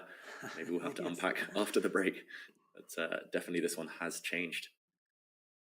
Well, actually, I would say that we can't go on break because Prague is down to 25 seconds. We have to wait till the time trouble to be over if we have the chance, because it's so dramatic. Yeah, I thought the position itself was dramatic enough, but the clock situation... okay, we see Vidit on camera here. It's not his game, but we will get those cameras up in a moment. White is a piece up. White has an extra bishop, but that black d-pawn's running, and Prag has made a mistake. I just see the evaluation bar. I'm not sure why it's a mistake, but bishop to g2 looks natural to kind of safeguard the white king. Now this black pawn is running. Yeah, well, but actually it's stunning that black wins according to computer with queen b6 check, king h2, queen f2, forcing white rook to g1, and then the stunning little quiet move rook e2, which is so easy to miss. I mean, rook e2 is a key move by the computer, and then goes for d2, rook e1. Okay, and that will be around the move 40 mark. So we were talking about how that can spoil people's chances if they're kind of itching to get to the time control, but no time to be accurate. And we could see that scenario. Black needs to give a check here. Kick the white king into the corner. Okay, 40 seconds for Prag. Oof, nightmare situation. Yeah, he played his last move with 10 seconds. It was a mistake, but he sensed that this is a critical moment, but he did not have more time to think, and finally opted for bishop g2, trying to stabilize the situation. But according to computer, this is losing. The big question is queen b6 check, queen f2. I feel like it's kind of natural in the sense that we know exactly that Arjun has this incredible vision of the whole board. But then spotting rook e2, which will be move 40, I believe it will be move 40. That will be the decisive moment. Peter, I think I spotted a really important detail as well. After queen b6 check, queen c5 is impossible because of queen takes queen and then rook takes g2, just to stop the white bishop from stopping the d-pawn. Wow, yes, that's beautiful. But also d2 wins on the spot. Oof, but okay. That was too simple for me. Yeah, but let's just show that, yeah, this is also a fantastic idea. And both pawns on e6 and d2 make sure that white's rook is not able to fight against the d2 pawn. So all eyes on Arjun. This is such a tense moment. That's an incredible opportunity. However, the players don't know what's going on. And definitely at the end of the day, Prague will be relying on some queen e7 counterplay. After rook g1, rook e2, the crazy computer move, Prague will try the move queen e7, setting up ideas with queen f6 check, trading queens, and then trying to fight that d2 pawn with the combination of the rook and the bishop. Yeah, this is not easy for Erigaisi. We should highlight that, especially with under 1 minute on the clock now. It's only a very, very narrow path to victory, and it's not an obvious one, not natural. That rook e2 move, especially. Okay, moment of truth is incoming. Around 40 seconds each. He's reaching out. Is he going to give the check with his queen? It's tempting to push the pawn, but yeah, there we go. He does. He finds it. He does, yeah. At least the first move. Rook e2 is the difficult one in 2 moves' time, and that will be move 40 as far as I can tell. Or move 39 even. 39 even, yes, exactly. Okay. Does it matter where Prague puts his king? Hides it on h2. Yeah, it's of course you hide on h2 just to make sure that the pawn won't promote with check, or also when black sets up this rook e2, d2 queen f2 played, rook g1 will be blitzed out, and all eyes on Arjun at this moment, this very moment. Will he find this incredible rook e2 move, which from distance computer I was saying as the winning move? Maybe there are also some alternatives, but the key idea is that after rook g1, already played, of course. Yes, and rook e2 is clearly the only move to win. Until when the main point being rook e2, queen e7, you just ignore the threat of queen f6. You push the pawn to d2, queen f6 check, black simply trades, takes, and then black activates the king, marches all the way to c3. White is just too passive fighting, and on the board, wow, brilliant play. Wow, Arjun Erigaisi is a superstar. Imagine finding that move with just 1 minute on the clock. It's not obvious. It's not an immediate threat. It still takes 2 or 3 moves to build up that killer threat. But yeah, this one is just paralyzed Prague's pieces. The d pawn's going to win the game. Oh, what a move. Unbelievable power performance by Arjun. Of course, we have witnessed him. We knew exactly that he's capable of finding. This is very much his type of chess. I believe that he is already on par with the very best in this kind of positions. Just fantastic.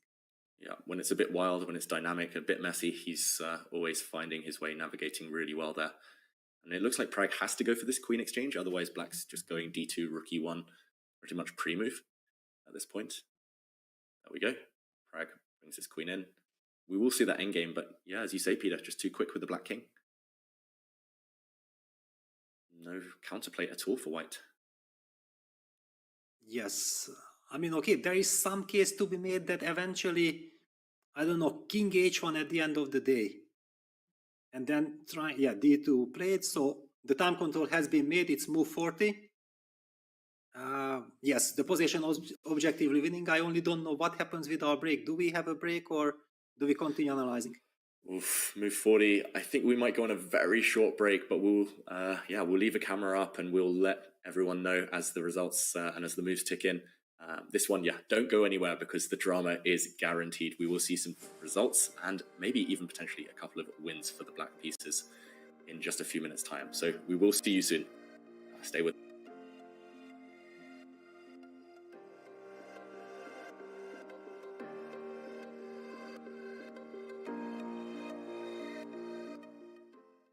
Interested in becoming a chess streamer like your favorite creators, such as Hikaru, Gotham Chess, and the Botez sisters? Come on! Look at this! Woo! The Chess.com community streamer program is growing every day. Whether you're just getting started with streaming or already established and looking to expand your audience, you can now connect your account to Chess.com and have your stream promoted on the game's largest platform. Simply link your account at chess.com/settings/connected accounts, set your category to chess on Twitch, and start streaming. You'll get an ad-free experience on chess.com. You will pop up on our list of live streamers. Your chess.com profile will feature your Twitch stream, and your stream will be linked to your games on our Play server. Type Command Community Streamer in chat and start growing your stream today.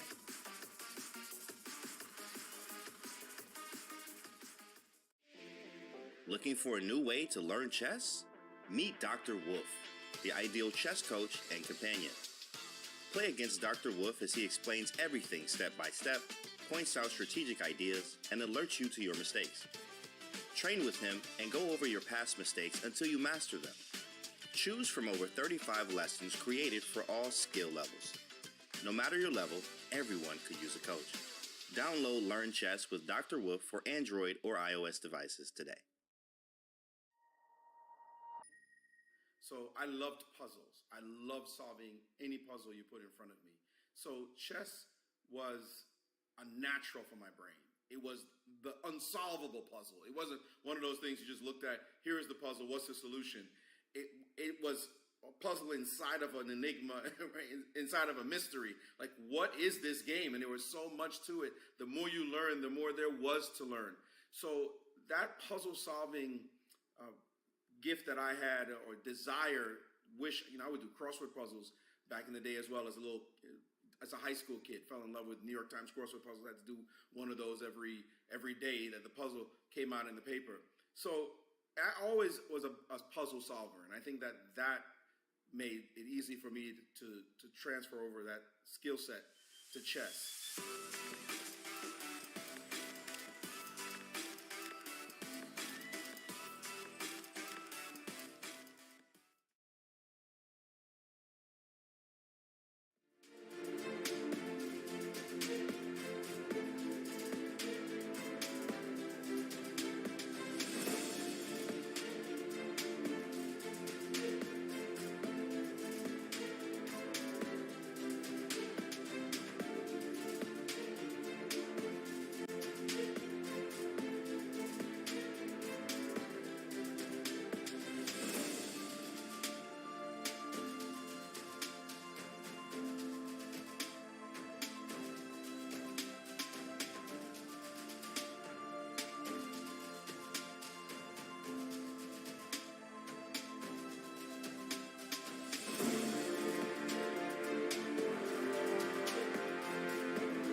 Hello everyone and welcome back to the FIDE World Cup in Baku, Azerbaijan. It's been a dramatic day. It started a bit slowly, but things really came to life towards the time control, and now we get to unpack the positions we're left with potentially many decisive results on the cards. I'm Grandmaster David Howell and I'm joined by the awesome Peter Lecko. And Peter, what a few minutes we've had. Absolutely, completely crazy action, just as we expected. Things heated up in time trouble. Dominguez is having a winning position against Caruana, but he has to find a winning move of move 41. Now he's taking his time. Magnus Carlsen is dominating his game, and basically it feels like it's just a matter of time when GUKESH will have to throw in the towel. It's just so much domination from Black's forces in this Rukand game. We do see that GUKESH played a move, and also this incredible time trouble between PRAGGANANDHAA and Erigaishi ending dramatically, apparently after move 40, Erigaishi winning after finding that stunner rookie to move that computer highlighted earlier on. Yeah, lots to unpack there. Let's jump in, let's do a bit of a deep dive, and let's update ourselves with the clash between GUKESH and Carlsen. It looks like that one, at least objectively, could soon be finished. Look at those black pawns that you're highlighting. Oof, they're just too far advanced. They are going to win this race. GUKESH can grab a pawn on b5, but it will be in vain. Simply no way that white's pawns can ever catch up. What would you do, Peter, here? Would you try for one last trick or two? I don't see any way to keep playing, to be honest. Yeah, it's basically heartbreaking, that GUKESH, who has played a wonderful World Cup, he hasn't been in any danger whatsoever. He got into such a hopeless passive Rukand game, and he can't generate any counterplay. He finally takes on b5. He had to do it. Just sit and wait is equal to resignation.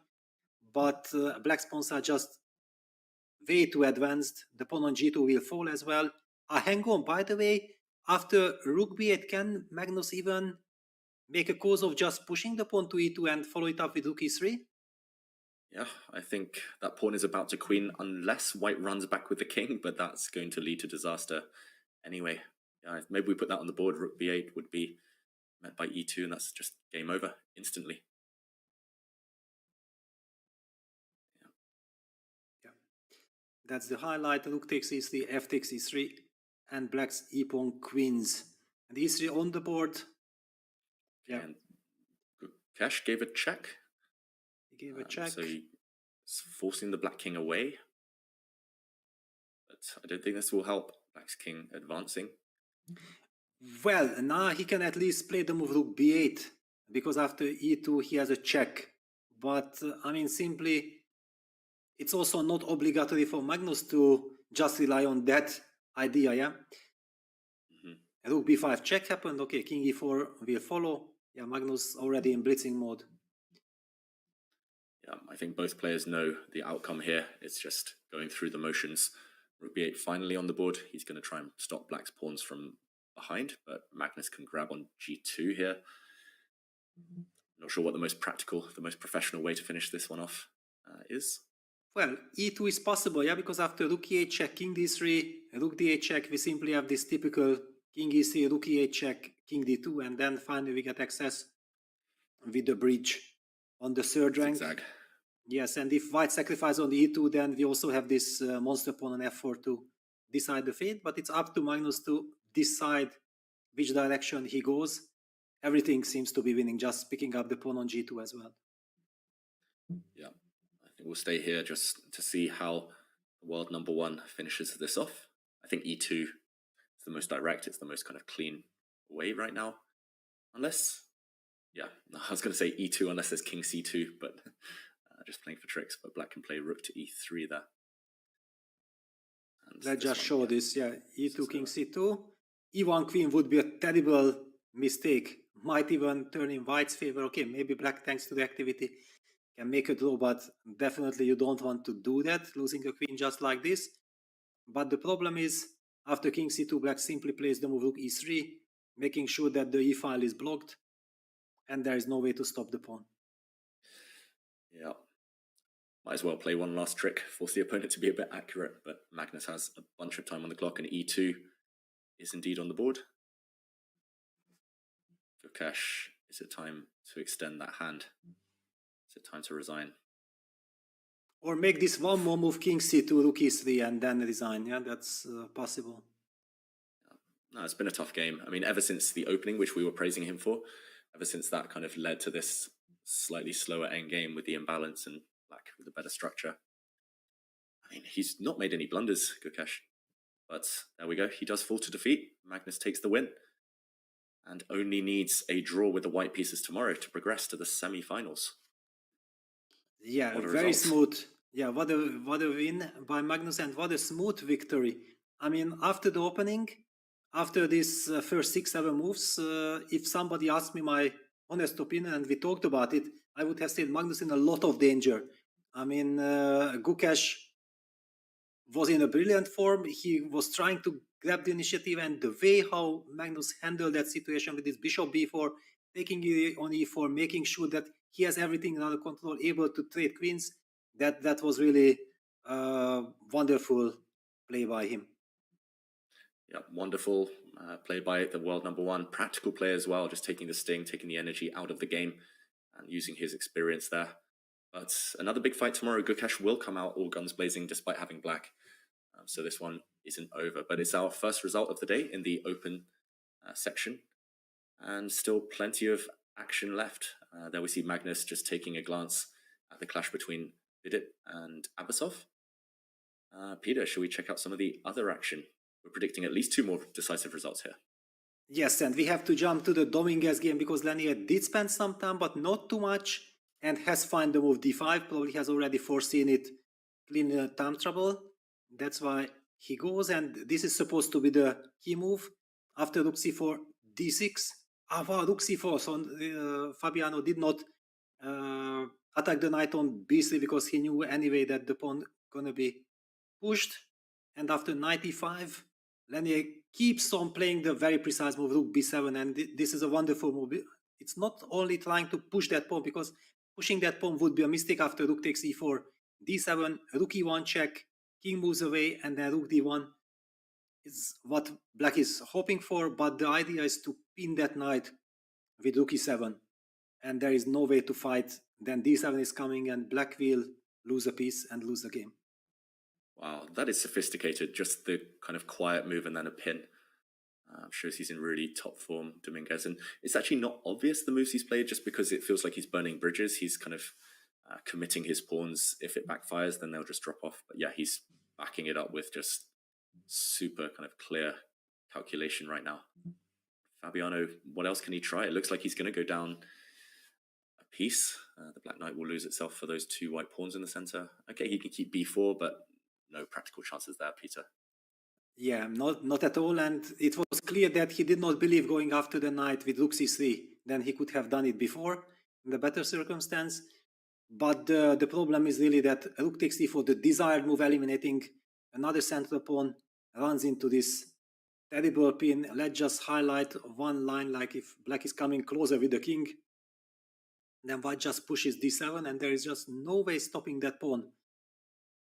Black will have to finally go for rook e1 check, king h2, rook d1, when white collects, and he even collects the b pawn instantly. Even if it wouldn't be the case, white would just slowly win like this. It's a resignation on the spot. Yeah, too many pawns left, and the rook and knight will win this endgame. Wow, Fabiano, huge trouble, and it was all just in that sequence building up to move 40. Just 2 or 3 small inaccuracies build up a winning advantage for white. Oof, I did not predict this one, I must say. I thought, yeah, okay, Magnus, maybe some chances against GUKESH, but this is a big shock. These two solid players, Dominguez potentially taking the lead. Okay, Yeah, should we check back in? Sorry, and Peter. the vital win, yeah, we know exactly that Lenny is extremely solid. On the other hand, Fabi has this kind of belief and also repertoire. He has a very fighting repertoire that I think it's just impossible to stop and block Fabiano. He will get a game, and if he will get a game, he will have a chance. But clearly he's in a fight against brilliantly playing Lenny Dominguez. Yeah, I've tried a few times to neutralize Fabiano, playing the Berlin against him and stuff like that. But yeah, he always finds a way to fight. And really well prepared, of course. Yeah, should we check in on the other game that was very dramatic before move 40? It hasn't changed too much, but just to illustrate why we're expecting Erigaisi to take that full point against Prague. Yeah, and everything happened as we discussed. The move d2 has to be answered by queen f6 check. There is no other move. White reaches the endgame and seemingly avoided any kind of disaster, any checkmating ideas. Now the problem is that the tempting move rook d1, he had to set that rook up and then try to run with the king towards the pawn, does not work, because after rook d1, black just plays the move king e5, and we still can't make a single move with our king. King g1 just runs into rook e1 check, and if we are not able to run, then if we try to create some luft for the king g4, that's clearly not going to be enough. Black is just entering the position, and I'm assuming that something like this. Rook f2. In fact, even rook f2 is very strong, kicking that bishop away. Computer highlighted that after g4, king f4 is of course much more professional move, stopping king g3, and basically black combining the forces with king and rook and the pawn are just too much to handle for white. Yeah, this black pawn on d2 just completely paralyzes white's army. Yeah, just 1 or 2, maybe even 3 tempi too slow to cause any trouble here, to create any counterplay. I wouldn't be surprised actually if Prague just tries 1 or 2 more moves and already throws in the towel. As soon as the black king gets to e3, it's just immediately game over. Yeah, wow, again, another example of a game turning just before move 40. It's so difficult to control nerves, the clock, and the tactics when they happen. Yeah, not much else to say about this one, to be honest. I don't know if white can try something with, it feels too slow, with e5, throw that pawn away, put a pawn on b6, try and take on b7, but it's just always, yeah, just hopeless there. Okay, should we check in on the game, Peter, that we haven't for a long, long time? Maybe we give it some love, this clash between Vidit and Abasov. Yes, there is a lot of maneuvering going on, yeah? So basically, I feel like Vidit is the one who is trying to squeeze something out of the position. He believes or feels that he's not risking anything. The point, however, being that we already had this position for the last 30 moves or so, and white hasn't really made much of a progress. He did make sure that he gets a nice little pawn on g4. This is very important because without that pawn, if white pawn would be, for example, on h3, we might be thinking that black is the one who can try something, because black can try to be active with king f5, and then if black advances the pawn to e4, that's very bad news. But with the pawn on g4 covering the f5 square, black's king is not able to activate itself, and that's why black is just sitting passively and waiting for white, because white also cannot really do much. Yeah, and I should mention, Peter, some funny kind of mind games going on in this one, because this exact pawn structure, this exact piece configuration happened on move 34, and they maneuvered around for 30 moves, and then suddenly white played a3, so restarting the counter for the 50-move rule, and at least he's hinting at b4. But yeah, this position was reached 30 moves ago, and they've basically been going around in circles until Vidit's kind of been hinting now suddenly. So this was the moment the last pawn trade happened, the last pawn push, capture, anything Yes. of note. And then 30 moves later, we have a3. Yeah, that's a very nice point. Great that you highlighted. This is how it is, yeah. And we also see that Vidit is behind on the clock, so one could argue that why is he playing? Well, the reason is that he knows that with 30 seconds increment, he's actually not risking anything. He won't be running too short on time. That's not a danger. And somewhere he probably believes that there might be some construction. We are completely new to the position. We just see that for the last 30 moves, a part of the move a to a, nothing really happened.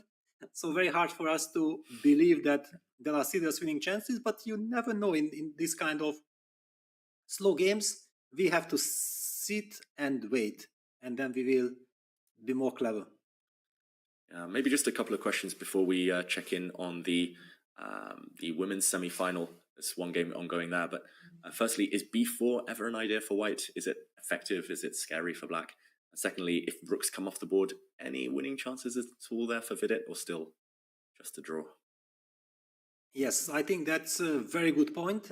I somehow feel like it is not white's intention to open up anything, because after b4 also the pawn structure will be loose. Black might get counterplay with rook d4, and we also see black's last move, bishop e7, indicating keeping an eye, might also want to go rook d1 at some point. The other question is very interesting, that is white planning to trade rooks? But how? If white would be able to trade rooks, for example, just to highlight that rook d2, rook takes d2, bishop takes d2, and now if black would not push e4, which of course he would, then if white gets king to e4, this is something to play with. I don't know exactly if it's winning or not, but then the torture really starts. Then eventually the b4 idea, something like b4, c3, bishop e3, might force black to capture on b4, and then we get the pass pawn and we have something to play with. But my gut feeling tells me that black will never trade queens. I mean rooks, pardon me. Yeah. And it's a pertinent point, Peter, because he has played rook to d2, and like you say, black doesn't have to trade. Black can run away with a rook. That looks very healthy. But if he does, is there any trouble? You mentioned this e4 move. What is Vidit's plan there? If rook takes rook and e4. Yeah, let's find out. Yeah, because rook d2, bishop d2, e4 intuitively feels like the right way for black to play. But according to computer, white immediately gets a big advantage. Which means that probably black is anyway stuck long terms, and will white be able to get his, for example, bishop e3, king f2, king e2, and then try to put the bishop on g3, get the king to e3? I was relying, of course, on some king e5 defense, but apparently computer does not believe in it. Strange. Interesting. So, okay, not rook takes d2 in the end, rook to d4 instead, so trading but on his own terms. Abasov looks like a nice move there. Yeah, and it's very important that the pawn's on a3 now. Yeah, and this is the top move of the engine. Yeah, it just shows on that Abasov is extremely alert. He does not relax for a second. I mean, basically just don't want to find out any of these questions, yeah, that how bad it is. Yeah, if already you know exactly that the question is how bad it is, you just stay away from. That's not what you want to try. Rook d4, very nice, putting pressure on the g4 pawn. And somehow I feel like rook takes d4 is not what white wants. But then how does white deal with this move? Oof. Not easy, right? Okay, looks like Vidit's reaching out for his king. Yeah, I don't think he can stomach taking on d4 right now. Psychologically, it's a hard move to make. So king to g3, potentially. Yeah, king g3, king f3. I mean, but king f3 invites. Look, f4 check invites some e4 check. Yeah. So hard to imagine. And we should mention, maybe not super relevant right now, but only 16 minutes for Vidit.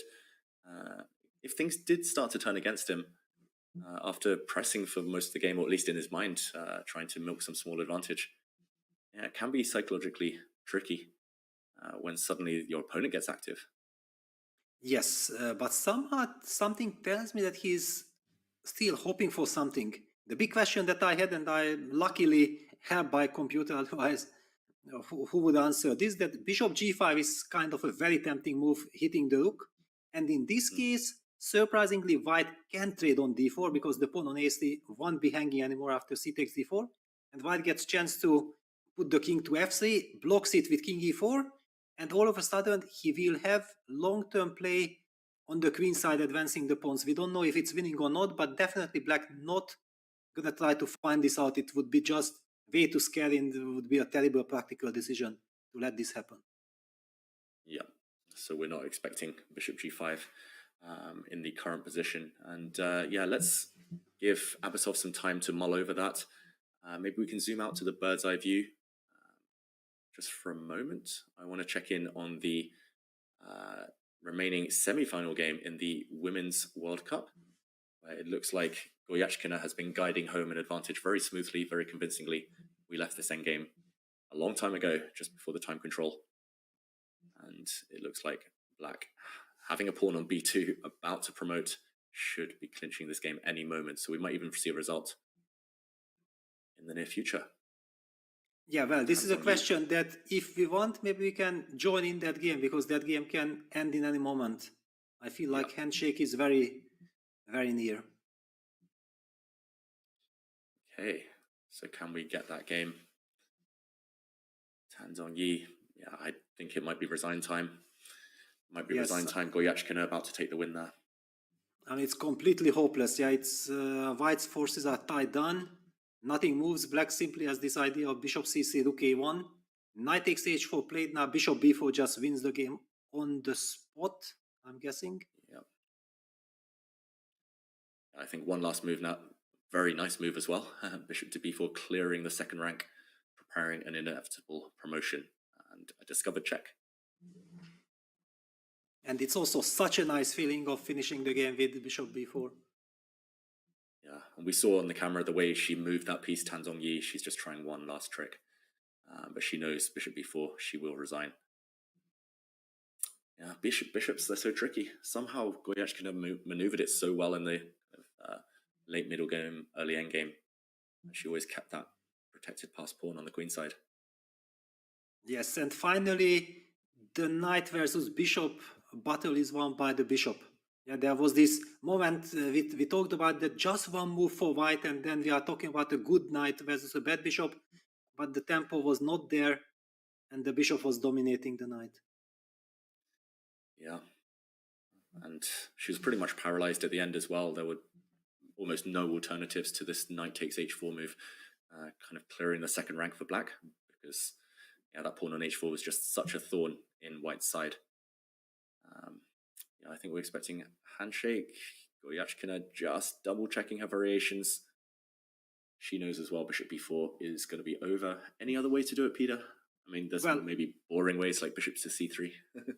Yeah, I think there are many possibilities, but just bishop b4 is so nice that even after knight g6 check, king e8 eliminates any kind of checks. I think it will be played. Yeah. 21 minutes, and this is the type of thing you find on Puzzle Rush all the time. Goryachkina looking away, she's spotted it for sure. And taking her time, no need to rush. Bishop to b4. Incoming.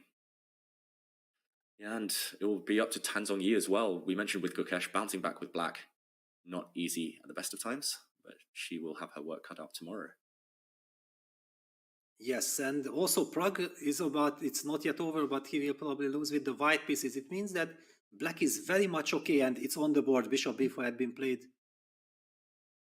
And yeah, white can give a couple of spite checks. You can take a pawn with check with the knight. You can give a check with the white rook, but black's king easily dances away from that, and then black promotes. Game over. And double exclamation mark awarded to that move. It is a sacrifice technically, but black's pawn promotes with a discovered check. Yeah, I think countdown now. A few seconds left before Tan Zhongyi resigns. Yeah, no hopes at all. A very big victory for Goryachkina. Yeah, such a bloodthirsty round, Peter. I mean, if you asked me to predict just 2 or 3 hours ago, I would have said, okay, 4 draws in the open section, maybe 1 or 2 draws in the Women's World Cup, but yeah, suddenly fireworks all at the same time in all of the games. Yes, sometimes this is how it works. Yeah, if it's a quiet affair, then things are slowly building up.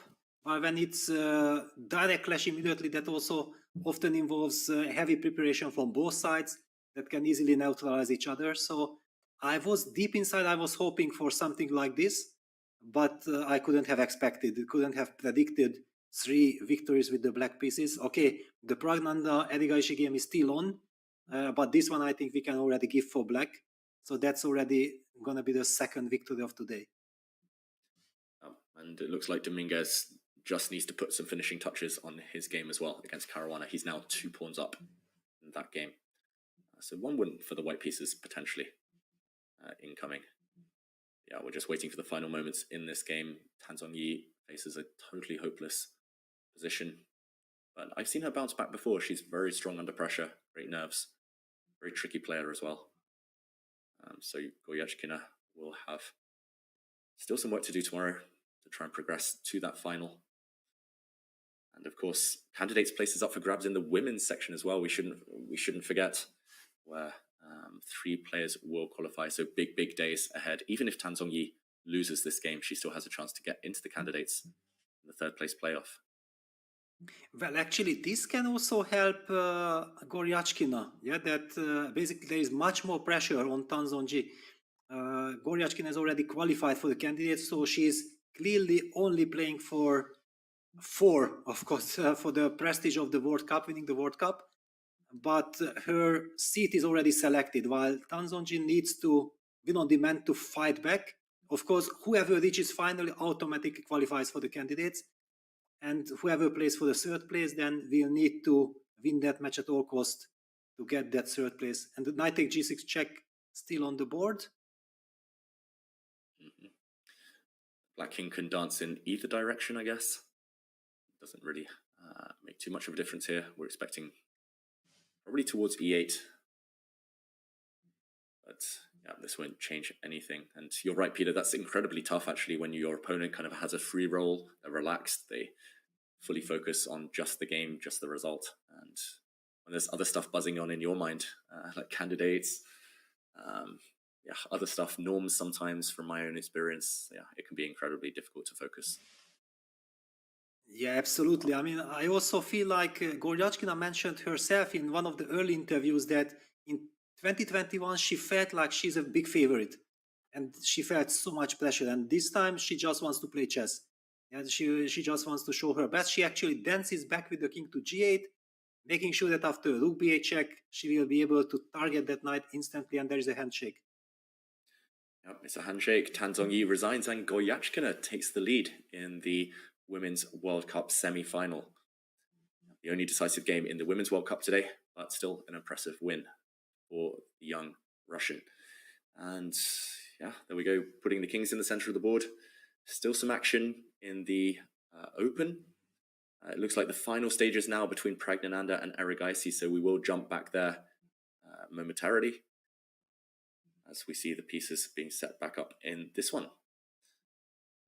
Yeah, Peter, from your experience, you played a lot of knockout tournaments throughout your career. How tough is it to bounce back, to get a good night's sleep after that loss? Yeah, that's one of the biggest challenges. Of course, if you lose with the white pieces, then you also know that you have to go berserk in the next day. And usually you have your solid established repertoire, which is based on objective chess. and you can't rely on that. Yeah, so you have to get out of your comfort zone. So you are not only under terrible shock, what just had happened with you with the white pieces, but you also know that you have to go kamikaze. You have to burn all bridges in order to try to win on demand. Extremely difficult. Also, the players usually are already so experienced, especially Magnus. Yeah, I mean, okay, Magnus knows everything about chess. Creating winning chances probably will mean something like what Hikaru did against Prague. He had to go against e4, d4, g6, bishop g7, fianchet to that bishop, and try to hope for a long struggle. But it's very difficult. Yeah, difficult and high risk. And we jump back in on the game between Pragg and Arjun Erigaisi, and here we see Arjun's about to move. I'm wondering whether he needs to leave his rook on prise. There we go. Wow, he moves his king even further in. And the question there was, do you move your rook? Do you plop it down on e1? But then the white bishop would defend against this potential queen, the black d pawn. And instead, yeah, this is really classy stuff. He gives up his rook. He knows he's going to win a pawn endgame eventually. Both players have calculated this. Really nice finish. And it did come down to one tempo in the end, Peter, but it was sufficient for black. Yes. I mean, Prague tried the best chance. The computer moved rook f1 check, making sure that the king will be able to get as close as possible, as quickly as possible. King e5, king g1. The big problem, however, is that, yeah, this king e3 is brutally strong. If we take the rook, let's just show this for our audience. Takes, d1 queen is a threat, so white has to start checking, and then basically black just goes back with the king to the other side of the board. Now again threatens d1 queen, and after rook f2 finally solves the pin issue with king c1. Rook f2 will be forced, and d1 queen wins the game. That's the forced line if white captures the rook. Of course, white is not forced to capture the rook. The big problem is that otherwise there is no move in the position. Yeah, he's played bishop g4. I'm not 100% sure what that does. Maybe setting up some potential rook f3 check ideas. I don't really think that's too about for Erigaisi, but what's the cleanest way to finish this off now for black? Well, it feels like every single move, like h5 could be played. Yeah, I don't really believe that rook f3 is a threat. I'm wondering is there a case to be made that in pawn endgame, maybe the pawn on f7 is weakened. I don't see that ever happening. I just wanted to highlight that maybe there is some obscure idea of provoking that pawn and then doing exactly the same, trying to activate the king later on like this, but black can always shut the counterplay down. I don't see it happening. Yeah, white is pretty much in zugzwang. Eventually you're going to have to take that rook on e2 and go into this losing pawn endgame. Yeah, rook f3 check is always simply going to be met by king takes e4 or just king d4. Nothing changes there. Yeah, I mean, it just depends what mood Erigaisi's in here. Does he want a quick kill where he might calculate some variation starting with h5 or f5? Or does he sit and wait? You could probably just play b6. You could play e5. Probably do anything here. Yeah, you can. Exactly. I mean, it's a completely hopeless situation. Also, looking at the clocks, we can see that Prague is desperately trying to find something, spending all his time. And Arjun, on the other hand, is super confident. He knows that I'm just completely winning. Why to see ghosts? Let's just go on, follow my plan. And this king e3 was a wonderful final touch. Yeah, beautiful. And the rest should just be details now. And I wonder, yeah, rook e1, it's not necessary to kind of sit and wait. You could put the rook on that square and just sit forever. But yeah, h5 looks like maybe the way to go, or the most natural way for black. Okay, should we check in on the... Yeah, should we check in on the other game? Let's check, yeah, because okay, here we are just waiting for the kill. And FIDE, somehow I feel like he's doing some magic. Yeah, he's doing some magic. Seemingly nobody understands a part of FIDE what he's doing, but the computer agrees, and he's trying to get to that bishop endgame, even with the pawn on e4, knowing that okay, that will be a chance. He's not running any risk. And the big question is that why is Black, for example, forced to trade? Why can't Black just retreat his rook all the way to f8 or f7? What's the big issue? Yeah, maybe no issue at all. I guess the only thing is that White could take the H file. I know that we've spent a while earlier battling about that small detail, but that feels risky as well for White, abandoning the advance of the Black E pawn. Yeah, let's say rook f8, Peter. It looks like the way to go, or at least the most natural to keep the rooks on. Low risk. Yes, but I have the privilege of having access to the engine, and the engine says, you know what? White just falls back with the king to g2. Then you have to sit and wait. Okay, one could say, okay, a6 will not spoil anything. Then the computer puts the bishop on g5, and probably that will be the moment. And actually, computer wants to play rook e3, rook h3, and activate the rook like this. And it gives some 0-50 type of advantage, and basically forces Black to play very good moves. Otherwise, the advantage is growing. I feel like if Vidit is really seeing all this, and they assume that he is, then actually he does some magic.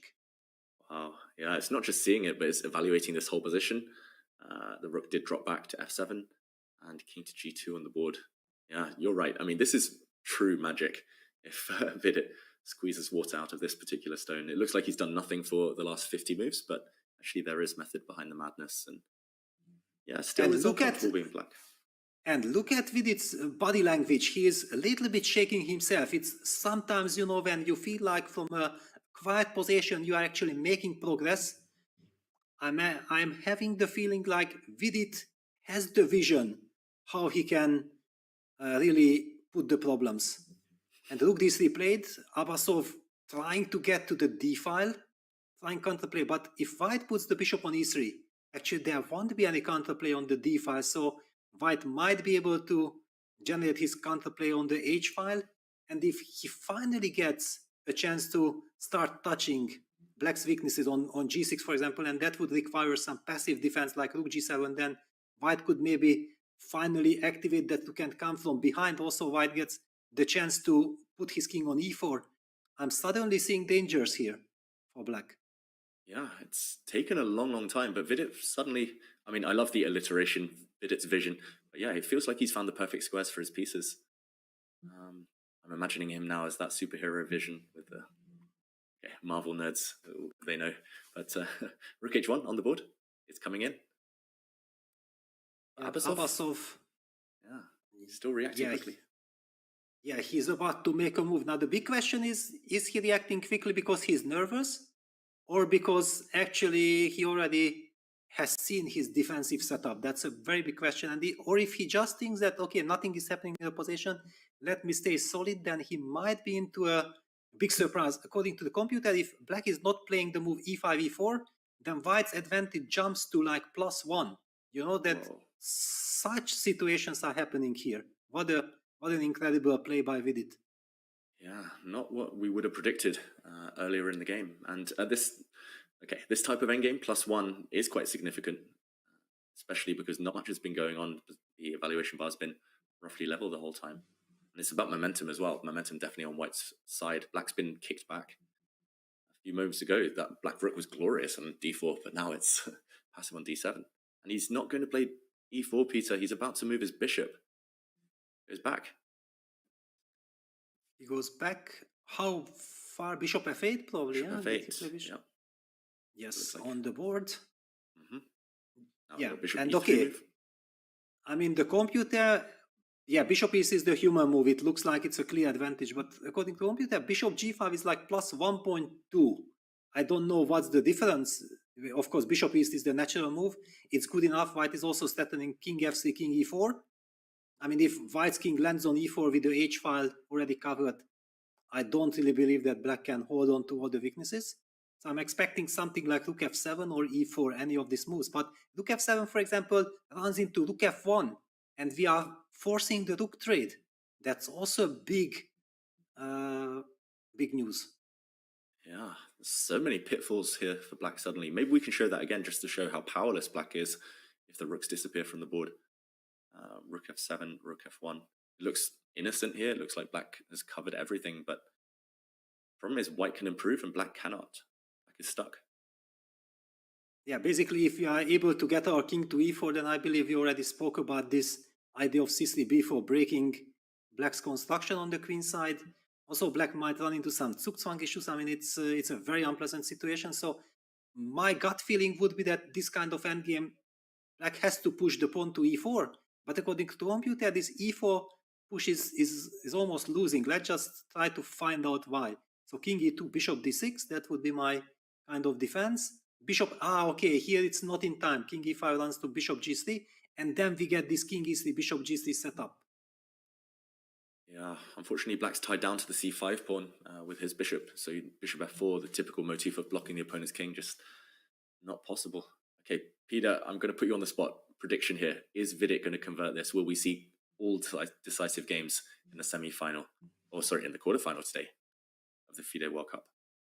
I mean, what I have seen so far from Vidit in this game, and that he kept on playing, yeah, that he was behind on the clock.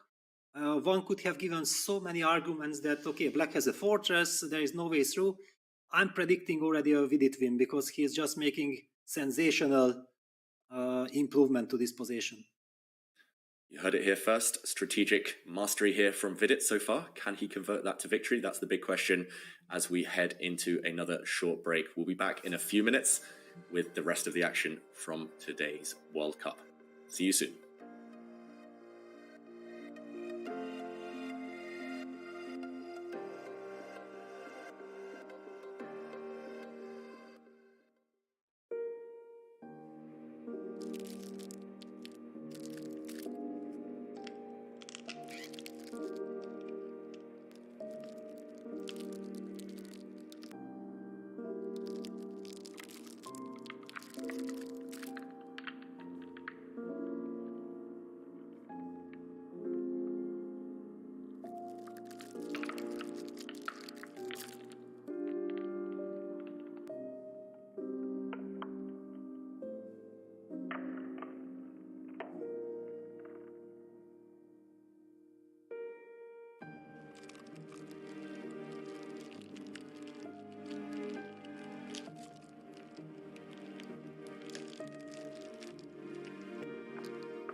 Hello everyone and welcome back to the closing stages of today's action at the FIDE World Cup in Baku, Azerbaijan. I'm David Howell, I'm joined by legendary Grandmaster Peter Leko, and we've seen some dramatic action today. We've already seen decisive results in both the World Cup and the Women's World Cup. Some surprises along the way as well, and we're now left with 2 games remaining. Meanwhile, in that short break, we did see a result. And PRAGGANANANDHAA did indeed lose as predicted to Erigaisi. Erigaisi finding a nice way to trade down to a winning king and pawn endgame. And Peter, some spectacular stuff so far today. Yeah, absolutely spectacular because Black is up 3 points. Yeah, Black has won 3 games in the quarterfinals in a crucial first round. It's just crazy. However, White is fighting back. Yeah, Fabiano is in a lot of trouble against Dominguez, so Lenny has all the chances to win that game, and also Vidit is making progress and feeling and sensing the body language. I do feel like Vidit is believing that there is a real chance here. Yeah, and of course there's a lot at stake already in the Women's World Cup. We're talking about the winners of the semi-finals there automatically qualifying for the candidates, but also of course in the other section in the Open World Cup here, a lot to play for. The top 3 of the tournament will qualify for the candidates. We see there that only one player has already banked their spot, Jan Nepomniachtchi, as the former challenger. The World Cup gets 3 spots, so a lot to play for in this round specifically. Players who lose will no longer be in contention. And Peter, do you think this is already on the mind of the players?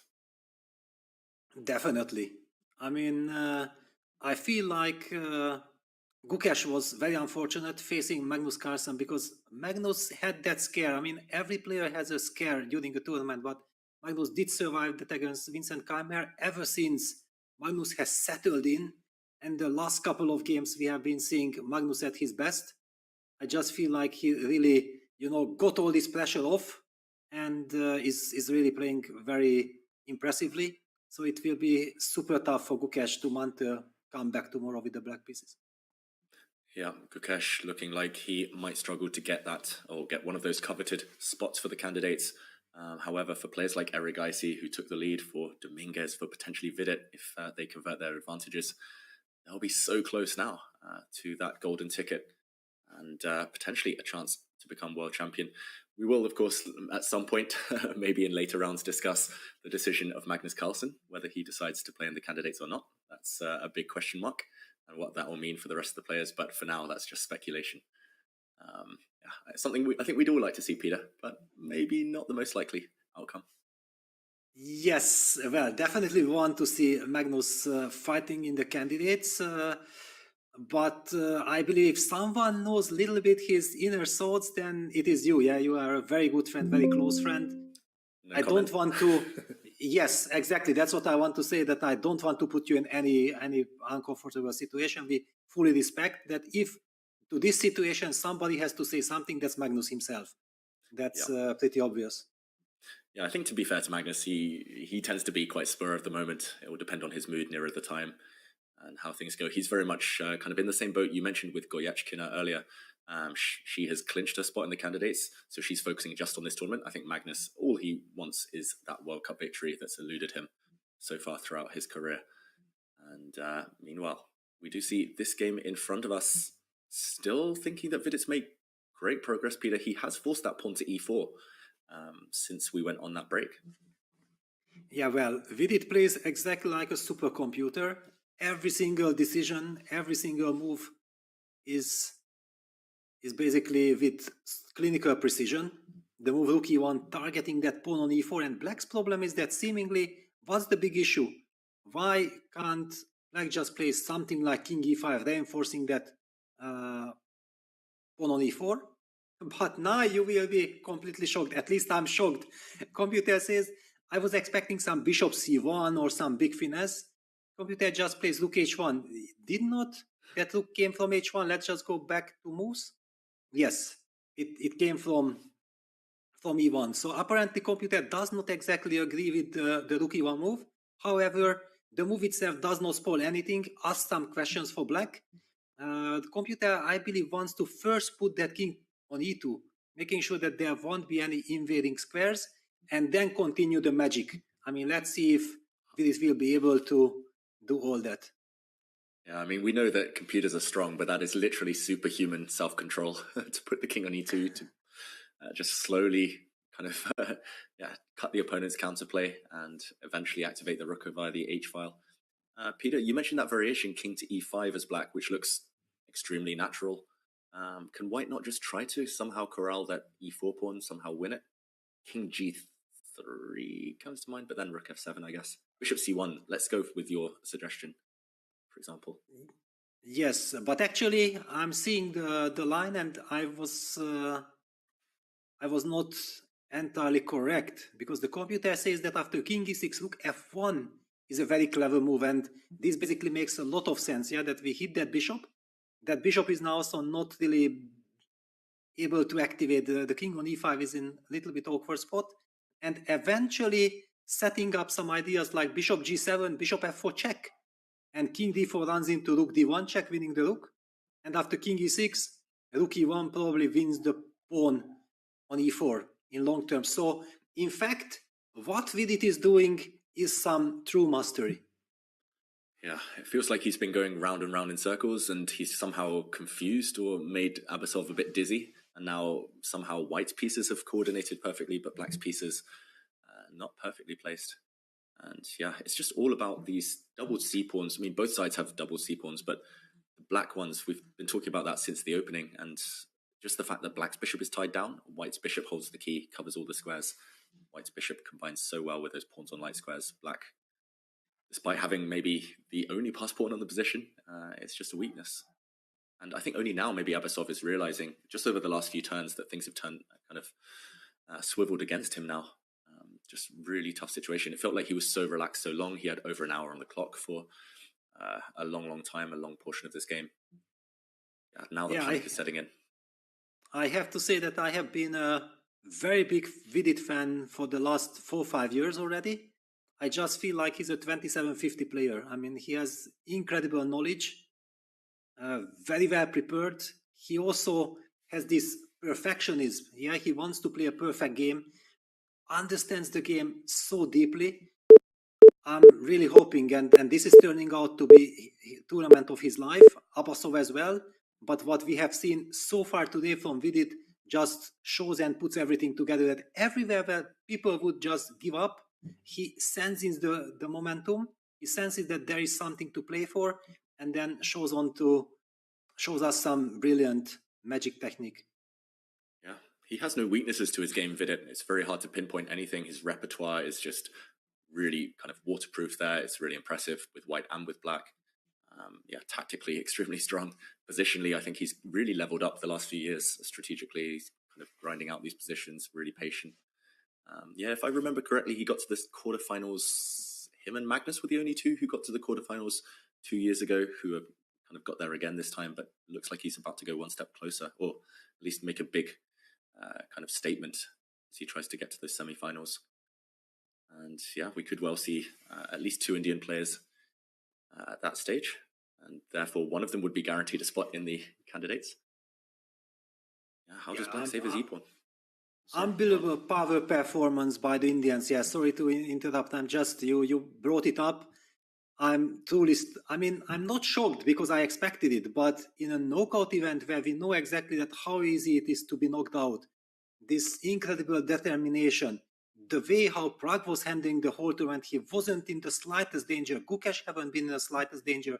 That's why today's losses with the white pieces are making me kind of heartbreak for these players, because I very much want for them to reach the semifinals, but I also understand it will be very tough. At the same time, Eric Goishi has done exactly the same. Super impressive play. You can't even pinpoint that they were lucky. They just qualified by strength. That's amazing. Yeah, and I mean, for them, it feels like this is just a stepping stone. I mean, they don't seem to be celebrating yet already. Of course, they just focus on the next challenge. And maybe the one thing for those players, for example, Pragg and GUKESH, who are now on the brink of elimination, I mean, they're young. They have the consolation that they'll get another 10 World Cups in their lifetime. They'll get plenty of chances to get to the candidates via other methods as well. And yeah, just impressive. This whole group mentality, they've definitely fostered this golden generation. And yeah, long may that continue. Meanwhile, Vidit, the granddad of the group of the young Indian prodigies, he's definitely making Abasov sweat here. The more I look at it, the more I think actually there's no way for black to save this e-pawn.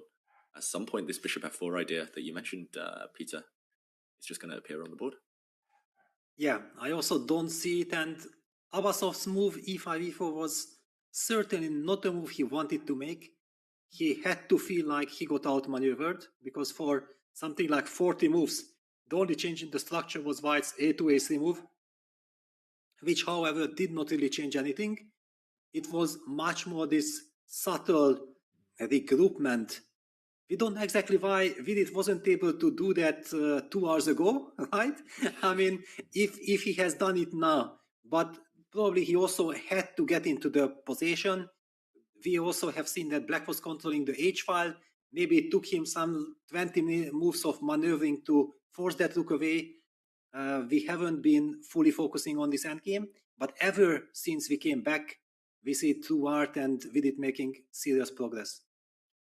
Yep, serious progress, and it looks like he might win a pawn in the near future. We haven't checked in on Dominguez against Caruana for a while. Let's maybe jump there. It looks like that's changed slightly. At least the deficit's down to 1 pawn. And, okay, correct me if I'm wrong, but the evaluation bar now says equal after this last move from Dominguez. Wow, this is a shocking moment. It looked like he has 2 pawns, 2 extra pawns. It should be just a matter of time to win, but black was relying on this incredible powerful knight on e5. The king was covering the d6 pawn. Fabi creating magic. Will he survive? He might, actually. Yeah, and I think we have to backtrack to see how we got there. Last we checked in, White was just 2 clear, healthy pawns up. And this is why we always play on. We always fight to the bitter end and set traps, set tricks, especially with knights on the board. Okay. Here it looks like the evaluation part agrees. White is just 2 pawns up, completely winning. King e3 takes. Wow, okay, that apparently rook a6, setting up a deadly threat of d7 check, king e7, rook e6 check, winning that knight on e5 was the key and only way to proceed. Wow. That's reminiscent of the finish we saw in the Goyachkina victory, where she set up this devastating discovered check as soon as the pawn moves out the way, but that is not obvious, as you mentioned, Peter. That's difficult. Yeah, not at all, and Lenny is down to 2.5 minutes, and those are his last 2.5 minutes plus the 30 seconds increment. He plays the move knight e2. Clearly he wanted to stop rook g3 check because it was so disturbing, but apparently now black has all the time in the world to just try to pick up the h4 pawn, also set up another unpleasant check with rook h3. Black could, even according to computer, play a move like g5. All of a sudden, black is spoiled with a choice, and everything seems to work for black. Rook h2 played. Clever move. Rook a6. Oh my god, so basically Lenny has seen the move rook a6, but he makes it in the wrong moment. I had this myself at the World Cup twice in games. I played the right idea, just in the wrong order, and it's so easy to kind of to do that, to just get carried away with one idea and not put the finesse on. And okay, this was on his radar, but now what is his reply to this check? I guess the difference is the white knight is just far worse off on e2, less centralized. Rook h3 looks like a nice reply for black. Yeah, rook h3 is very unpleasant to face, because where do we go? I mean, if we go to the diff, yes, let's just highlight it's made in 2 different ways. Yeah, g5 and rook f3 check, both made. King d4 also feels a bit, but okay, maybe if white plays for a win, he needs to play king d4. He needs to activate the king. I mean, king d2 doesn't look like a winning attempt either, yeah? Yeah, king d2 feels passive. If you're going to go to the d file, it might as well go forward. Yeah, let's try king d4 in the analyzing board. Rook d3 check would follow. King c5. Now, if we have time to go knight f4, knight d5, it should be a win, but black has some knight d7 check. Computer just... What? King c6 runs into knight b8 fork. Oof. That's why we are unable to keep on going forward. Okay, now I understand. And computer says you just have to go back. Crazy. Oh, that would be easy to miss from afar, knight b8. Dominguez looking away there suddenly, maybe just realizing in his calculations something had gone amiss. Yeah, wow. I mean, he clearly relies also again on d7 check, king e7, rook e6 check idea, but now after rook h3 check, black's forces are coordinating so beautifully. And, the body language says it all. I think that Fabi feels that he's back in the game. Oof, miracles do happen. And it's literally at this point, it's just check, check, check, check, and draw. And he escapes. Can White try anything else? King f2 feels wrong, but at least it doesn't allow any checks with tempo. After rook to h3. Yeah, but okay, basically then also black plays the move rook to d3. We are unable to make progress, no? I just don't see a progress. Knight f4 runs into rook f3. Yeah, now the king is misplaced here as well. He's going to move Fabiano. I think he's going to give that check. His body weight was leaning over. It looked like he was about to reach for his rook. Yeah, it's very tempting. Yeah. And it was the whole point of his previous move, rook h2. On the board. Oof. Wow. Dominguez. This is a heartbreak. I mean, being so close of beating Fabiano, I mean, everybody knows that this is almost an impossible task. Then you play a wonderful game. You feel like, yeah, it should be a technical win and might even not be so difficult. But the way how Fabiano coordinated the pieces made sure that the game continues and creates problems for his opponent. And yeah, Lenier goes king d4. It had to be played. Yeah, I mean, both of them deserve credit. Lenier played a pretty much perfect game up to this point, and just putting the finishing touches is always the hardest part. And yeah, credit to Fabiano for fighting. And I think that's kind of the key skill in defensive play. Often, number one, just survive. Just survive as long as possible. Eventually, the opponent will blink. And I think we're racing down that variation, Peter. Knight d7 immediately from Fabiano. Now, king c6 would be heartbreaking for Lenier. Don't think he'll walk into that fork. But other squares don't look like they do too much.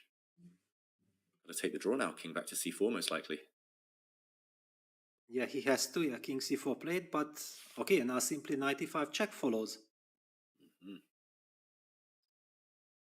Maybe you do want to repeat as white, because you might be risking if somehow your d pawn falls. Black has the outside runner. White's knight super passive.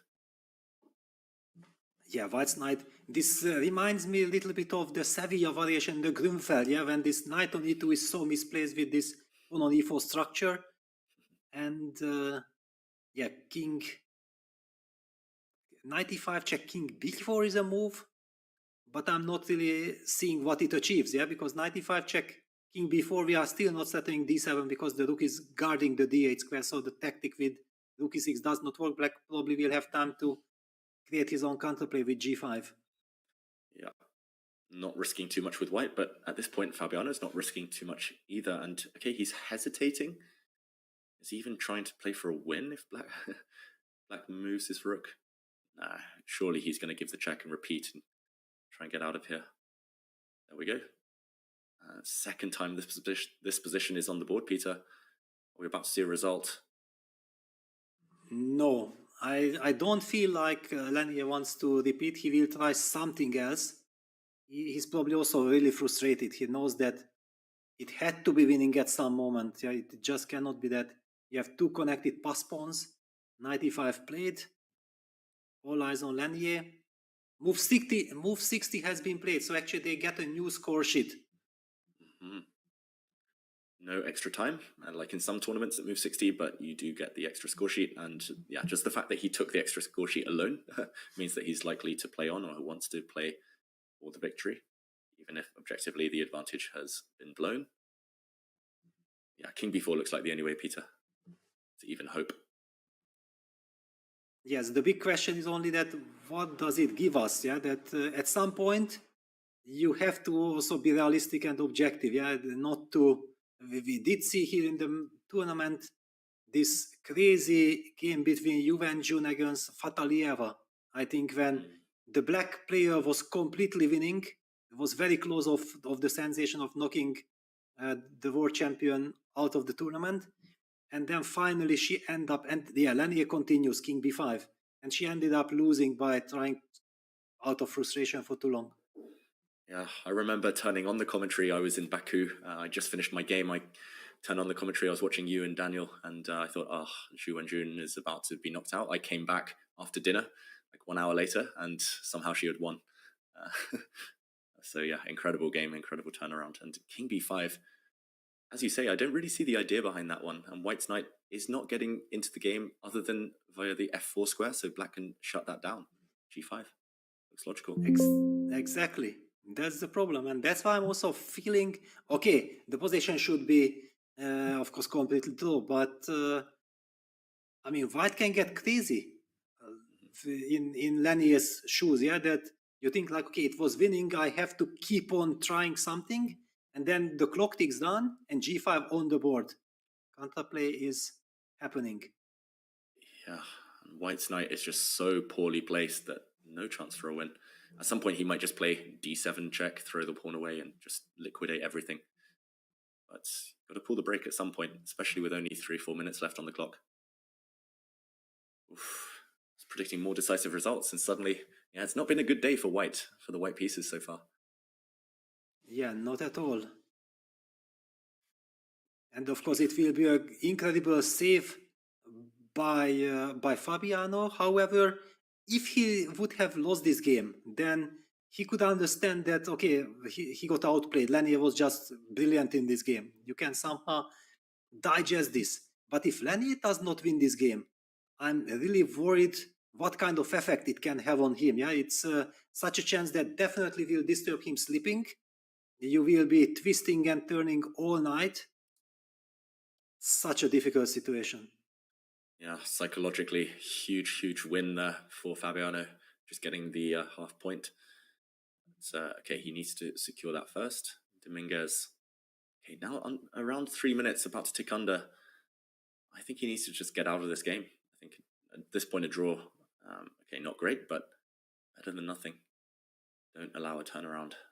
Don't go too crazy. I'm just checking in on the other one. It looks like Vidit's still maneuvering, but has won a pawn. Bishops are off the board in that game. So a bit of a change. Yeah, okay, Dominguez in the move.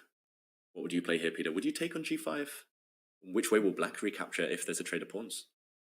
Well, I guess with the pawn. I mean, AG, just to make sure that the king stays as close as possible to the d pawn. You cover the f4 square. And everything is... I also feel that we have to stay with this game because this game has the potential of ending much faster, and then we can devote all our attention to the other game. Yeah, the other game is guaranteed to go on for a lot longer. We could be here all night, but yeah, we'll tune into that Vidit masterclass in the endgame shortly and see whether he can convert his extra pawn. Okay, Dominguez still thinking. I have a funny feeling Fabiano might take with the king on g5 just to create the outside h pawn, and if he's in the mood to play for a win. No, I don't think so. I think he's happy that it's over. But look at this. Lenier goes h5. He wants to keep the game alive. Yeah, keeping the game alive, but for better or worse, that's the big question. So he's hoping at some point to maybe clear the 6th rank, throw away his d pawn and win the black h pawn. But okay, what to do now? Fabiano doesn't really want to push his g pawn necessarily because the white knight might then come back to life. But you can wait. But how do you wait? King to e6? Am I missing something there? But okay, then d7 check and I take on h6. Yeah, and that should still be a draw, but at least it changes slightly. Yes, then at least we understand why Lenier continues the game. But there is some kind of a cold shower suggested by computer that the knight apparently from e5 can fall back to f7, targeting the d6 pawn, protecting the h6 pawn. So after d7 check, black can just play king e7. And there is no good way of defending that pawn, and black will win this pawn. Wow. Okay, it should be a draw, but I mean, I think Lenier will be very upset if knight f7 really happens. Yeah, the more I look at it, the more I think that's really scary for white suddenly. If you lose your d pawn, the white king is so far afield. The white knight is so poorly placed, unable to rejoin the action. That's a Fabiano type of move as well. Once he sees something ambitious, he tends to kind of tread that path narrowly between risk and reward. Okay, I think the good news is for white that after knight f7, king c5, king e6, d7 check, king take d7, then we follow it up with knight e to d4, activating that knight. We also want king d5 and also rook a7 check. We have perfect coordination and we shouldn't be running any risk. Okay. So it's just about maybe playing safety first there for Dominguez, but that requires a mindset shift. Fabiano about to make his move. He's got just under 7 minutes against only 2 minutes.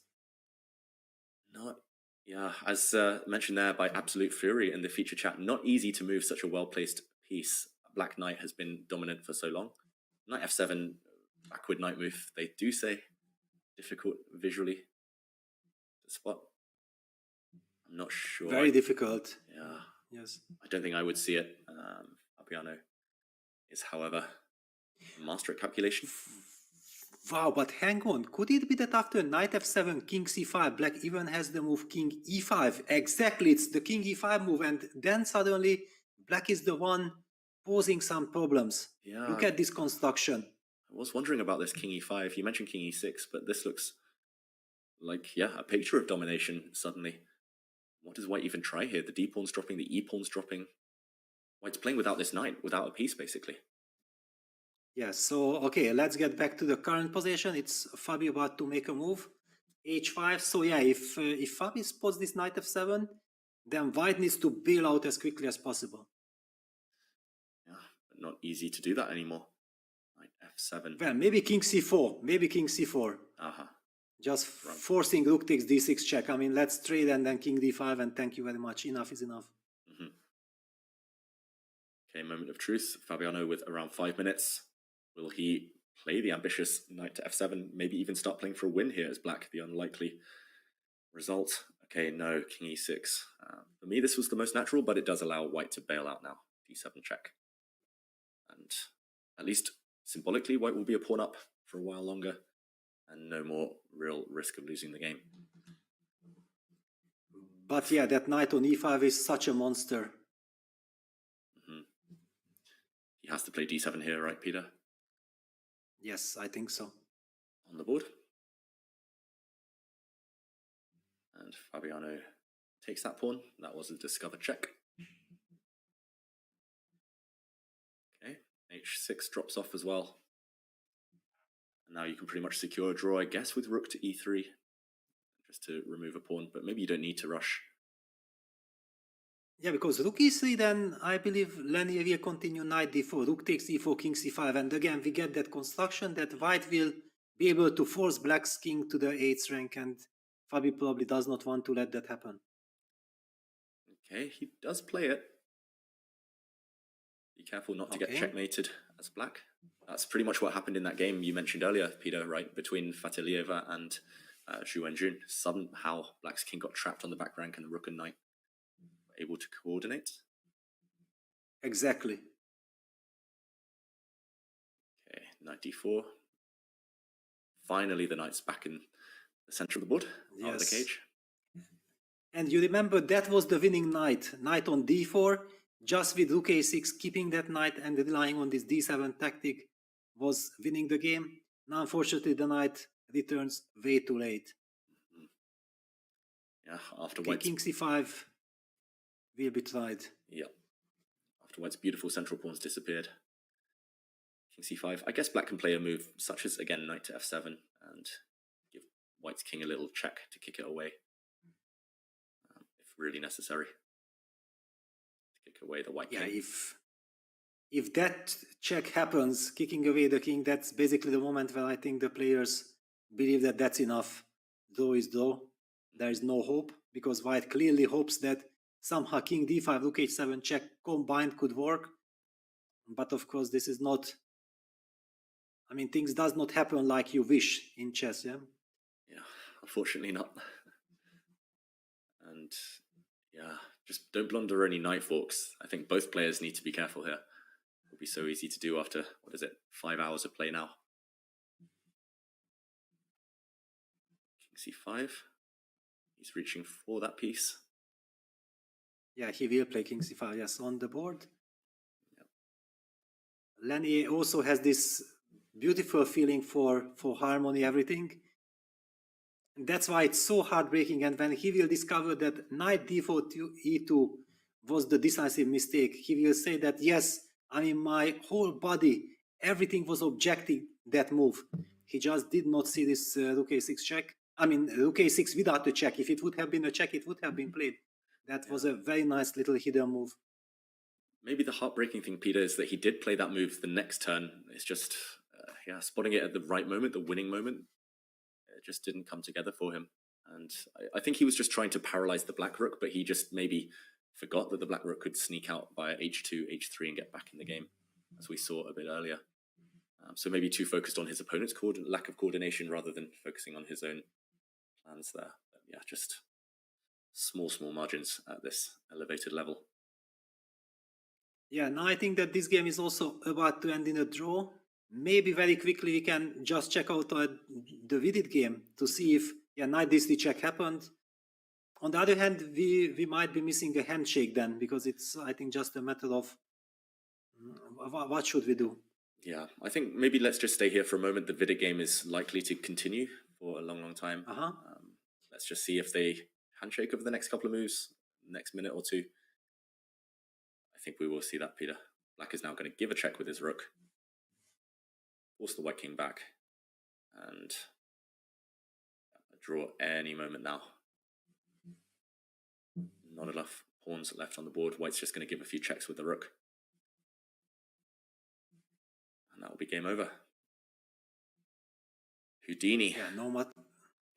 Yeah, exactly. It's a Houdini kind of defense. Unbelievable. What kind of setup, what kind of fortress with this knight e5, king f6 Fabi has built, driving Lenny completely insane and finally not being able to convert this advantage. Yeah, and you can see Fabiano's body language. He's ready to get out of that hall. He's ready for dinner. He's ready to breathe that sigh of relief. Okay, a check from Dominguez. Rook e7 would be the professional move, no? There is to invite all the traits. Yeah. And he is professional, Fabiano Caruana. He plays rook e7. Yeah. Last few moments here. Do you think he'll trade those rooks and offer the hand? Kind of logical. On the other hand, suddenly Black's king is getting close to the h6 pawn. If White wants to make sure, then he can also play rook h8. Exactly, rook h8 on the board. Don't trade the rooks. It's not like it's a winning attempt. You just want to make sure that, I mean, everything is under control. Black can continue chasing White's rook if he wants, with rook to e8.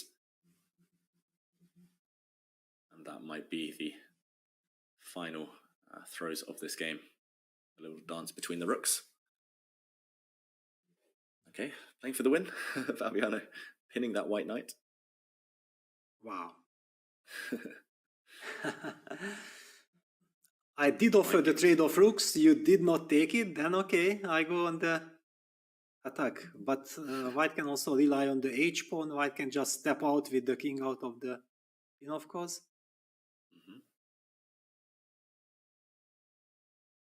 Again, it's mind games. When you know you're playing your opponent again tomorrow and it's a long match, potentially you want to get any small victory you can, a moral victory. Force your opponent to sweat, calculate under 2 minutes an hour. Dominguez. Oof, yeah, nail-biting stuff, as mentioned there in the featured chat. And thanks to everyone who stayed with us throughout this long, nail-biting day.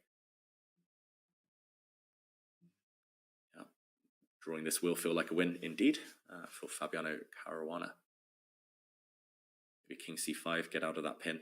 Oh, back. And I think it looked like a draw offer there, as we see on the camera, and a handshake. Oof, sigh of relief for Fabiano, who escapes a dead lost position. Yeah, and all his fans. Yeah, I can imagine how many people are rooting for Fabiano. The same for Lenny, of course, but that's a big save and something that can give Fabiano a big boost of confidence for tomorrow's game. Yeah, huge boost for Fabiano. And that does leave us with just one remaining encounter between Vidit and Abasov. We talked about that long grind, that long endgame a bit earlier. It's changed, Peter. Vidit is now a pawn up, but we find ourselves in one of those dreaded rook endgames where the margin between winning and drawing is extremely small. So, okay, what do we think of this one? Black is down a pawn on the queen side, but that's not too relevant right now. 4 versus 3 over there. It's more about whether Black's rook activity can compensate for that deficit. Yes, I believe that the bishop trade was a very big step forward, a great achievement by Black, especially because probably Black was kind of panicking. He understood that Vidit is doing some magic, and it was so tempting for Black to just sacrifice the pawn and get rid of that bishop. The big question is, was it obligatory for Vidit, or could he have tried for more? On the other hand, he's done on the clock, he's down to 5 minutes. I'm expecting rook f6 check. I mean, rook f6 check does drive that king somewhere where it does not want to go. Let's say I just retreat to d7. There, rook f5. Rook takes c2. It becomes a bit of a race. Yeah, then I take on g5, and after check, at least I can activate my king to h4. Rook takes b3 might be a draw, but there is something to calculate. I mean, at least the king maybe can be cut off. Yeah, on the board, rook f6 check. Yeah, Vidit, he's going to squeeze out any remaining winning chances if he can. I feel like Black's king needs to stay intact with its queenside pawns. I don't think you can go active here. Although, worth calculating maybe. King e5, but king e5 can even be met by rook f5 check. King to d4. I don't know if this helps Black at all. Might backfire. Yeah, rook takes c2, but I mean, this g pawn can be very fast. I don't know, I believe that, yeah, king d7 will be played. I mean, king e5 is so crazy, yeah, that it leads to a lot of calculation after rook takes c6, rook f5 check. I mean, who needs all those craziness? Yeah. I think Abasov will either play king d7 very quickly, or he'll invest 10 minutes at least and play king e5. Or maybe he'll invest 10 minutes and decide king e5 is too crazy and then go back to d7. But maybe we show this on the board, the potential race that's incoming, Peter, after king to d7. Or king yes, because king e5 apparently just loses after rook takes c6. The engine does not see any ghosts, just collects the pawn. The main point being rook c2, rook c5, king f4, rook f5 check, wins on the spot. Otherwise, Black would have rook c3 check, but it's not in time. So rook f6 check. What did happen? King d7. Yes, Black plays the sensible move. Your first intuition. Yeah, I mean, it's definitely the move you play if you don't want to calculate too much, and objectively the best as well. Okay, so rook f5 looks likely if Vidit wants to try for a win. Retreating back to f2 doesn't gain anything. And now this is the endgame we will reach, most likely. Yeah, and I was feeling like something like rook f5 or rook e5, and I want to cut that king and then rely on the g pawn, and it still looks very scary for Black. Agreed. Yeah, Black will have to find some way of maybe taking all of White's queenside pawns, then starting this. There we go, rook f5 on the board. Yeah, then starting the race, giving up the Black rook for the g pawn. We'll see this happen most likely. Yeah, and the fact the evaluation bar is in the middle means it's a draw, but that's not. I mean, that's deceptive. That's not easy for either of the players to know. For sure, yeah, this is still so difficult, and chess is, when you see games like this, you understand how brutal chess is. Players are playing best moves, you are setting up incredible defenses, and the game goes on, and no matter if you have played 60, 70, 80 great moves, finally at the end of the day, when the clock ticks down, just one minor detail, one mistake can eventually lead to a loss. Yeah, and in this case, maybe a kind of missed opportunity for Vidit. It's just looking back and trading those bishops. Yeah, maybe that was the moment where the win slipped away. But okay, he's going to try and create some traps here for Abasov. What is he pausing about? It looks like, okay, maybe he's just calculating the race. It looks like rook to c3, almost obligatory. Yes, this is kind of obligatory takes, and then we don't want to take that pawn. It's very important to keep the tempo. Okay, we can basically make the moves. These moves will happen, and now the key move that, do we play rook f5, rook takes c5, or rook e5? I feel like rook f5 is tempting in the sense that not to give any king d6 tempo for black, but maybe it's not important. I just feel that if we take on c5, rook takes a3, g5, then probably black should be able to activate his forces. But even this is not given. Yeah, the black king is tied to the pawn on c6.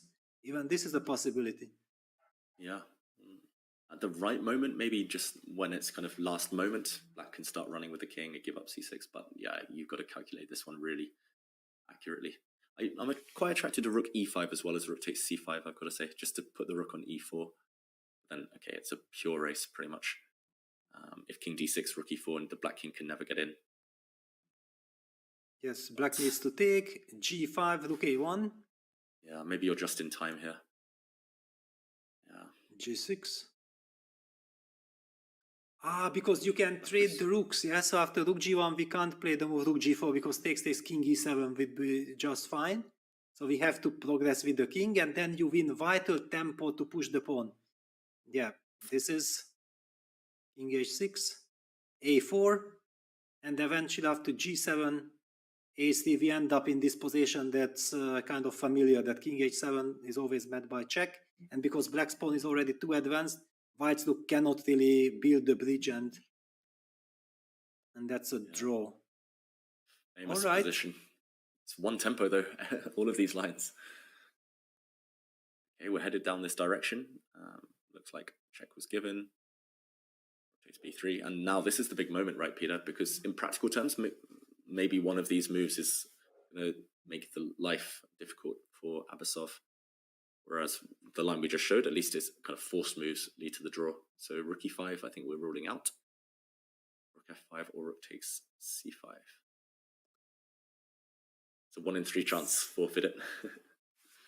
Yeah, it's not easy because, of course, during a game, rook takes c5 is also very natural tempting that, okay, I take a pawn, I make sure that I protect the pawn on c4, I will still have a chance with the g-pawn. If black's king will have to run towards the g-pawn, then I get access to the c6 pawn. The other moves like rook f5, rook e5 are a little bit sophisticated, not going after the pawn, trying to cut the king, but if anyway it will get to a race, you don't know if you won that or not with 4.5 minutes on the clock. Yeah.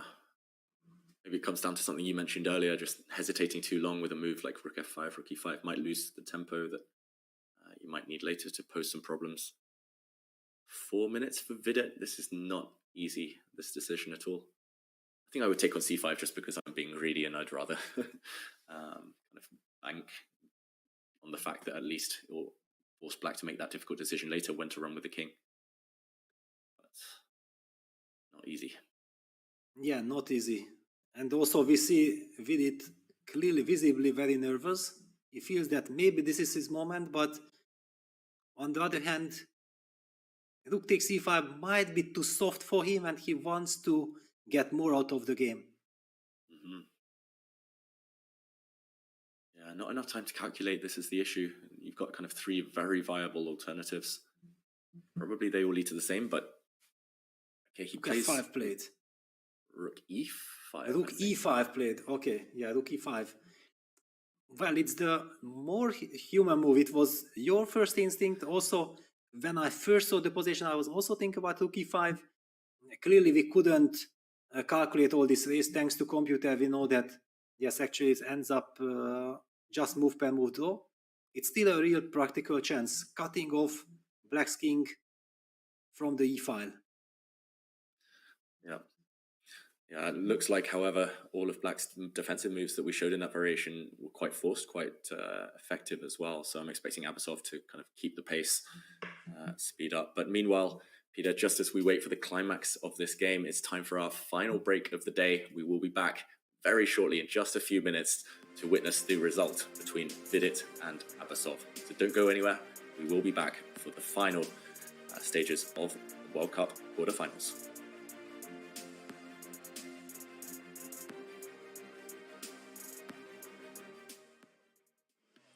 Oh, confusing one. Yeah. Yeah, this one is a bit difficult. I can say. What do you think? I thought that you didn't solve it for a second. Good job. So I'm going to show you some puzzles. You're going to have 10 seconds to look at the tablet, and then I'm going to take the tablet away, and you're going to have to give me the solution. Okay. You ready? Sure. All right. Mate in 5, white to move.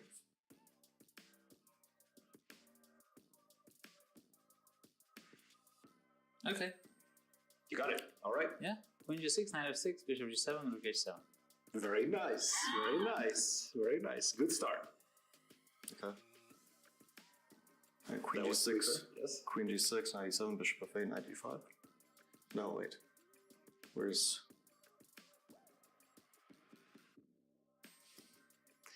If you go Knight E7, I go King H8. Bishop F8, Bishop H5. Yeah, that's not working out. Okay, Queen G6 has to be the right first move. Yes. Bishop. Knight F6, Bishop E7, Rook H7, Rook F7. That's right. Yes. Very good. Okay. So it's Queen takes G6, FG, Knight E7, check, King H7 or King H8, Bishop F8, and then Bishop H3 or H5. Wait, Bishop H5 must be played, yeah, not Bishop H3. Bishop H5, and Knight G5, King H8, and then Knight takes G6. Is that 5 move? So you said Queen takes G6, F takes G6? Knight E7. Knight E7, okay, yes. We have Knight F6 here. Oh, Knight F6. Knight F6, King H8. Oh, then Bishop F8, yes. Bishop G7. Check. Oh, King G7, G7, Rook H7, H7, Rook F7. and then Okay. Rook F7 mate. Wait, but Knight E7 is not checkmate? Let's see. Knight E7, King H7. Bishop F8. Bishop H5. Bishop H5. Knight G5. Wait, do I have a knight on G3? F3? You do have a knight on F3. So Knight yes. G5 check. King H8. Knight G6. So what if I go King H8 first instead of King H7? Bishop F8. Bishop F8. Oh, yeah, it's Bishop not mate. H, Yeah, H5. then Bishop H5. Then Knight G6, King H7. Then Yeah, King that's H7 not mate. and I Yeah. pick up the knight. Oh, okay. Yeah.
Hello everyone and welcome back to the final part of today's coverage of the 2023 FIDE World Cup in Baku, Azerbaijan.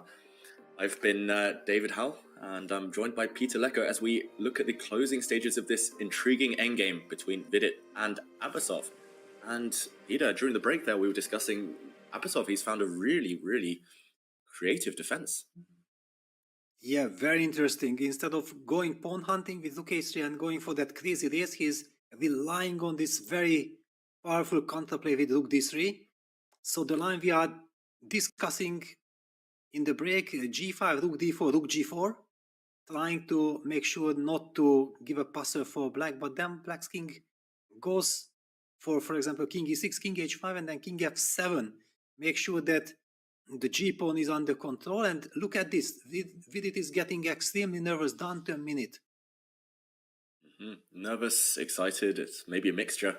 And okay, he doesn't push the pawn, afraid of that potential pin. Rook d4, calculating king and pawn endgames with 1 minute is a nightmare. So okay, he goes for king h5 instead. And now he's banking on the fact that rook d4 can just be met by a rook move. And again, it's another different type of race this time. Rook to e3, as you point out. And yeah, suddenly this one, evaluation bar still says draw, but anything could happen. I think Vidit's maybe excited for a reason. It feels like Abasov wasn't being greedy. I like the fact that he was going active, staying active, but he will be forced to calculate now how to defend this. Yeah, finally it gets down to that position, and Abasov taking his time. Look at his pose. Yeah, his body language indicates like he knows that he needs to calculate. It's not over yet. Vidit is trying everything. I mean, he has tried so far 95 moves in this game. Incredible effort by Vidit, but will it be enough? Or is Abasov able to defend? That's my favorite thing in chess, Peter. Games that last over 100 moves. And the game is yet to be decided here, of course. Maybe we try and predict what's going to happen. Does Abasov have too much choice? I mean, either he takes a3 or he plays rook d4. It looks like it's a kind of 50-50 right now. Well, I feel like if he takes on a3, then he might have given white an extra move with king h5. Yeah, then there could be a case made that why didn't he capture immediately? I feel that he would like to make rook d4 for work. Yeah, but this rook d4, rook e3, rook takes c4, g5, and then rook c1. Something like this is the natural way of things unfolding. He's about to make a move. Feels like rook d4, as you say, it's the safest, it's the most natural, and also once you grab the c-pawn, at least the black king is able to run and start coming forward. And I guess you're freeing up 2 pass pawns if the doubled c-pawns count as 2 pass pawns. I know Danya asked you that question a few days back. Is that 2 pass pawns, the c-pawns, or is it 1? But either way, that would be the most natural. But I would be surprised if he plays instantly. I would be spending every single minute possible trying to calculate this one to the death. Yeah, the good news for Abasov is that he still has time. I mean, if he would be done to a minute on his clock just like Vidit, then defending would be almost impossible. Yeah, then you have to rely on your intuition, a position where intuition cannot help. Here you have to really calculate move per move like crazy. You cannot miss a single move. About to make a move. Yeah, you can't guess in chess, but okay, rook d4 on the board. No guessing here. Abasov has calculated something. Where do you think Vidit's going to put the rook? Yeah, well, rook e8 or rook e3, I feel like these 2 moves are the most natural. Of course, there is always a case to be made to put the rook as far as possible back on e1. But I still feel that the other moves are a little bit more natural. Yeah, we should mention you cannot trade rooks here with white because black suddenly gets a pass pawn and black actually promotes with check. So black would suddenly win, I think. And okay, instead he's moving under 1 minute for Vidit. He might, yeah, there we go, drop back. Rooks behind pass pawns tend to be the way top players try and play these endgames, so he's keeping that option open to get behind the pawn. Now Abasov needs to do something. His king is cut off, his rook needs to go behind. Must be rook c2, right? As you're highlighting. Yeah, I think that it's the natural one, because rook e1's purpose is to take away the c1 square from black. It's kind of common knowledge that the rook should be as far behind as possible so that the enemy king is unable to target that rook with the tempo. We've seen some crazy endgames in the World Cup, Peter. I remember this one that you were covering between, what is it, Shitko and Wojtaszek. Oh, one side made a rook. Yes. No, Sorry, don't even mention. I mean, I'm such a good friends with Radek, so when I witnessed it, you know, I just felt my heart was almost jumping out of it. I felt for him so incredible. I mean, he was winning in that game and ending up losing. That was just completely crazy. I'm happy that he made a comeback. Very happy for him. Yeah, but somehow I'm getting shades of that game. It feels like black is at some point going to give up the rook for white's g-pawn, and then black just has to run with his c-pawn and king. And it was actually a very similar situation in that endgame. So, of course, we need to work out the details. Okay, rook c3 played instead of rook c2. Wow. Wow. Does it indicate that Abasov has the nerves to collect the pawn on a3? According to computer, that's perfectly fine. But my human body, I was not able to take it. I thought like, okay, go as far, give check, and start advancing your c-pawn with the king. Yeah. Wow. I guess this is why he keeps winning these playoffs, Abasov, because he's so quick at calculation. I mean, he's got 13 minutes. Most of us would be spending at least 5 or 6 of those trying to count down the pawn race. No, he's happy. So less checking distance, but he might pick off this a-pawn. Yes, throughout so far in the tournament, he has shown incredible confidence level. No matter what kind of situation, he was able to bounce back against Anish Giri in the rapid playoff. That was also something of a brilliancy there, coming back against Anish. Okay, what is Vidit's best winning attempt here? Still very much a 2-result game, despite the evaluation bar saying dead draw. Okay, g60 push. Okay, he keeps his a-pawn alive. Makes some sense. Wow. At least now black, at least going for this pawn, will be suicidal. They will put the black rook on a really bad square, where it cannot check from behind anymore.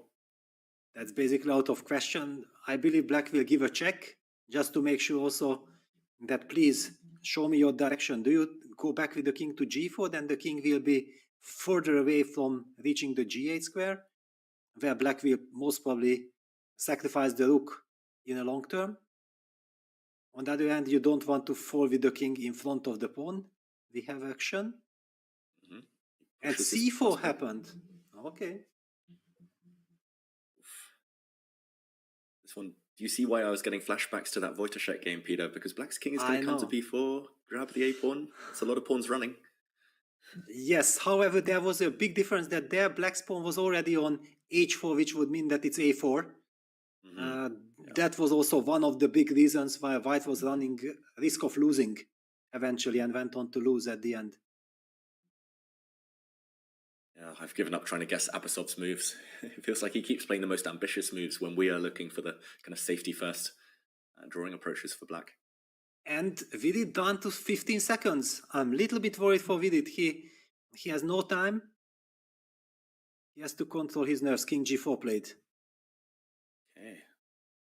Now black is maybe saved a tempo, or at least half a tempo on that variation you were mentioning with the rook check from behind. He's kind of forced the white king back anyway. So will he play a move like rook c2? Well, and there is also the other what you kept on mentioning. Yeah, the Shitko game is rook d3, king c5, and then falling back with the rook to g8 and going all in. Yeah. Abasov, surely he's going to pause to calculate. He's been playing at breakneck speed as well. Okay, looks like a straight choice between a pawn race or maybe the safety first, going behind, giving some checks. Vidit's heart must be beating so fast. Yes, and we have to mention that those pawns which were kind of a big headache for black, now helping black tremendously. That double pawn on c6 can be a vital pawn in so many different circumstances. One shouldn't be underestimating the power of that pawn. Yeah, maybe starting with king c5, leaving the black rook flexible would make sense. Okay, he goes rook b3, so identical idea to the one you mentioned. He's getting ready to stop the pawn from the front. So going back to the 8th rank. It's going to push, hesitating though. I agree with the featured chat, this really is the toughest endgame. Rook endgames are so difficult.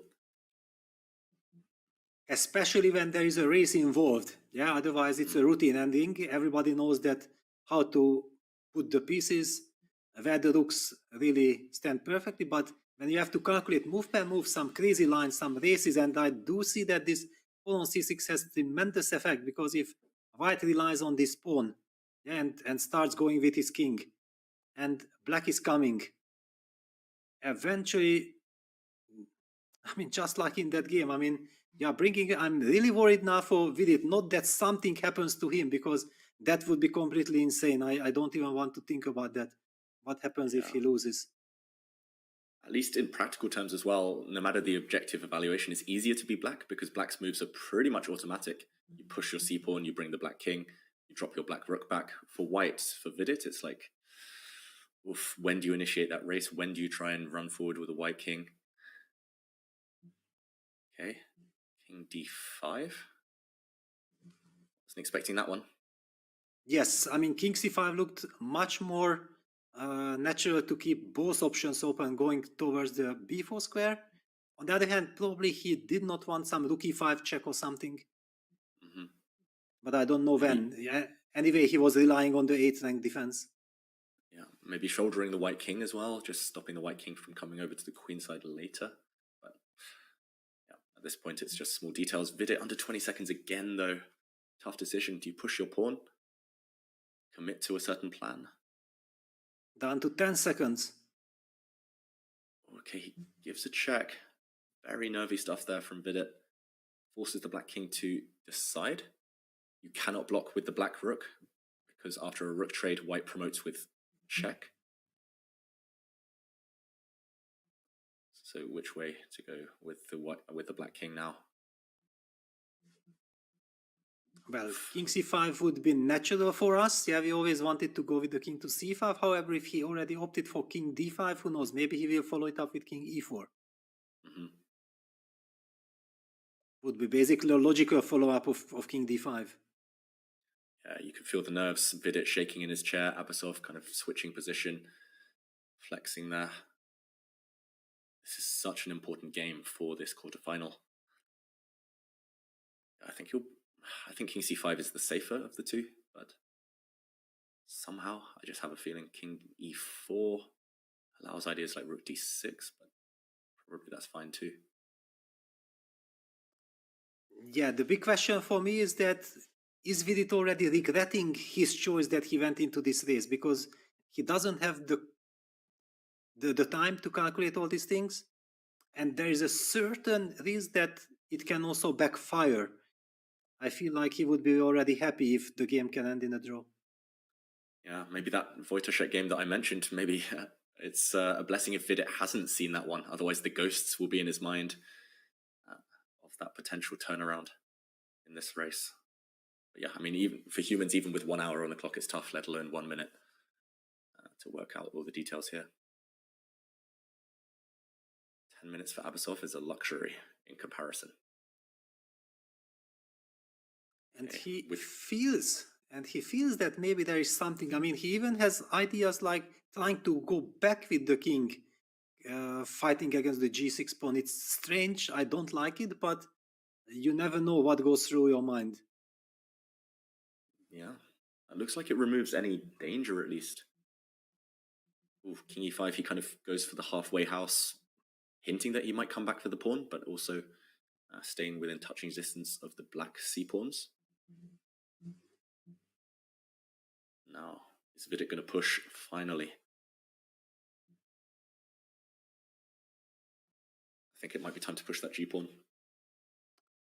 Yeah, of course, you can push, but where does it lead? That's the big question. Yeah, Vidit pushes.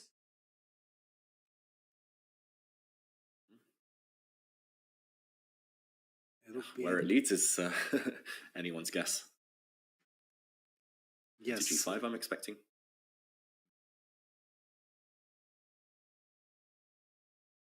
Yeah, king f3. Yeah, Vidit is trying to save the position, and I like his choice because now rook g8 can be met by rook d7, and he has given up on any race. He just wants to make sure that he controls the c-pawn. He is safe. He has to make a draw, not that suddenly, just because of nerves, out of frustration, he keeps on winning. I mean, fighting for a win when he already has to be careful. Yeah, I agree, Peter. Actually, in practical terms, this is by far a wiser decision. This shows a lot of experience and pragmatism from Vidit, just going for the draw now rather than risking gambling with 1 minute on the clock. Yeah, White's king is just too close. It looks like Black cannot really entertain any winning hopes here. And Avasov is a little bit surprised. Maybe he has missed the... Okay, we don't know. Maybe he was just very happy that he gets a comfortable draw. Yeah, after all, he was suffering throughout the game. Ever since they reached this end game. Body language would seem to show that Abasov may be a bit disappointed, maybe sensing he had an opportunity there as Vidic got low on the clock to suddenly launch this surprise turnaround. And now head in hands, maybe he's realizing, okay, it will be a draw, most likely. And that's fine, but it could have been more, potentially. Yeah, I'm not trying to understand that maybe even in the case of Black going for king c5, Vidic would have anyway relied on the strategy of pushing his pawn, put the pawn behind, put the rook behind the pawn, forcing rook g8 and go with the king towards the queen side. And because of the damaged pawn structure, simply to set up a fortress. It could have easily been, because going for that race looked just so out of control. With little time on the clock, you are just unable to make sure that you have everything under control. Yeah. It's impressive kind of self-control there from Vidic. Just pulling the brake at the right time. And now White's king will come over, mop up some pawns. Looks like everything might just get traded off. This will most likely end in a draw. Yeah, no wins for the white pieces today, unless Vidic somehow pulls this one out of the bag. Yeah, but now it's basically clear that the game will end in a draw. It's obvious. White is not interested in any race, not interested in any dramatic situation, just safety first approach. And I believe with king f3, he has done everything what was required. Safety first after almost 6 hours of chess. That's not an easy mindset to have, but yeah, Vidic, very wise choice. Oof. King to f3, and okay, the pawn pushes. How will Vidic close this one out now? Just bring his king? Yeah, I think so. King e3 on the board. Making sure that the king stays in contact with the c-pawn. Yeah, c2. Also now the body language, the way how Abasov has played the move c2 indicates that they kind of know exactly that this is gonna end in a draw. Yeah, any moment now. And I was out there in Baku. I know that dinner closes at just after 9 o'clock at the official hotel. And it looks like the players will be in time to make dinner. It looks like a draw any moment now. Any last tricks in the position? But you know, I was watching the interviews and I really loved these interviews. There was a great insight by Vidic who mentioned that it was Abasov who showed him a great Indian restaurant in Baku, and that's exactly where Vidic is going. So I don't think that he's relying on the hotel's food. He's looking for Indian food to recharge the batteries.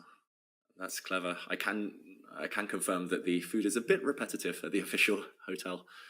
Yeah, same thing every day, which is fine by me. But I know a lot of the players are more aware of nutrition and enjoying foods that they like. Rook to g1 on the board. Yes. Okay. Now, what does it mean? Rook g8 almost obligatory, but actually not. Rook d8 is also a move. The white is not threatening anything. Yeah. But rook d8, there is rook g5 check and rook c5, yeah, just to be sure. Yeah. That could be important though. Rook d8, if Vidic isn't ready, could be a bit of a shock. Yes, that the move itself is possible at all, yeah. It's and Abasov is about to make the move with the rook. d8 or g8? How ambitious G8. is Abasov feeling? Okay, so rook g8, professional move. Now we are expecting the move king d2. Yes, on the board, king f6. Now it's easy to call the action.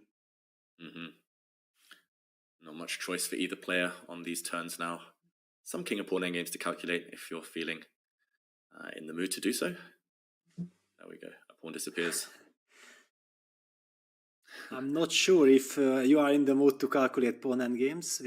But okay, Vidit is now back to 1.5 minutes, yes? So that gives him the cushion to do that if he feels. Yeah, I'm never in the mood to calculate king and pawn endgames, Peter, unless I know I'm a pawn up. So rook takes g7, very likely. And can white take the rooks off the board? I guess that's the only question that Abasov is contemplating right now.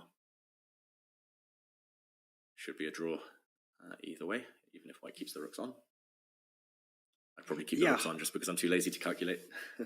Yeah, but however, since Vidit captured the pawn on c2 immediately, rook takes g7 played, I wouldn't rule out if he takes, but maybe just rook b1, rook b6.